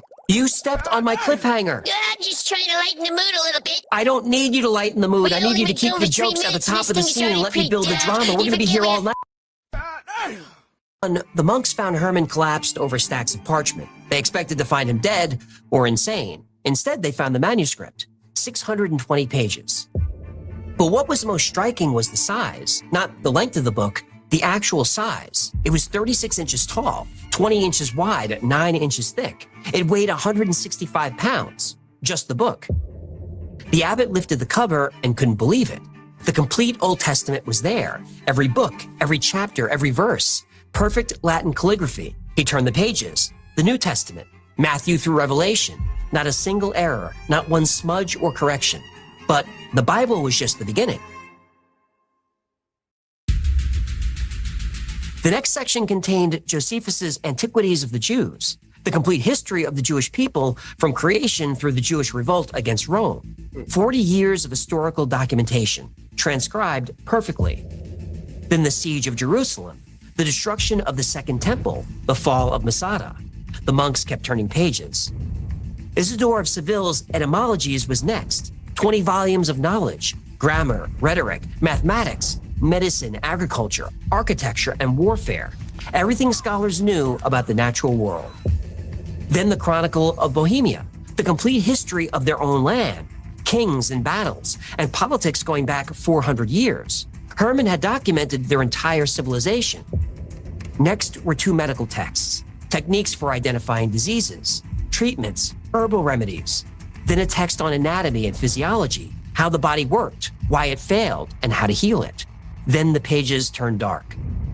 A whole chapter with magic formulas, incantations in Latin, some in languages the monks didn't recognize, symbols that predated Christianity, geometric patterns that seemed to move in candlelight.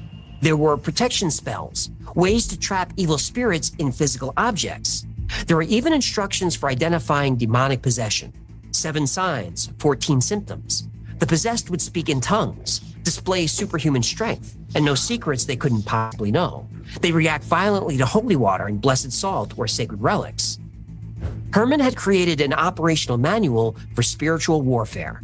As the monks turned the pages, they became more and more concerned. Then page 577. A full-page portrait of Satan. Green face, red horns, 2 forked tongues, clawed hands reaching outward, trapped between 2 towers. Opposite Satan, the heavenly city, fortified walls and golden spires, the eternal battle between good and evil. The manuscript continued. Alphabets in multiple languages, spells for protection against night creatures.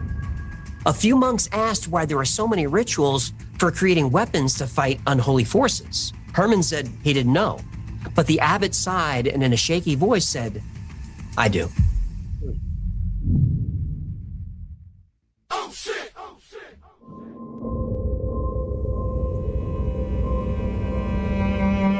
Hauska Castle sits on a limestone cliff in the forests of Bohemia, a few miles north of the monastery.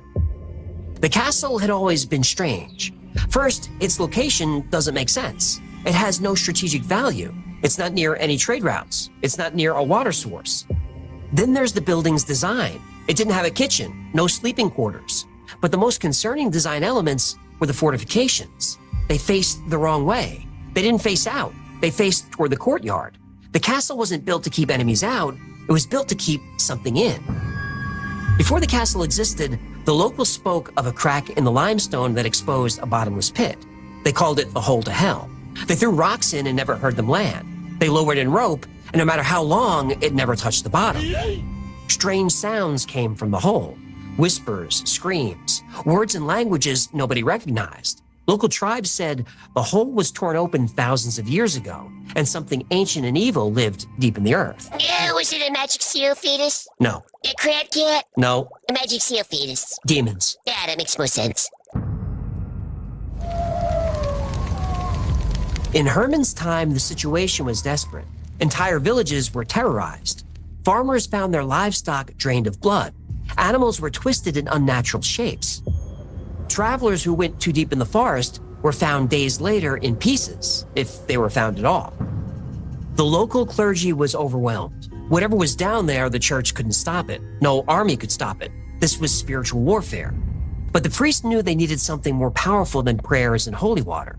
They needed instructions for identifying, confronting, and defeating these forces of darkness. And just a few miles away, a monk named Hermann the Recluse had created exactly the weapon they needed.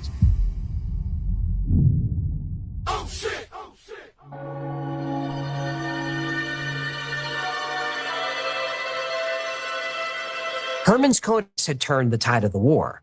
For 40 years, the evil was contained. Villages were resettled. Travelers reached their destination safely. Creatures still crawled from the pit every night, but now they faced organized resistance. But the war was taking its toll. The monks were exhausted and running out of resources. For every demon they banished, 2 took its place. Even with Hermann's manual, they would eventually lose. In the late 13th century, Duke Ottokar II investigated the hole. And just as the legend said, it had no bottom. The Duke needed to know what was in there. The castle dungeon was empty, and prisoners were given a choice: death by torture or go in the hole and report everything they see. The guards lowered the first prisoner. They heard screaming. They felt the rope twitch violently and then go still. When they pulled the man up, his hair was completely white.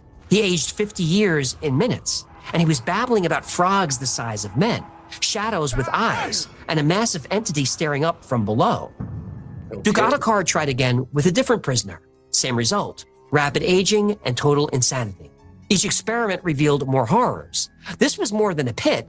It was a gateway, a source of evil that would bring demons into the world until the end of time. The Duke decided that if the church couldn't close the gateway with prayer, he would close it with stone. Massive limestone blocks were quarried and brought to the site. Monks blessed every stone. They consecrated the mortar. They prayed over every beam of wood. Piece by piece, a fortress took shape above the sealed pit.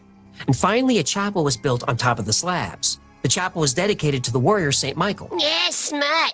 If you got a demon-leaking hellmouth in your basement, building a church on top of it, it's just good property management. Well, it was a symbol of faith conquering evil. It's a divine cork, human. A holy bottle cap on a fizzy drink from hell. Let's call it what it is. When the last stone was set, the gateway to hell in Hauska Castle was finally sealed, and it would stay sealed for 700 years. Then, new dark forces arrived that didn't want the evil contained. They wanted to channel it for their own purposes. That was 1940, when the Nazis took Hauska Castle and started digging.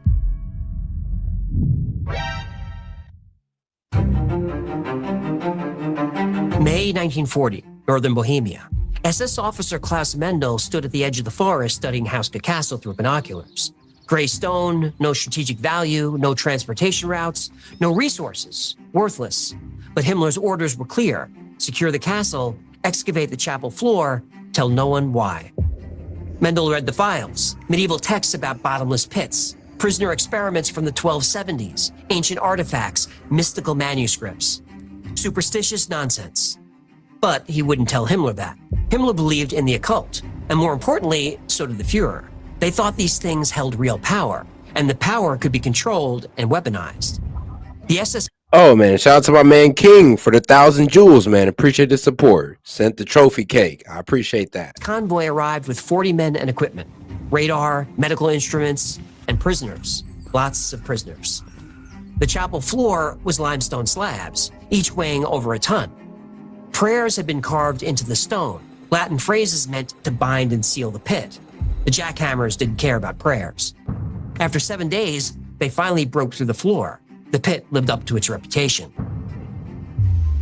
It was deep and dark. And not only was it bottomless, the hole seemed to swallow all sound around it. The first prisoner was a math professor from Prague, 43 years old. His hands were shaking when guards strapped him to the harness. They lowered him slowly, 50 feet, 100. At 200 feet, the screaming started. They hauled him up fast. His black hair had turned white. He looked like he was 80 years old. And he was manic, laughing and rambling. As the sedative took effect, he whispered, "They're waiting, so many teeth." He died that night of heart failure. Over 3 weeks, they lowered 11 more prisoners. One described frog creatures the size of men, hundreds climbing the walls of the hole. Another came up speaking a language no one recognized. One prisoner clawed his own eyes out. He said seeing was worse than blindness. 3 prisoners didn't come back at all. Over time, the castle changed. Animals avoided the area. The forest was deadly quiet. No birds, no insects. At night, green lights flashed in the chapel windows. Soldiers heard sounds in the walls, scratching, whispering. 3 guards deserted. Mendel didn't bother searching for them. The remaining men stopped sleeping, intentionally. Their dreams became vivid nightmares that felt more real than reality. They went through gallons of coffee and lots of amphetamines, anything to stay awake. Then Mendel, the skeptic, began to see movement at the edge of his vision. He felt like he was being watched. He could swear he heard the wind whisper his name. In January 1945, orders came from Berlin. The Allies were coming. Destroy everything. The equipment, the research, all documents, everything. And that was fine with Mendel. Surrender was better than spending one more night at that castle. They poured concrete into the hole. A titanium plate was welded over the top, and steel locks were added. Finally, landmines were placed all over the property. And 80 years later, the landmines are there still. The current owners say the mines make it too dangerous to dig, but locals know that's only half the story. The Nazis came looking for something in Hauska Castle. Nobody knows for sure what they found, but they made it so whatever it was, nobody would ever find it again.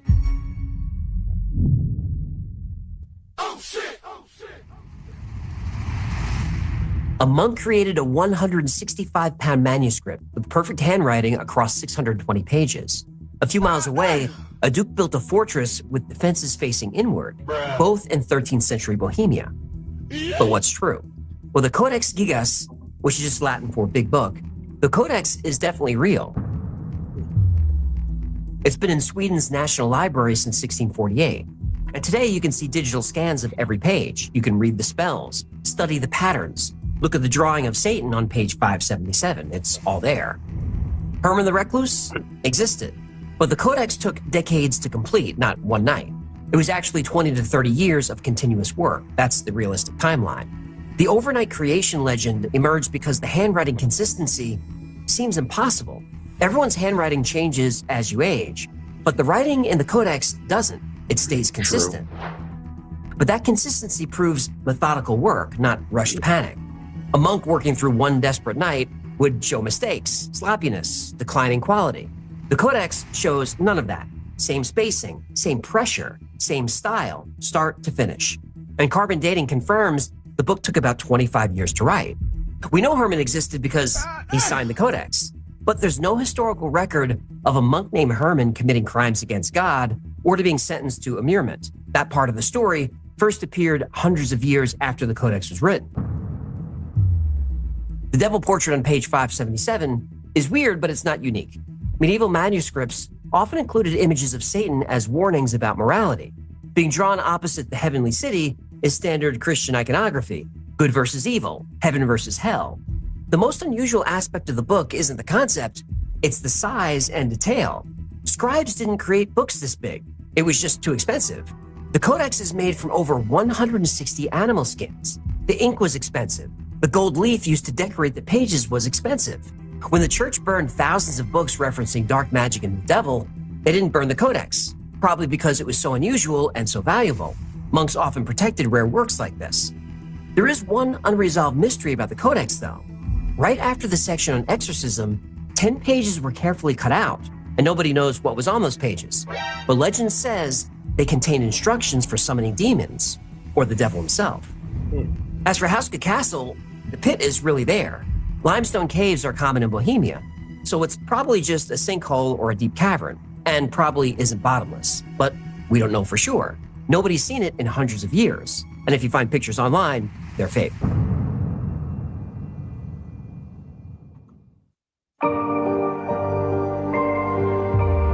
Now, at first, the castle's design does seem strange. The fortifications do face inward, but Ottokar II used the castle as a prison for a while. Inward-facing defenses would help guards keep an eye on the prisoners.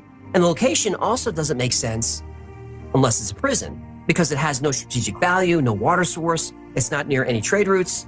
But if Ottokar was building a prison, he'd probably want it somewhere remote. Speaking of Ottokar, he did conduct experiments on prisoners there in the 1270s. Those are documented. What he found in the pit and why he sealed it, we don't know.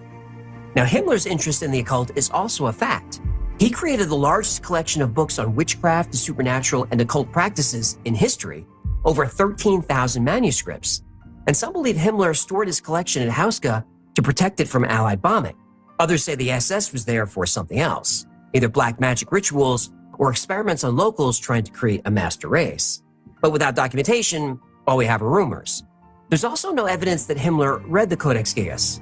We can assume he was aware of it, but the Swedish National Library has no record of any Nazi official requesting access to the book. But the occupation of the castle, the destruction of records, and even placing landmines around the property, that's all true. Hauska Castle opened to tourists in 1999. You can take guided tours. You can walk through the chapel. You can see the frescoes. You can stand over the sealed pit. And many people have reported strange sightings at the castle. And if you're brave enough, you can go see for yourself. So how do we explain the Codex? Why create such a strange and dark book? Well, medieval people lived in constant fear. Plague, war, famine. When they couldn't explain suffering, they named it. Demons, monsters, evil crawling from the ground, which is probably why the Codex survived and became so famous. If there were a manual for fighting evil, then evil could be fought. And if evil could be fought, it could be defeated. And the Codex explains how to do it. So the Codex isn't about making a deal with the devil, it's about fighting him. The Codex is about hope. Herman spent 30 years creating a manuscript that gave people hope in the face of unknown terror. Whether the demons were real doesn't matter. The fear was real. Herman didn't need supernatural help to create something extraordinary. He had something more powerful: faith. The Codex and Hauska Castle exist. Both are steeped in legend. But more importantly, both are testaments to human courage and determination in the face of evil. And both were created to protect the innocent and punish the guilty. And both were created to give people hope. Now that's not legend, that's history. And it's history worth remembering. All right, now let's go ahead and move on to the next one with Lincoln. Probably going to end it out on this note. Oh, wow. Donald Trump had a 60-minute interview. Man, I wish I could play it, but man, 60-minute, they're assholes. 60-minute is like, they're not going to let me play that. Man, I almost wish Trump didn't do a 60-minute with these guys. I don't know. I'll see if I can pull it off somehow, some way. We'll see. This episode of the Y-Files is brought to you by Delete Me. Everyone thinks they know how Lincoln died. John Wilkes Booth shot the president, escaped, and was killed 12 days later on a Virginia farm. But the FBI's own forensic tests discovered Booth's diary is missing 86 pages. Pages filled with names, payments, and secrets. Lincoln's assassination wasn't the work of a single extremist. It was a plot to take control of America. And it worked. The evidence exposes secret allies, strange cover-ups, and why the truth was buried for more than a century. This isn't the story of how John Wilkes Booth died. This is the story of how he escaped and who helped him do it.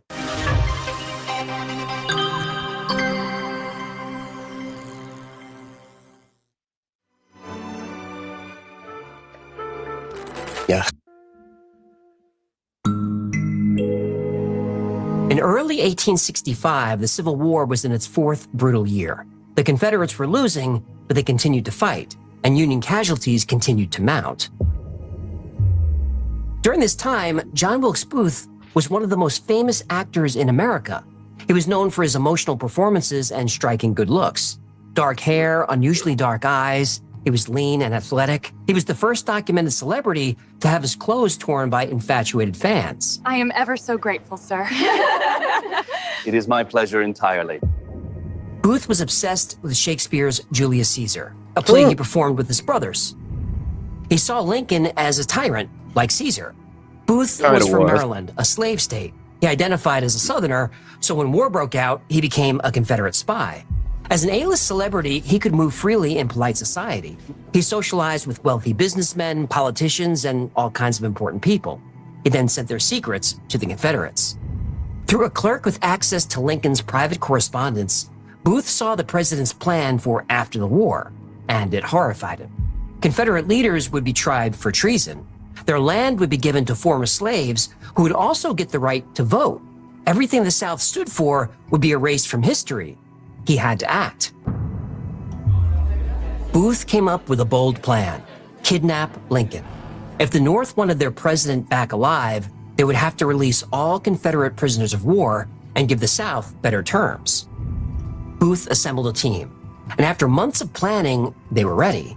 Then, just before the plan went into motion, General Robert E. Lee surrendered at Appomattox. Booth was devastated. The war was over, and now the kidnapping plot was useless. Then Booth had a stroke of luck. He overheard that the president would be attending a play at Ford's Theater in Washington, D.C. Booth knew the theater well. He performed there many times. He even knew where the president would be sitting because Lincoln attended one of Booth's performances there. So Booth came up with a new plan: kill the president during the play. He knew he could move around the theater freely without raising suspicion, so getting in wasn't a problem. Getting out was. But John Wilkes Booth had friends in high places who wanted Lincoln dead as much as he did. They would help him escape. His contacts weren't Confederate spies deep in the South.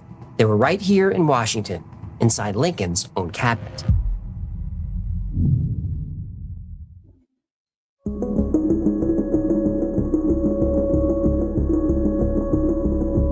Abraham Lincoln's second inaugural address was about unity. He called slavery a sin, but he avoided placing blame on the South.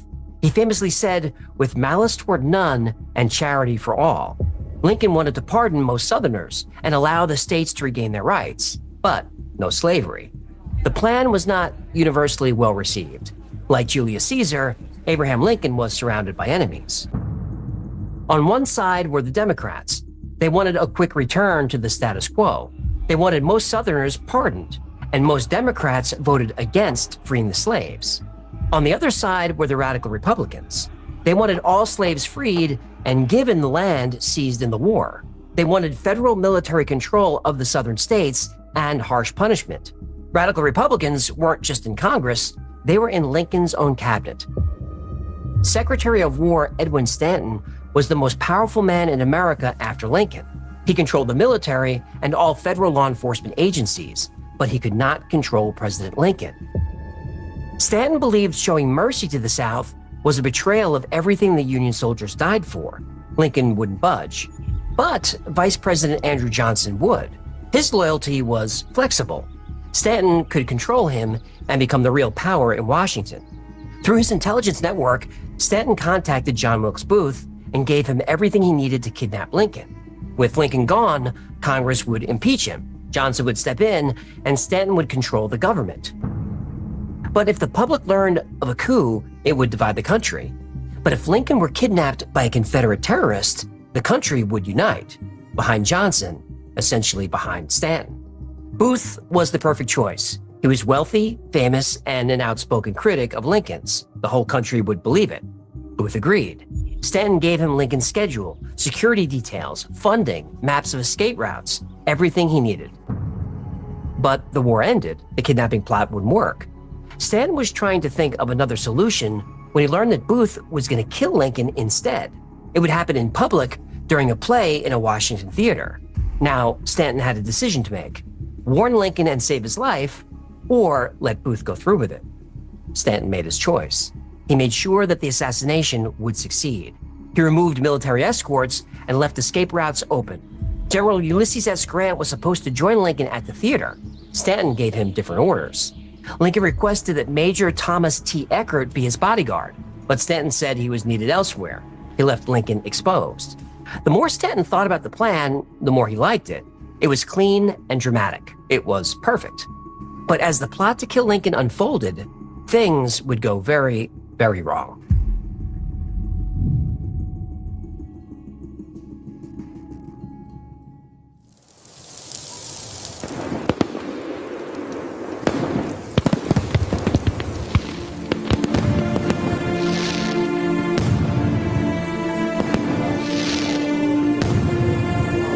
Gives our slaves freedom that they take up arms against us?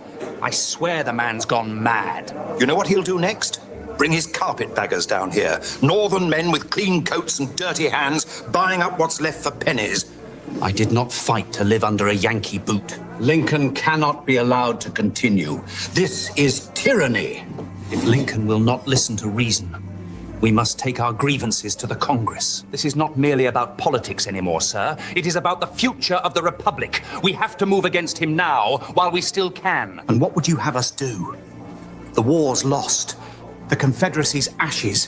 What's left but survival? Sometimes survival is cowardice. Sometimes history demands blood to balance the scales.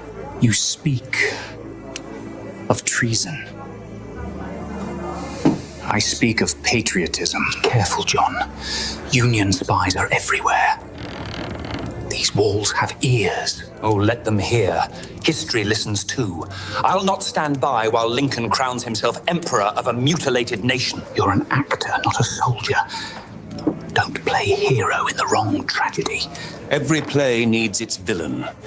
History will decide which one I am.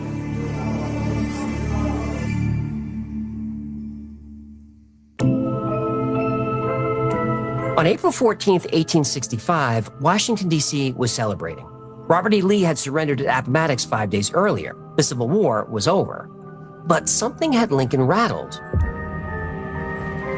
During a cabinet meeting, he mentioned a recurring dream he had about a president being assassinated, killed by a shot to the back of the head. Secretary of War Edwin Stanton listened, but said nothing. President Lincoln and his wife Mary Todd decided to celebrate by watching a performance of Our American Cousin that night at Ford's Theater. Booth's plan went into motion. That morning, he drilled a peephole in the door of the presidential box at the theater. He'd know exactly when to make his move. Evening came, and the president and first lady settled into their seats. Outside the door, Lincoln's bodyguard was replaced by John Parker, who had a history of being drunk and sleeping on duty, assigned by Edwin Stanton. Once the play started, Parker left his post and headed for the saloon. The only person left outside the door was Charles Forbes, Lincoln's valet. Forbes wasn't a bodyguard. His job was to run errands and plan travel. So when Booth approached the presidential box, Forbes let him pass. Just another celebrity stopping by to see the president. Once inside, Booth quietly wedged a piece of wood behind the door and broke the lock. Now, all he had to do was wait for the right moment. And that moment would come during the third act, the biggest laugh of the night. The line, "You sockdologizing old man trap."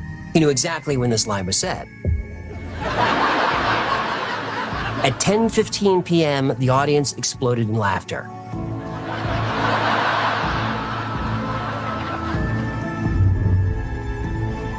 Booth stepped forward and raised his pistol. Ever thus to tyrants. One shot, lost in the roar of 1,500 people laughing. President Lincoln slumped in his chair. Booth jumped from the box and onto the stage. At first, the crowd did nothing. They thought this was part of the show. Then Booth raised his knife and yelled, "Sic semper tyrannis," thus always to tyrants. The line Brutus said when he stabbed Julius Caesar. It's also the state motto of Virginia. Booth turned to run and felt pain shoot up his left leg.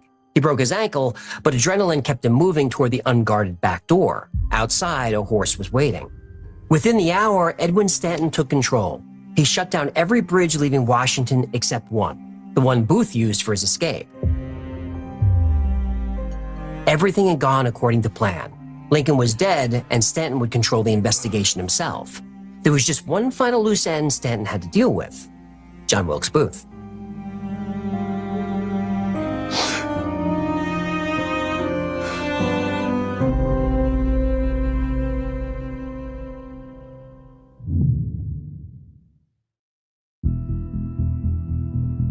Within hours of Lincoln's assassination, Secretary of War Edwin Stanton mobilized the largest manhunt in American history.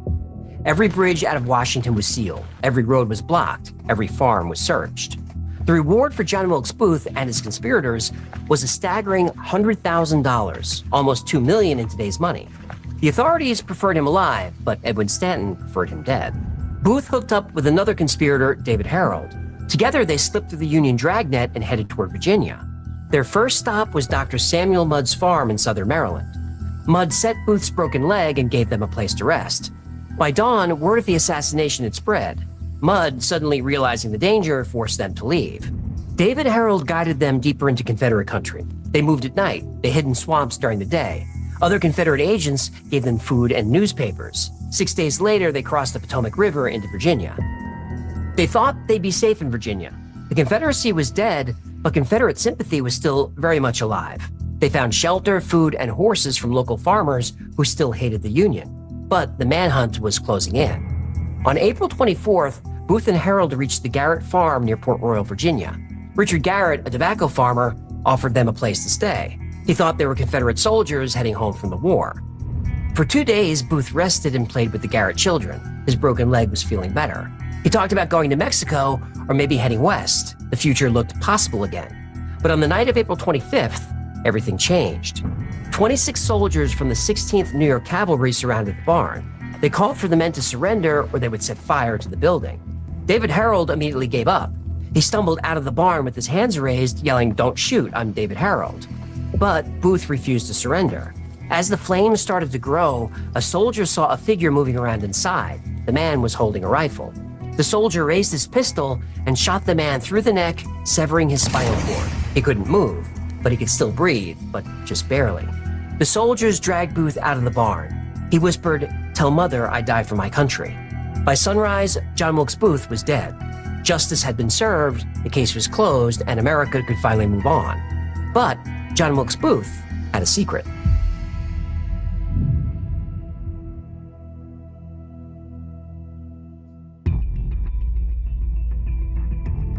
At the height of his career, John Wilkes Booth was one of the highest paid entertainers in the world, earning close to $500,000 a year in today's money. His career depended on his bachelor image. But in 1859, Booth secretly married actress Isola Martha Mills. Within a year, Isola gave birth to their daughter, Ogarita. Booth quietly supported them. The arrangement worked until the assassination. And after reports of Booth's death, John Stevenson proposed to Isola. He'd loved her for years, but she refused. She quietly told him she was still married. Booth was alive and hiding in San Francisco under a false identity. She was meeting him there in a few weeks. On the other side of the country, a British passport was issued to John Byron Wilkes. Wilkes and his wife. And shout out to Toe. She says, yeah, we are watching the same play, just with different people. Everything they accuse Trump of is what they also accuse Lincoln of. Yeah, apparently, the South was cool with letting go of the slaves, but then when it came back to giving slaves land, it was like, whoa, Lincoln, you're going a bit too far there. And then, of course, some of the guys on the radical Republicans was like, oh, yeah, and executions for some of you guys. Yeah, you're cooked. So I could see why they kind of got a bit rebellious there. But hey, man, I guess the hate was real. But hey, man, at least we knew who was on our side back then. At least we knew. Boarded the Indian Queen, a former Civil War blockade runner. John and Isola sailed to India. But Isola couldn't stay. The heat, the unfamiliar culture, the isolation.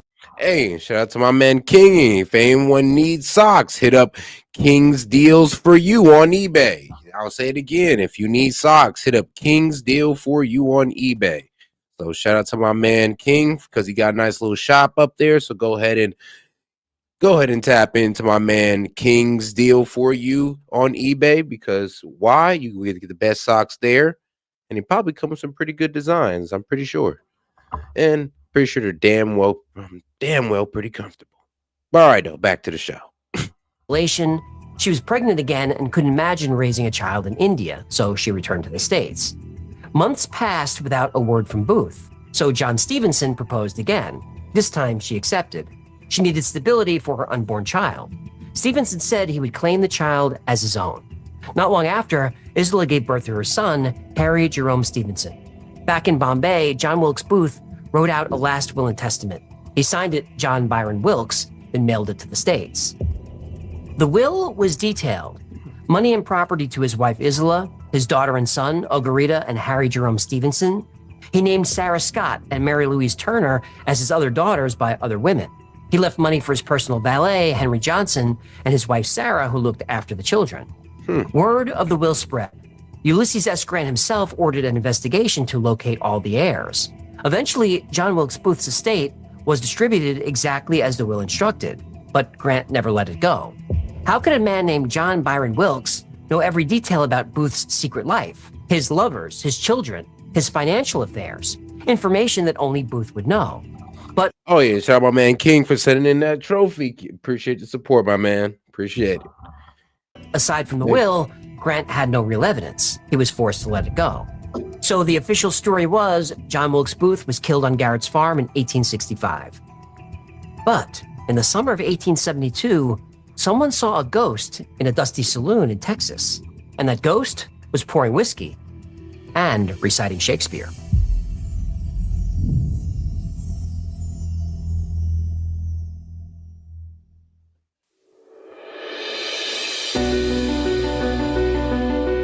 The man behind the bar was John St. Helen.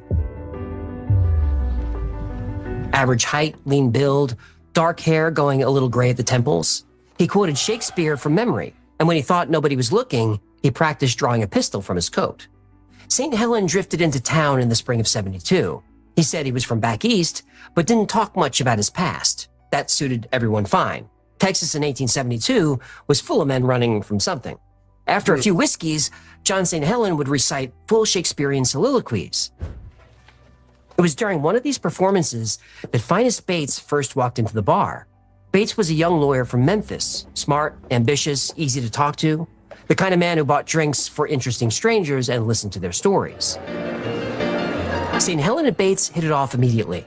The bartender was well-read, articulate, and had opinions about everything from politics to poetry. They spent hours talking after the saloon closed, sharing whiskey and stories. Well, Bates shared stories. St. Helen mostly listened. They spoke about the war and the future of the country. St. Helen never mentioned his past. That winter, St. Helen caught pneumonia.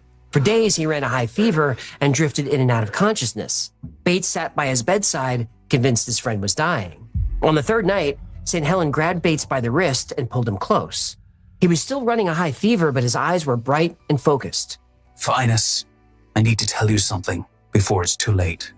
I'm not who you think I am. My real name is John Wilkes Booth.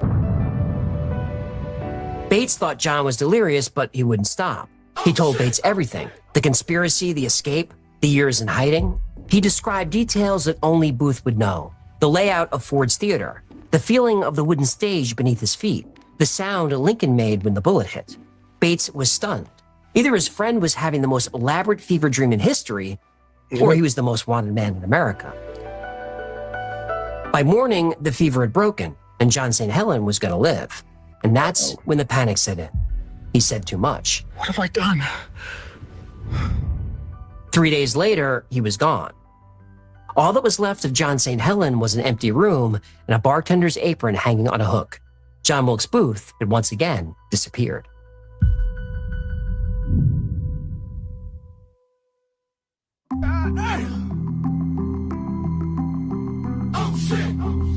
Bates didn't tell anyone about John's confession, but he never stopped wondering.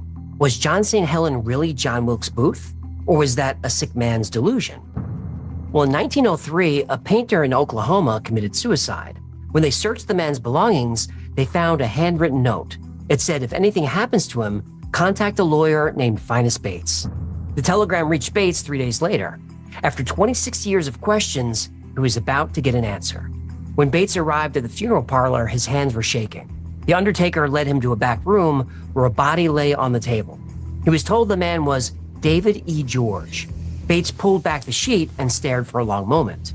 The man on the table was older and thinner, but it was unmistakable. It was John, going by the name David E. David E. George had been living there for several years working as a painter. He was quiet, he kept to himself, he was forgettable, but he had secrets. David E. George drank too much. He talked to himself. Late at night, neighbors in the boarding house heard him reciting Shakespeare.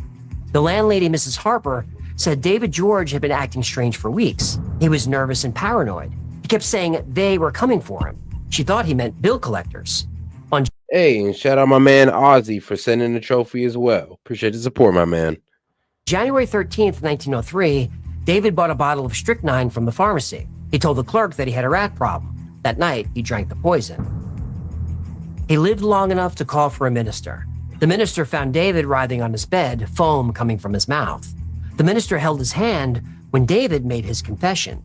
He whispered that he was John Wilkes Booth, the man who killed Abraham Lincoln.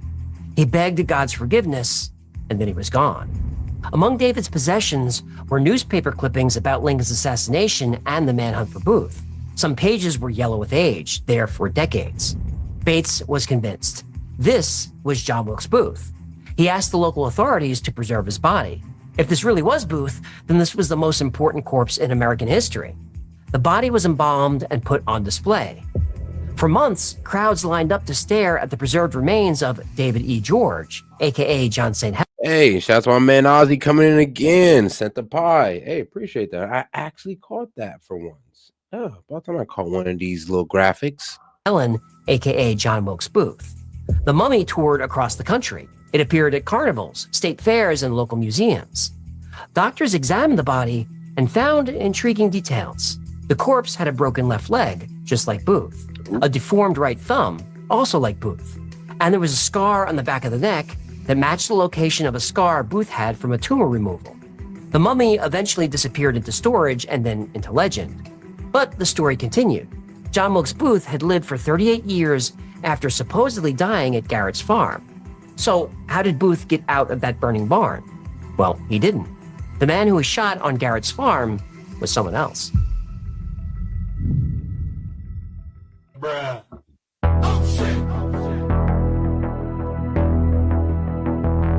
It's more and more When Union complicated. soldiers surrounded Garrett's farm that night, they had orders, capture Booth alive. But Secretary of War Edwin Stanton let it be known that if Booth were found dead, the reward would still be paid. After Booth was killed, the military demanded an autopsy. The body was quickly wrapped in a horse blanket and transported from a wagon to a steamship, then to a government tugboat, and then finally to the USS Montauk at the Washington Navy Yard. The identification was hasty, highly controlled, and deeply suspicious. Surgeon General Joseph K. Barnes conducted the autopsy. A photograph was taken of the body, but it's never been released to the public. This was probably the most important autopsy in U.S. history to that point, but the photograph has either been lost or suppressed. Dr. Barnes allowed 3 civilians aboard. None of the 3 knew Booth personally. Booth had friends all over Washington, actors, politicians, socialites. Barnes didn't call any of them. Instead, he called Dr. John Frederick May. May had removed a growth from Booth's neck a few years earlier. He was brought to verify the scar. May examined the body and hesitated. In his memoirs, he wrote that he didn't recognize it as Booth's. He wasn't sure about the scar. He noticed that the body had an injured right leg, but Booth fractured his left leg. Now, maybe the witnesses got that wrong. All right, shout out Oz. My bad. Oz the boss. But yeah, shout out Oz. I keep saying Ozzy. But the injury on the corpse was old. Booth's wasn't. He broke it less than 2 weeks before. And despite his protests, Dr. May was pressured into signing off that this was John Wilkes Booth. Other witnesses raised doubts. The man had the wrong proportions, the wrong bone structure. The body was buried quickly, in secret, beneath the floor of a military prison. Booth's family begged to see the remains. They were denied.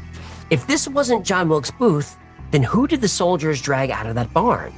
Well, they asked David Harold, and he told them.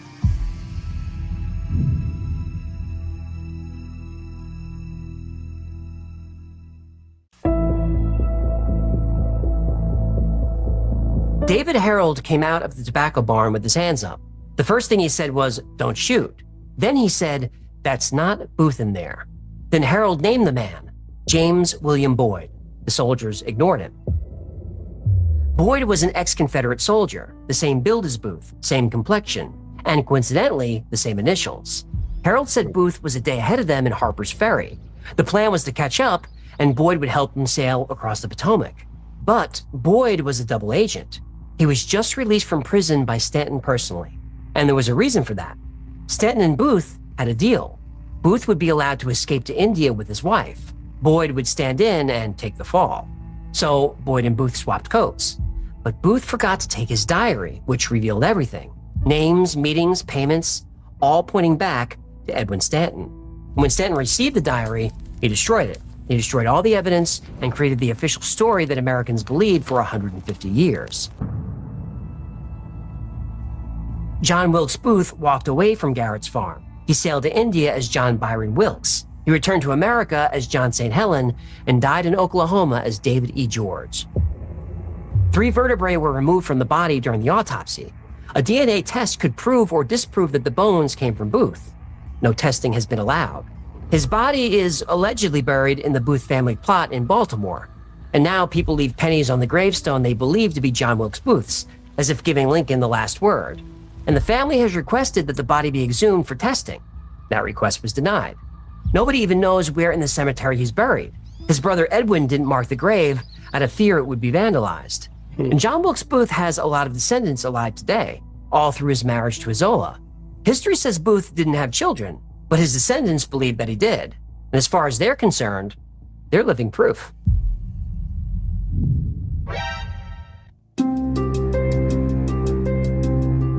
I'm a big fan of American history. If you made it this far, you are too. And this story was fun. But if Booth escaped, we have to rewrite history. So, did he? Well, let's pull it apart. Dr. John Frederick May identified Booth's body. It's true that he said he didn't recognize it at first, but that was because it was badly decomposed. When he saw the surgical scar, he was convinced it was Booth. He would know he performed the surgery. And multiple witnesses confirmed the body's identity. The broken leg was also confirmed. Now, John Wilkes Booth did keep a diary, and it was tampered with. That's documented. But he didn't use his diary as a journal. It was more like a day planner. The missing pages may contain incriminating evidence, but probably not. Still, nobody knows for sure. James William Boyd was a real person. He was a Confederate captain and prisoner of war. And Secretary of War Edwin Stanton authorized his release. That's true. But this wasn't unusual. Boyd had 7 children. His wife had died, and they would starve without him. He requested compassionate release, and Stanton granted it. The story of Boyd being a double agent comes from Finus Bates. The man who discovered John St. Helen wasn't just a lawyer, he was also an entrepreneur. In 1907, 30 years after his supposed encounter in Texas, Bates published a book, The Escape and Suicide of John Wilkes Booth. There's always a book. Oh, now you're here? Why so quiet? Well, dead presidents are only funny when they're in my wallet. Fair enough. The book was a hit and made Bates famous. More importantly, it made Bates money.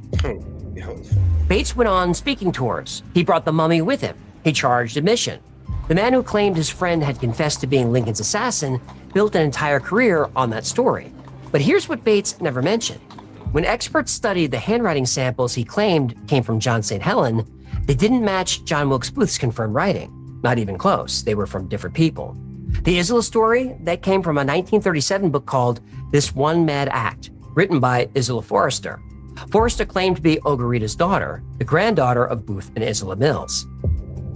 And just a few years ago, the descendants of both Ogarita and Harry Jerome Stevenson had their DNA compared against confirmed Booth family DNA. No match. Neither family was related to John Wilkes Booth. I love it when paternity tests come back negative. So, Booth never married and didn't have children, at least none that we found so far. And remember, when he killed Lincoln, he was only 26. If I was a 26-year-old movie star with ladies grabbing at my gills, I'd stay single too. The entire romantic subplot was fiction. You know, but then also you'd probably also have like 4 or 5 kids as well. Just like Booth's will. Most of the story elements come from a 1977 book and movie called The Lincoln Conspiracy. And this wasn't a historical research project. It was entertainment. The authors even admitted they created composite characters and invented dialogue to make the story more dramatic. It was fiction. Don't you do that. Quiet. The Lincoln Conspiracy was fiction, but people treated it like fact. The book recycled Bates's debunked claims and added new ones. The body double theory, the government cover-up, the missing diary pages that implicate Stanton. And speaking of Stanton, let's clear his name. Edwin Stanton was a villain in this story, but he was just as interested in helping freed slaves as Lincoln. He definitely thought Lincoln was too lenient on the South, but he was much closer to Lincoln's idea of Reconstruction than Andrew Johnson, a self-described racist. Johnson's leniency toward the South led directly to the Jim Crow era, and those are wounds that still haven't healed. Yep. But the most damning evidence against the escape theory isn't what's missing. I mean, he's kind of the guy to let the Civil War go down. It's what's there. The detailed day-by-day record of Booth's movements during his 12 days as a fugitive. There were multiple witnesses at every stop.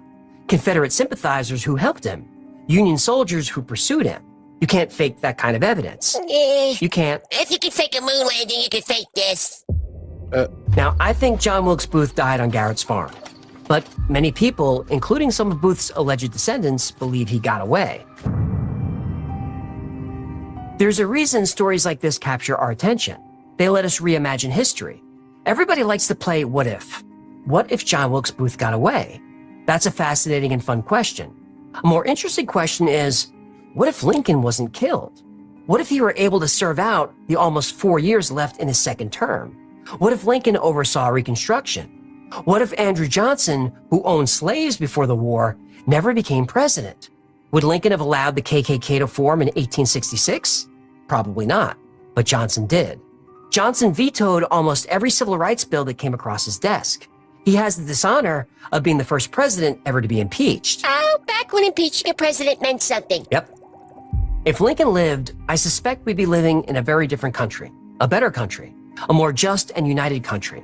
And John Wilkes Booth took that from us, from all of us, black and white. 150 years later, his actions are still felt today.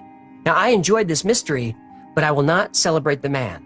Whether shot to death in a barn or mummified, humiliated, and turned into a sideshow exhibit, either is a fitting end for one of the most despicable villains in American history. There's only one thing I can tell you for sure about this story. If there's a hell, John Wilkes Booth is in it.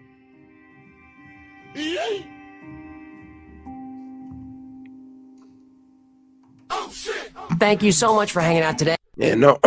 Ooh, man, my bad. And all right, we're going to call it a night on that note.